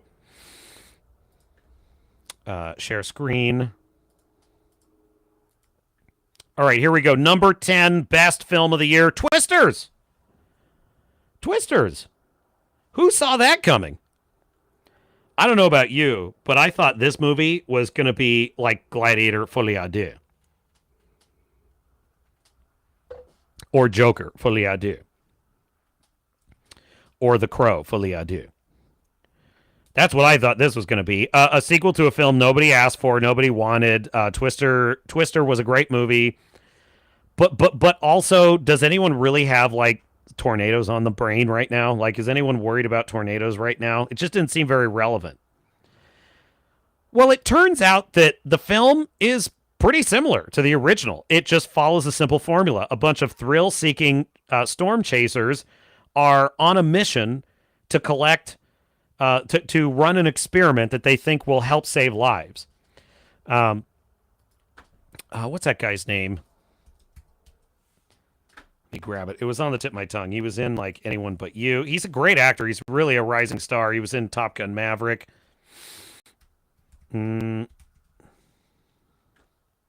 it is. Glenn Powell. That's who I'm thinking. Glenn Powell, who plays Tyler, who's this kind of, he's a YouTuber who's a storm chaser. That's his whole brand. And he has a really awesome truck. It's all tricked out. It's got like drills that can drill into the ground. And he's crazy. Daisy, Edgar Jones, plays Kate, who is the main character of the film. And I love how it opens. Basically, she is a brash, tough, take no prisoners storm chaser until all of her friends get killed by a storm. And then she hangs up her hat and she's done. So interestingly enough, like she opens the story as someone who has suffered a great loss. She effed around and found out. And the Twister helped her find out. And she's lost her mojo. She's not, and she kind of gets pulled into getting back in the saddle and doing what she's got to do. So she actually has a really good redemption arc in the story. Glenn Powell plays a kind of love interest / buddy / rival to her. And it's played really well. There's really no wokeness in this. There's no climate change BS. It's just a fun action movie. Glenn Powell acts like a man because he's a man. And Kate acts like a hot chick. She's a hot chick. And they do their thing. And it's awesome. And it's actually a pretty good movie. Pretty damn entertaining. 9th greatest film of the year, 2024, the year of our Lord. That would be Beetlejuice. Beetlejuice. Now, again, did I ask for Beetlejuice Folie à Deux? No, I did not. But it turns out that Tim Burton had a vision. He wanted to do a continuation of the story. And unlike Ridley Scott and Gladiator Folie à Deux, I would say that Tim Burton mostly is still Tim Burton and knows what his vision for this world is. I love the opening credits of the film. The opening credits of the first film are a bright sunny day as we're panning over the town. In this film, it begins with a rainy day going over the town, which sounds a bit simplistic when I say it out loud. But the reason I like it is because it reminds you of the original while showing you a different motif right up front. Redoubt Productions says, totally in no way did I cover that for an episode of Retracing History or anything. Which one? Twisters? You did, actually. I remember that, Redoubt.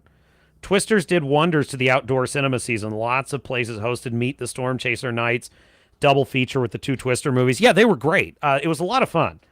I really was surprised. I was like, wow, that's a fun movie. Really good. Honors the original. Same with Beetlejuice. I mean, this is it honors the original. Michael Keaton is excellent at this character. It's like he never missed a step. He's exactly the same Beetlejuice. You know, he's not like Jean-Luc Picard, Robbie. He can barely stay awake like Joe freaking Biden. No, he's great. He's got all the energy of the character. He's as funny and deplorable as ever. I love it. Winona Ryder plays her character well. I actually think Jenna Ortega is the real standout here. She basically is the main protagonist of the film. That would be Lydia's daughter. And her whole thing is she kind of gets trapped in a ghost marriage and her soul is forfeit. And so Lydia has to make a deal with Beetlejuice to save her. Now, that's actually a pretty great story, and it mostly works really well. The problem comes in when they introduce a bunch of other subplots, one involving Monica Bellucci, who's hot, of course, but her plot seems kind of pointless and distracting. Then you have who's that? Who's the other character? She was the mom in Home Alone.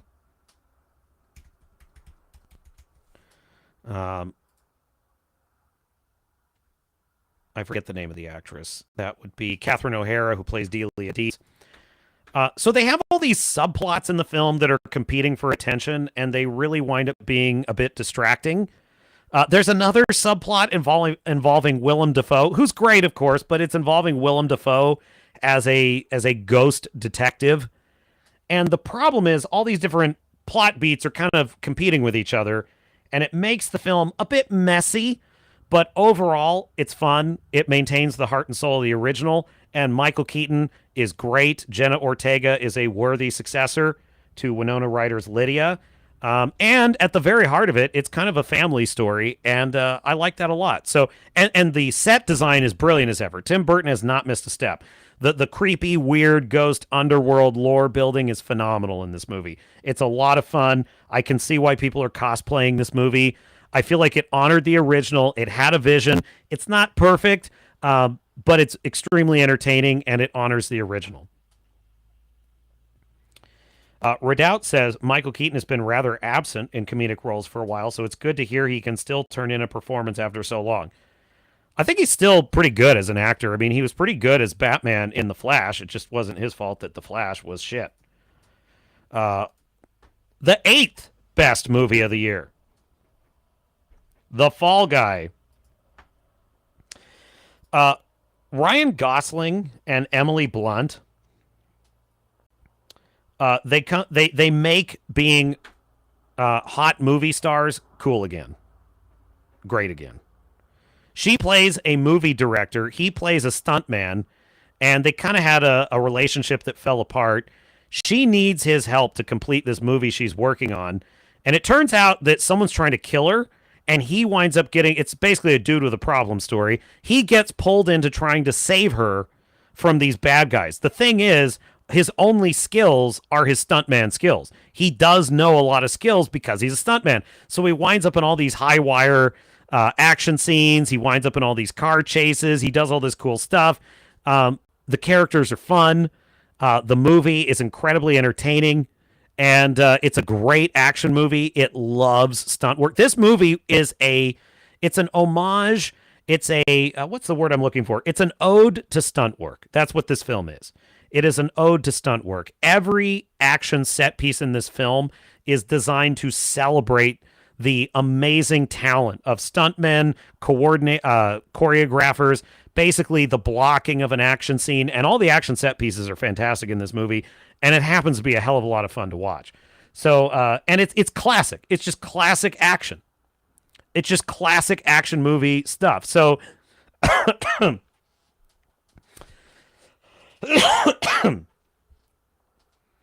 Ryan Gosling, hang on a second.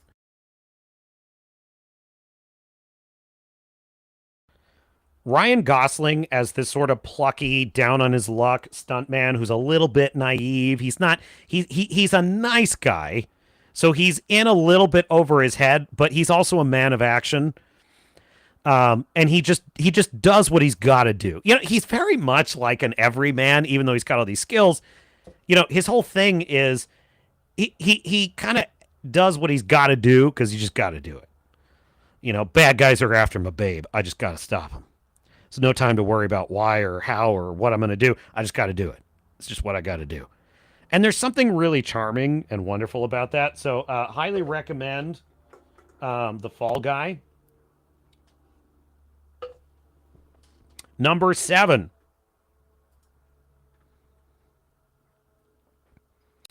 Reagan, starring Dennis Quaid, a biopic about Ronaldus Magnus, President Ronald Reagan, who, in my view, is a big reason, along with John F. Kennedy, actually.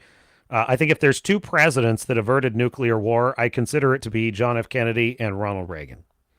I think they saved humanity through their policies. Now, aside from the politics of it, I just think, listen, the 80s is very fondly remembered. It was a time of economic prosperity. It was a time of hope and optimism, and the Cold War finally ended shortly after the 80s and the Soviet Union fell. That's not a coincidence, folks. Reagan was an incredible leader, and he basically said, we're going to achieve peace, but we're not going to surrender our freedoms in the process. So he's a great man, great president, and Dennis Quaid plays the character beautifully in this movie. It's a really, I love the film. It's very emotional and moving. One of the interesting things about it is I will say it probably softens a little bit some of Reagan's more controversial moves, such as Iran-Contra.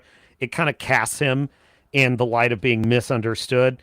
And most people tend to not like Reagan for Iran-Contra. Fair enough. So the film goes a little soft on him with that. One of the things I really love that the film does highlight is the nature of the peace talks between him and Gorbachev. Like, that was something I knew about, but I didn't really know enough details about it. It really is quite miraculous that he was able to negotiate a deal with Gorbachev and the Soviet Union to reduce our nuclear stockpiles.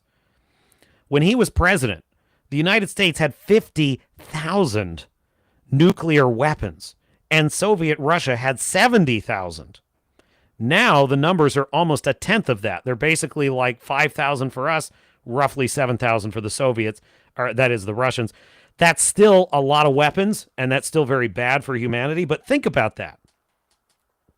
That's a tenth of what they used to be, and his negotiations with Gorbachev are a big reason for that. Now, aside from all that, it portrays the man, his life, who he was, his love and his romance with Nancy Reagan. It's beautiful. It's a wonderful character story, and I highly recommend it.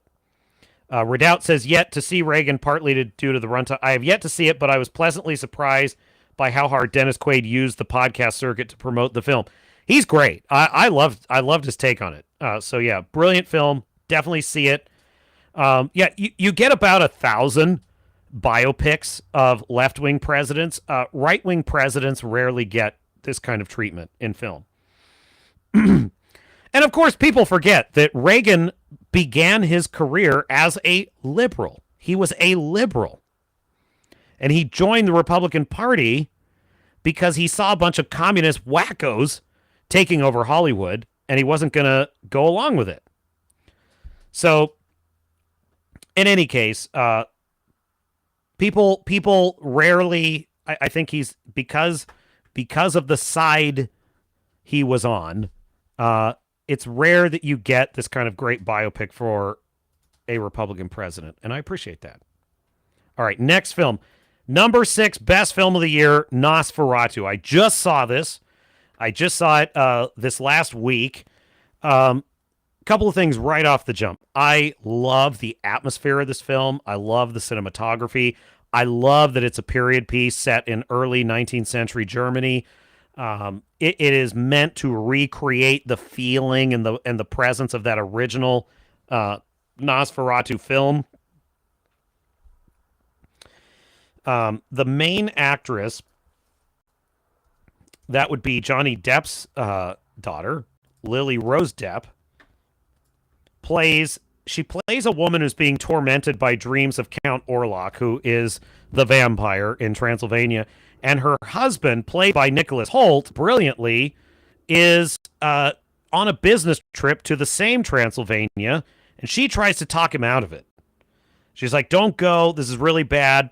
And, of course, the story proceeds apace. He plays Thomas Hunter. You also have Aaron Taylor Johnson playing his friend, who's just a really fantastic character as well. Bill Skarsgård, who I could not believe it. I didn't recognize him. Bill Skarsgård plays Count Orlok. Now, this film is all atmosphere. It's all horror. There's a lot of body horror in it. It plays with editing in really brilliant ways. The way that Count Orlok is able to influence characters' minds, they use really smart use of like jump cuts to show the loss of time, the loss of memory, stuff like that. So it's very cool. It's very slick, and it's a wonderful period piece. Really loved all of that. There's only one part of the film that was a touch on the weak side for me, and that is Count Orlok himself in the beginning. In the beginning, he starts the film as an absolute slavering, demonic monster.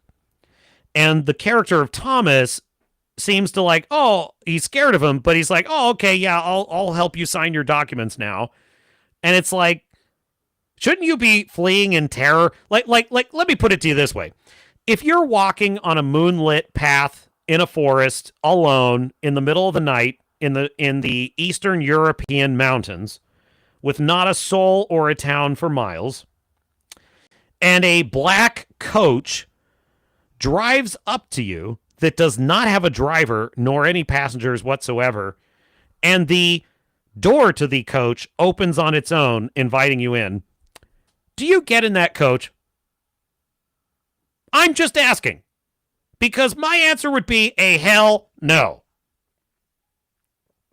At the very least, I'd expect the character to be suspicious about this. But the way the film proceeds, it's like, yeah, not Count Orlok is a total demon. He's basically like Nurgle. Starfear, you'll like this if you're a Warhammer fan. He's basically a Nurgle creature. That's what he is. He's Father Nurgle. He's going to bless you with disease. That's what he is. If you don't know who Father Nurgle is, Mr. Producer, can I find Father Nurgle? He loves you. Father Nurgle loves you. He wants to give you his blessings of sores and pustules and pestilence.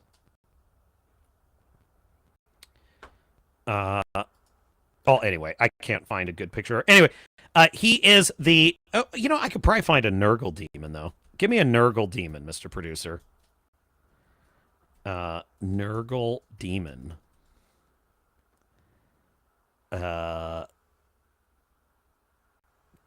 That's probably a good picture. Yeah, that's a good one. All right, share that one, Mr. Producer. Yeah, so in Warhammer Fantasy or 40,000, this is a demon of Nurgle, and their whole thing is pestilence, plague, disease, rot, decay. That's basically their whole deal.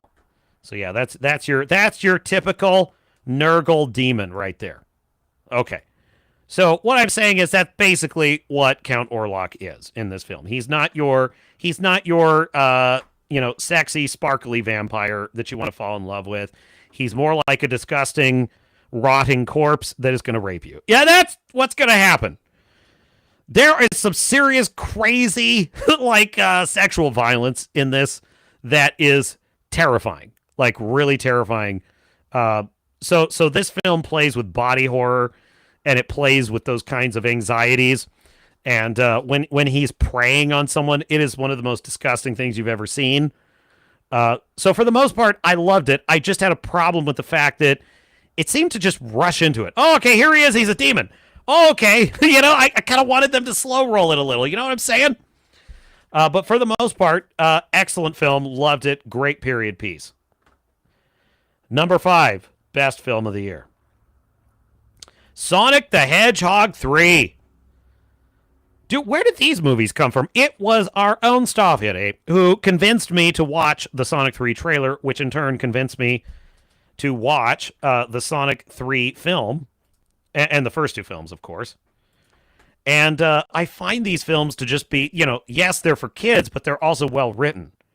And they have a great sort of family story. Sonic is kind of played as a teenager, an alien sort of lost in the universe, and he finds this father, Tom, this father figure, and Tom is sort of his Uncle Ben, as Uncle Ben is to Spider-Man. That's kind of what Tom is to Sonic, and he gives him mentorship, and he teaches him to be a good person. Jim Carrey plays this eccentric billionaire, Dr. Robotnik, who gets crazier and crazier as the story proceeds. He is maximum Jim Carrey, and he's incredibly hilarious.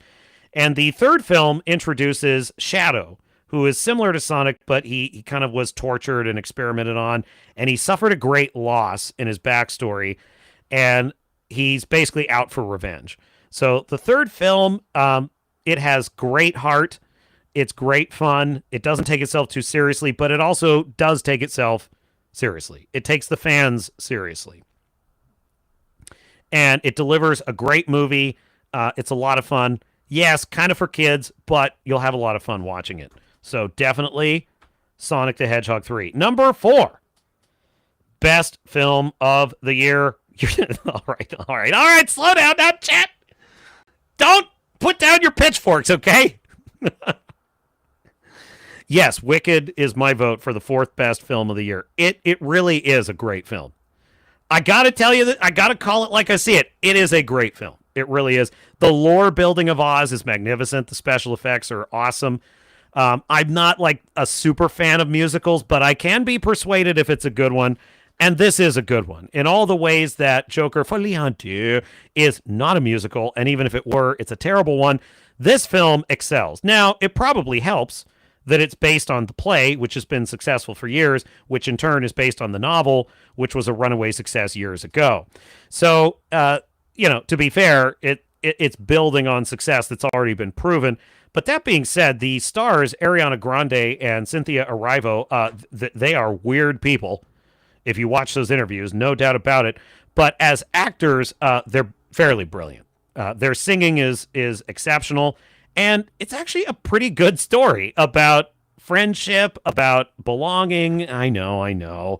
It's about finding out who you are. Yeah, there is that. But mostly it's about an outsider who has no friends, and she's trying to succeed in this world.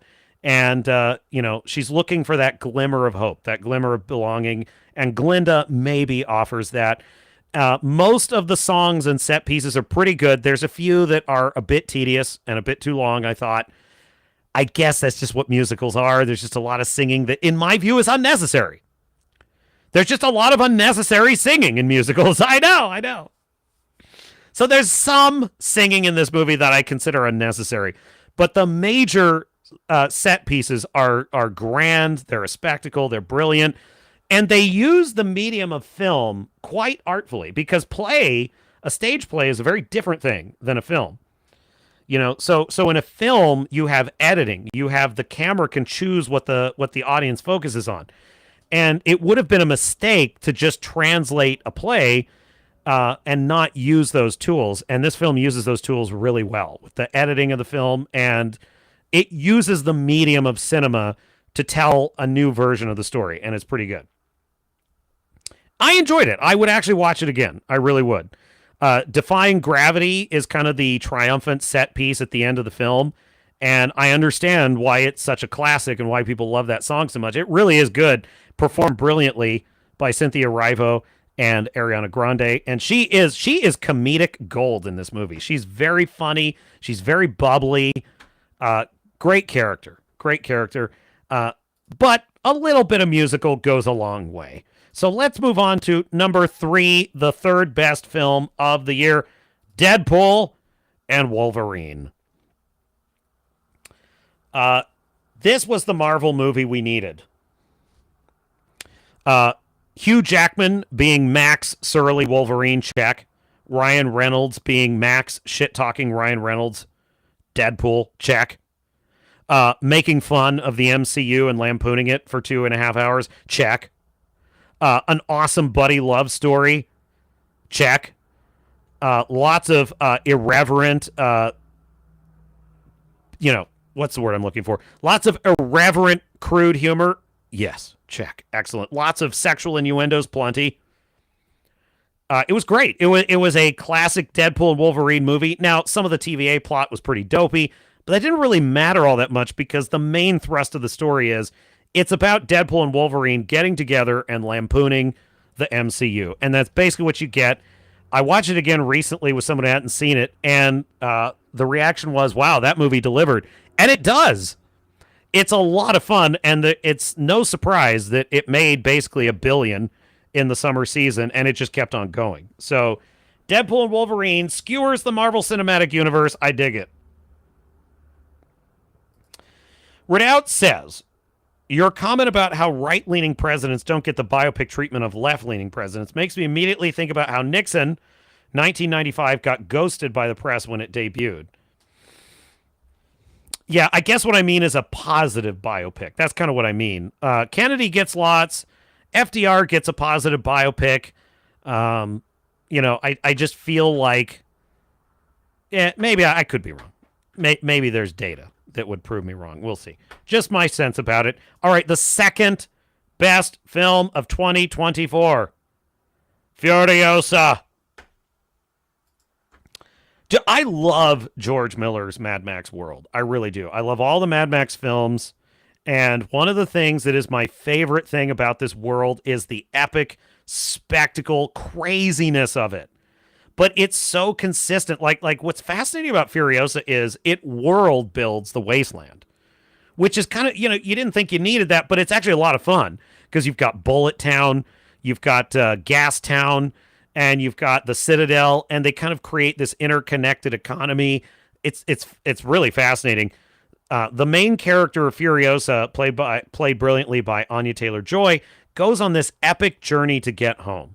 So it's essentially, I would say, it's basically a Golden Fleece story because she wants to get back to her family. The problem is she's abducted as a child and she has no skills. She's from a peaceful place where there's no road war, so she doesn't know road war. So she has to learn. And a guy named Captain Jack helps her. Meanwhile, her nemesis, played by Chris Hemsworth, is Dementus, who is a great character. He's funny, he's intimidating, and one of the great elements of his character is he's a great warlord, but he's a terrible leader. Right? So when he's out there, making war on people, he's great at that.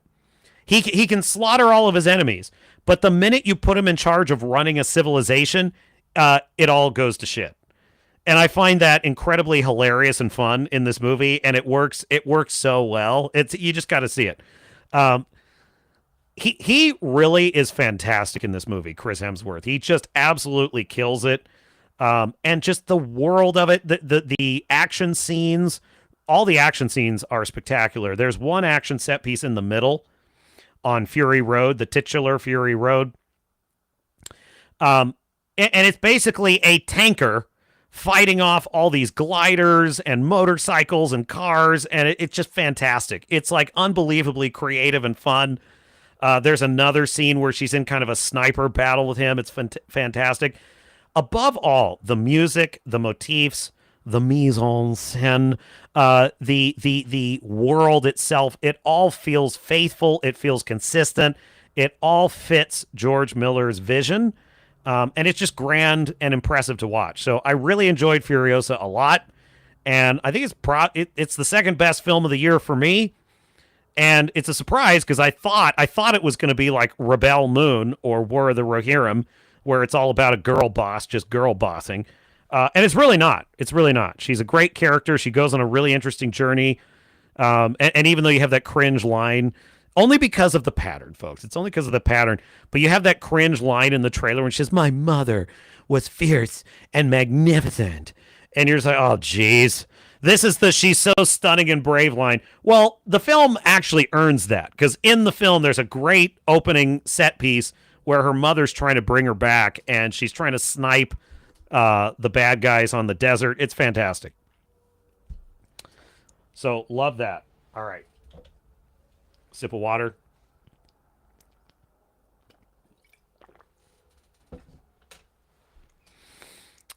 Before we get to the best film of 2024, honorable mention goes to Madam Web. Now, you probably are wondering, well, now, Captain, why wasn't Madam Web on the top 10 worst list? Well, I was tempted, but then I thought, well, but the problem is I had too much fun.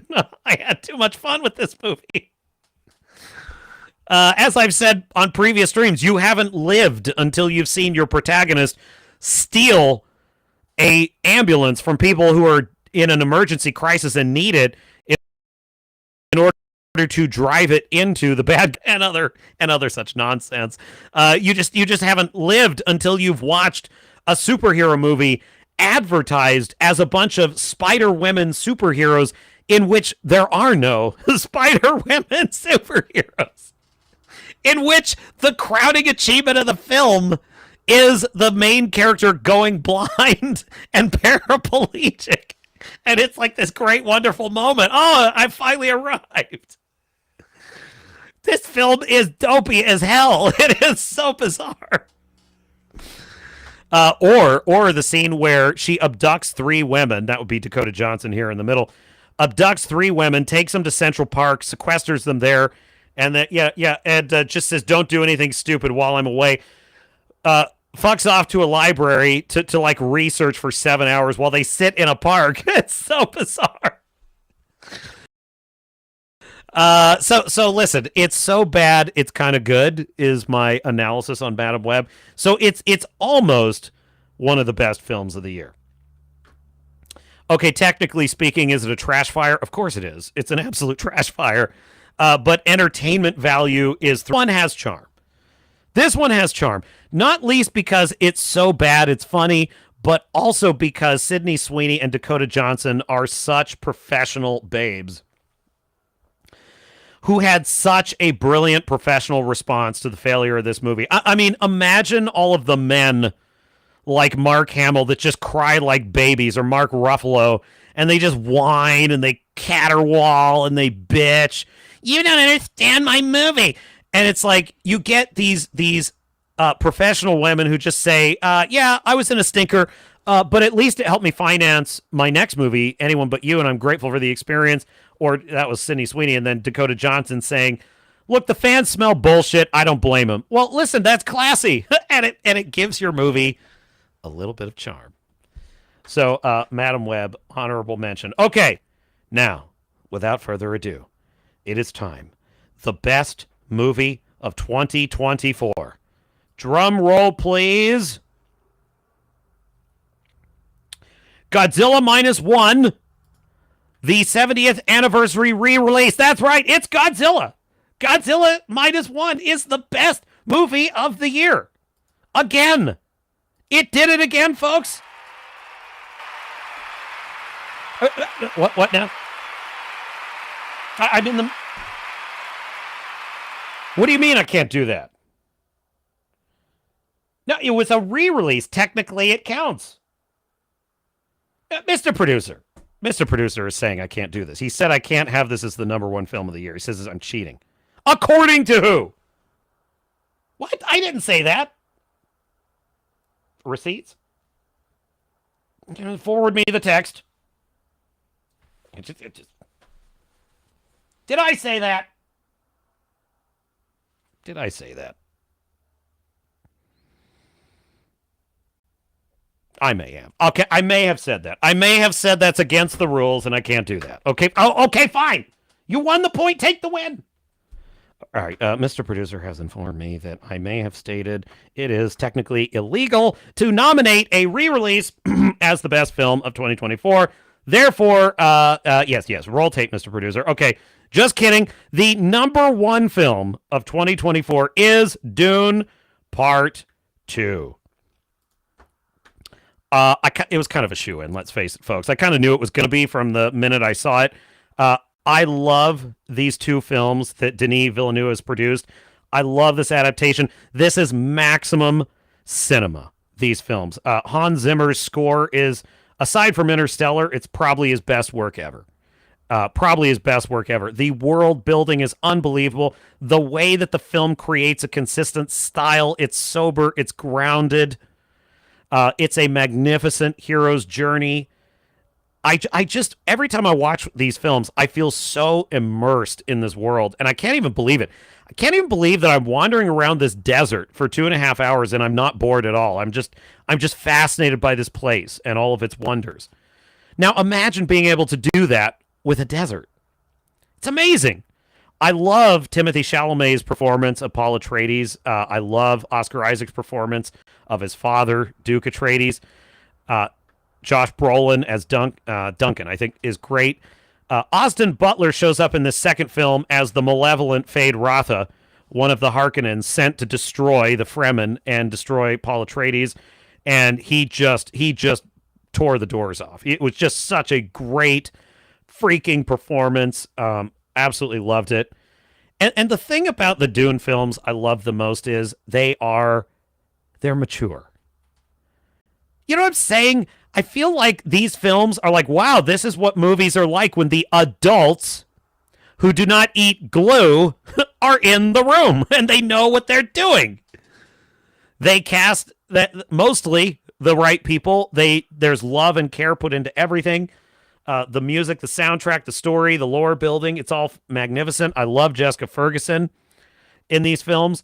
Now, one critique I have is I do think that Zendaya is not optimal as Chani, and I think we all agree on that. The problem with her is there's very little joy or likability in her character. She's always upset. She's always kind of got a stank face, and that kind of sucks. I think we should see the parts of the character that experience joy and love, and what does she care about? What speaks to her? There are some glimpses of it, but mostly she's kind of a sourpuss the whole movie, and I think that kind of kills it a little bit. You've got to balance the characters a little more than that to make them more inviting. Other than that, I don't really have any complaints about the cast. I love all the casting aside from Zendaya. She's okay. She's fine.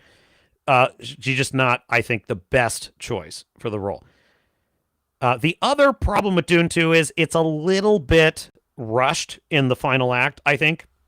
I wanted to see more of a push and pull, more of a cat and mouse between Paul Atreides and Fade Rotha. I want to see more of that, and there wasn't quite enough. So I can understand people feeling like it wasn't quite as much as they wanted. But that being said, on balance, it's magnificent. It's breathtaking. I'll watch this movie any day of the week. I love the deserts of Arrakis. I love the story of Paul Atreides. Super immersed. By the way, I'm watching this show. I haven't mentioned it yet. I'm watching this show. Well, rather, I'm not watching it. I watched the first couple episodes of Dune Prophecy on HBO Max. Holy shit, folks.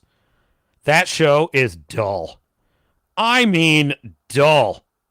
And the thing about it that's kind of crazy is they're trying to do a sort of Game of Thrones. I don't find any of the lore interesting. I don't find any of the backstory or the court intrigue. I don't find any of it interesting. I don't like any of the characters. I mean, the problem is you need the Starks for a Game of Thrones to work. You need the characters you like in order to make that work. So Dune Prophecy, unfortunately, is a total fail. I didn't even put it on the list, but it's a fail for me, and I'm really disappointed by that because I'd love to see this world expand and be enriched. But in any case, I am all for a Dune Part 3. Magnificent film. Best film of the year. Dune Part 2. Mr. Producer, if you would.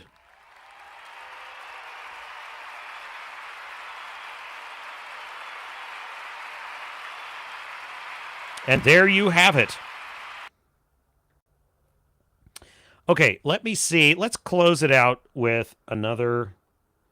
I need like a really good funny video.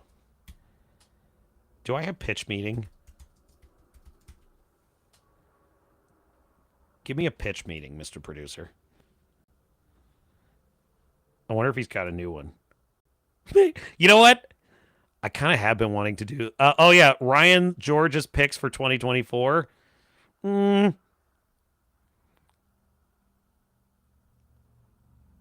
I don't think so. I don't think we'll do that one. Trap. That would be good. I almost put this one on the list. Oh, this is a really dumb one. Trap. Oh, yes. Rebel Moon. Let's do the Scargiver. I've never done this one. I've always wanted to do this one. Just for fun, we're going to do one last ride for Rebel Moon, the Scargiver. The Scargiver. We're going to do that one. Okay, stop screen. First, let me check my chat. Word Out says, I agree with Mr. Producer. Yeah, I'm just fucking with you. I'm not going to say goal. Although I'm tempted. Godzilla -1 would pretty much win it every year if I could do that. Madam Webb, Redoubt says, brought about world peace for a brief fleeting moment. It sure did, didn't it? Okay, let's do pitch meeting. This is Rebel Moon. Let's send off the, what did I say it was? The third or fourth worst film of the year is Rebel Moon. I think I said third. All right, here we go. Roll tape. So, you got some new Star Wars derivation for me? Yes, sir, I do. Rebel Moon Part 2, The Scargiver. Scargiver, huh? What's that about? It's Korra's nickname, our main character. Pretty intimidating, right? I mean, doesn't that kind of imply you will survive whatever she does to you? Yeah, so cool. Anyway, the bad guy she killed in the last movie, he's alive again. Yeah, I guess that makes sense. And he's mad because he didn't want to get killed at all. Understandable. And so now he wants to attack the people of Velt and steal their grain. He still wants to do the thing from the last movie, and the guys still want to defend it. Yeah, like in the last movie. Why isn't this just one movie? Because it's two. So now Korra and the other warriors need to train the village people. The band? No, the people that live on this moon. The warriors have to train them. And who are the warriors again? Well, they're you know, the ones from the last time. What are their names? Well, there's okay, look, I don't know. Fair enough. And so another thing these good guys need to do is harvest all... Oh my god, the scene where they go around the table and they each tell their character backstory in sequential order. It's unbelievable. They just narrate all their backstories in a circle. And as Mahler correctly observed, the surgeon, every single one of their backstories is the same. The Mother World did bad things to someone I care about, and now I want to hurt the Mother World. Every single one of them. Oh, the grain. Wasn't the whole thing in the last movie that they don't have enough grain or people to harvest it or people to fight? Right, but this is the second movie and several days have passed. Got it. So then we're going to get into it. Oh boy, the fighting? No, the farming. Oh. Yeah, it's going to be so slow, sir. It's going to take so very long. Okay. We're talking a good 30, 40 minutes where every time we cut back to the good guys, they're just doing some slow-mo farming. It kind of seems like a long time. Those are people open Netflix and they click on an action sci-fi movie. What do you think they expect? Sci-fi action? Wheat! That's right. Wheat! Slowly. Oh, you sure about that? Yes. And what about the fight training? Oh, the villagers are just kind of instantly good at that part. Well, leaves more time for the farming, I guess. Now you're getting it. So now it's time for some character development. So Korra is going to tell her boyfriend Gunner about the time she shot a kid. What? Yes, her adopted father, Belisarius, staged a coup in the ship's furnace room. The space... I love that. The time she shot a kid. What? Ships are powered by coal, and it's all very dramatic. There's a little string quartet playing, and the tempo of their music is going to adapt to what's happening in the moment. Oh, hiring a band for your secret murder plot is tight. And Belisarius... It kind of is, though. Imagine that. Imagine hiring a band to play the soundtrack of your betrayal.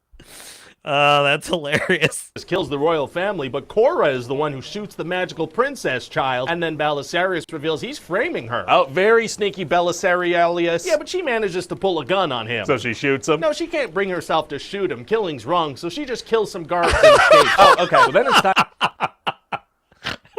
Killing's wrong. I know. And for some backstory for the other warriors. Right, we're like halfway through the second movie, and I don't know any of these people. That's right, so we're just going to kind of get that out of the way rapid-fire style, because we don't have a lot of time here. Hey, maybe we do less slow-mo farming and more organic character development? No, we're gonna want the slow-mo farming. If you say so. For some reason, I absolutely do. So they're all just gonna kind of sit on one side of a long table, facing the same direction, and tell their stories one after the other. Bang, bang, bang, bang, bang, bang. Well, okay then. So now that each of the characters have spoken about themselves for 120 seconds apiece, and therefore the audience cares about them, it's time for the final fight. Oh boy. So the bad guys show up, but the good guys have made a whole system of trenches, so they have the element of surprise. In just a couple of days, they harvested all their grain, trained everybody to fight, and built an elaborate trench system. That's what we're going with. And all the women and children, they're hiding in a building surrounded by all the grain, so the bad guys... No, that's right. The grain is our weapon. They won't attack the grain. blow them up. This friggin' Grain seems like more of a character than the women and children. It kind of is. So now the plan is for Korra and Gunner to sneak onto the enemy's Death Star. What's that? Dreadnought. That's not what you said. It is, though. It is. Well, it must be tough to sneak on a giant ship full of bad guys. Actually, it's going to be super easy. Barely an inconvenience. Oh, really? Yeah, see, they fly Korra's old ship that she escaped on, so they blend in no problem. Oh, the bad guys don't have a system in place to check who's boarding the ship? Apparently not, so then it's time for some heroic action. Oh boy, here we go. Yeah, Korra's gonna shoot a bunch of medics that were trying to help her. Very heroic. Jeez. All right, Skunks. Thanks for stopping by. Oh my God. I know, man. She shoots a bunch of medics.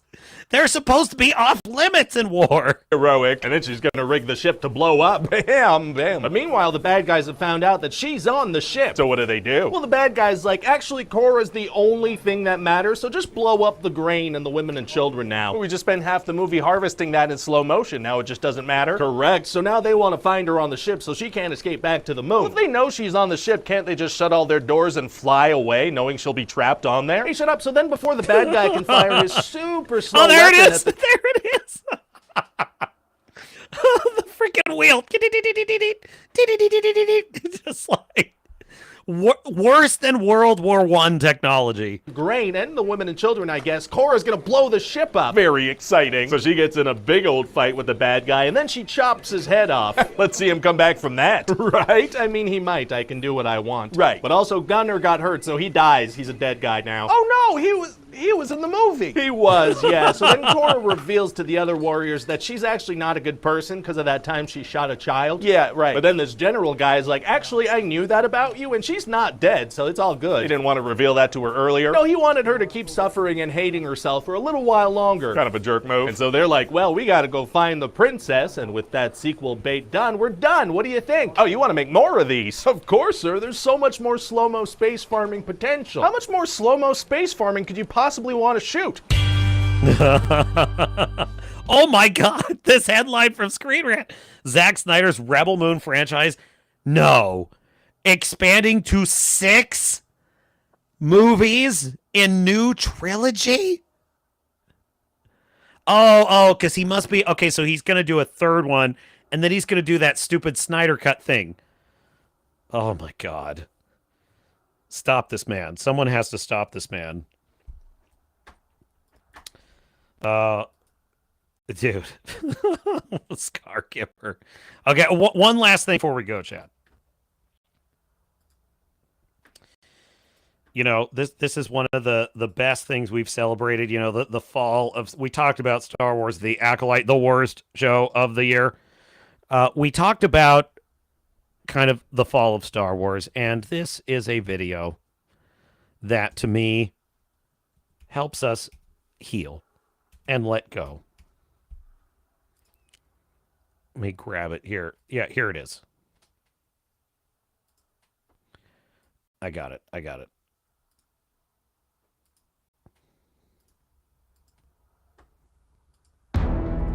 Ahsoka Tano, mystical Jedi warrior, trained to be a child soldier by the master of evil. Yes! She must learn to walk her own path while maintaining order in the galaxy.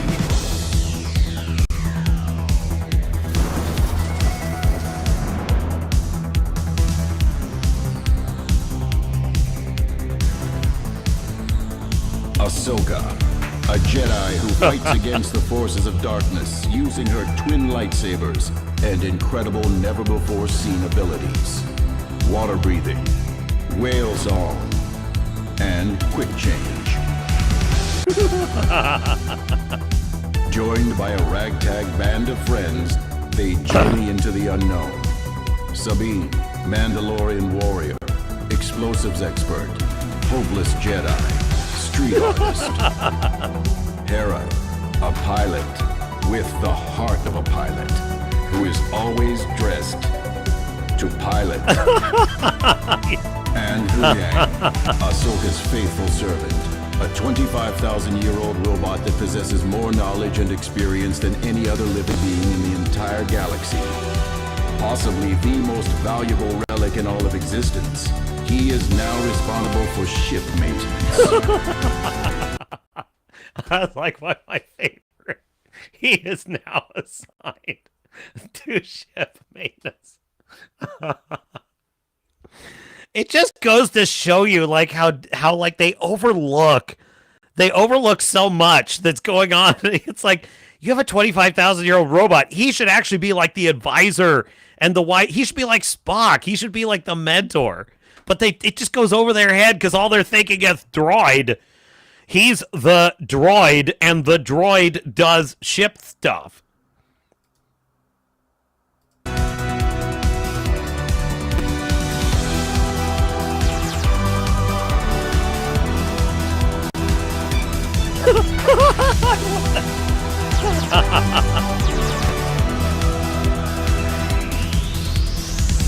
With the threat of a new Star War looming over them, they You know, it's easy to forget how really dumb this series was. It's not as bad as The Acolyte, but it is dumb. against the intangible genius of Grand Admiral Thrawn and his supernatural minions. It's a race to save one of the last Jedis, as one of the last Jedis is hunted by the last remnants of the Jedis. They must learn to put aside Did anyone get killed in Order 66? Seriously? their differences, reconcile with their pasts, and risk it all to find a long-lost ally who may or may not be able to help them.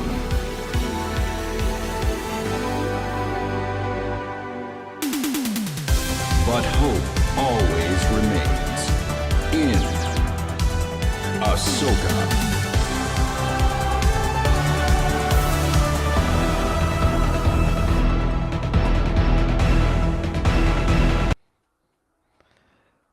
Hell yes!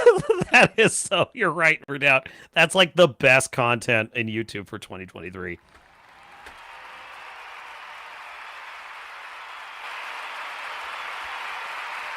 Hu Yang, her faithful servant, a 25,000-year-old robot with more knowledge than any living being, possibly the most valuable relic in all of existence, is now assigned to ship maintenance. I just want to leave you on a high note. So there you go. Best films, worst films, best shows, worst shows. I gave you some good stuff to watch, chat. Never say I don't take care of you. I do. I take care of my chat. And we had fun. But as Q once said to Jean-Luc Picard, all good things must come to an end. But I have fun hanging out with you.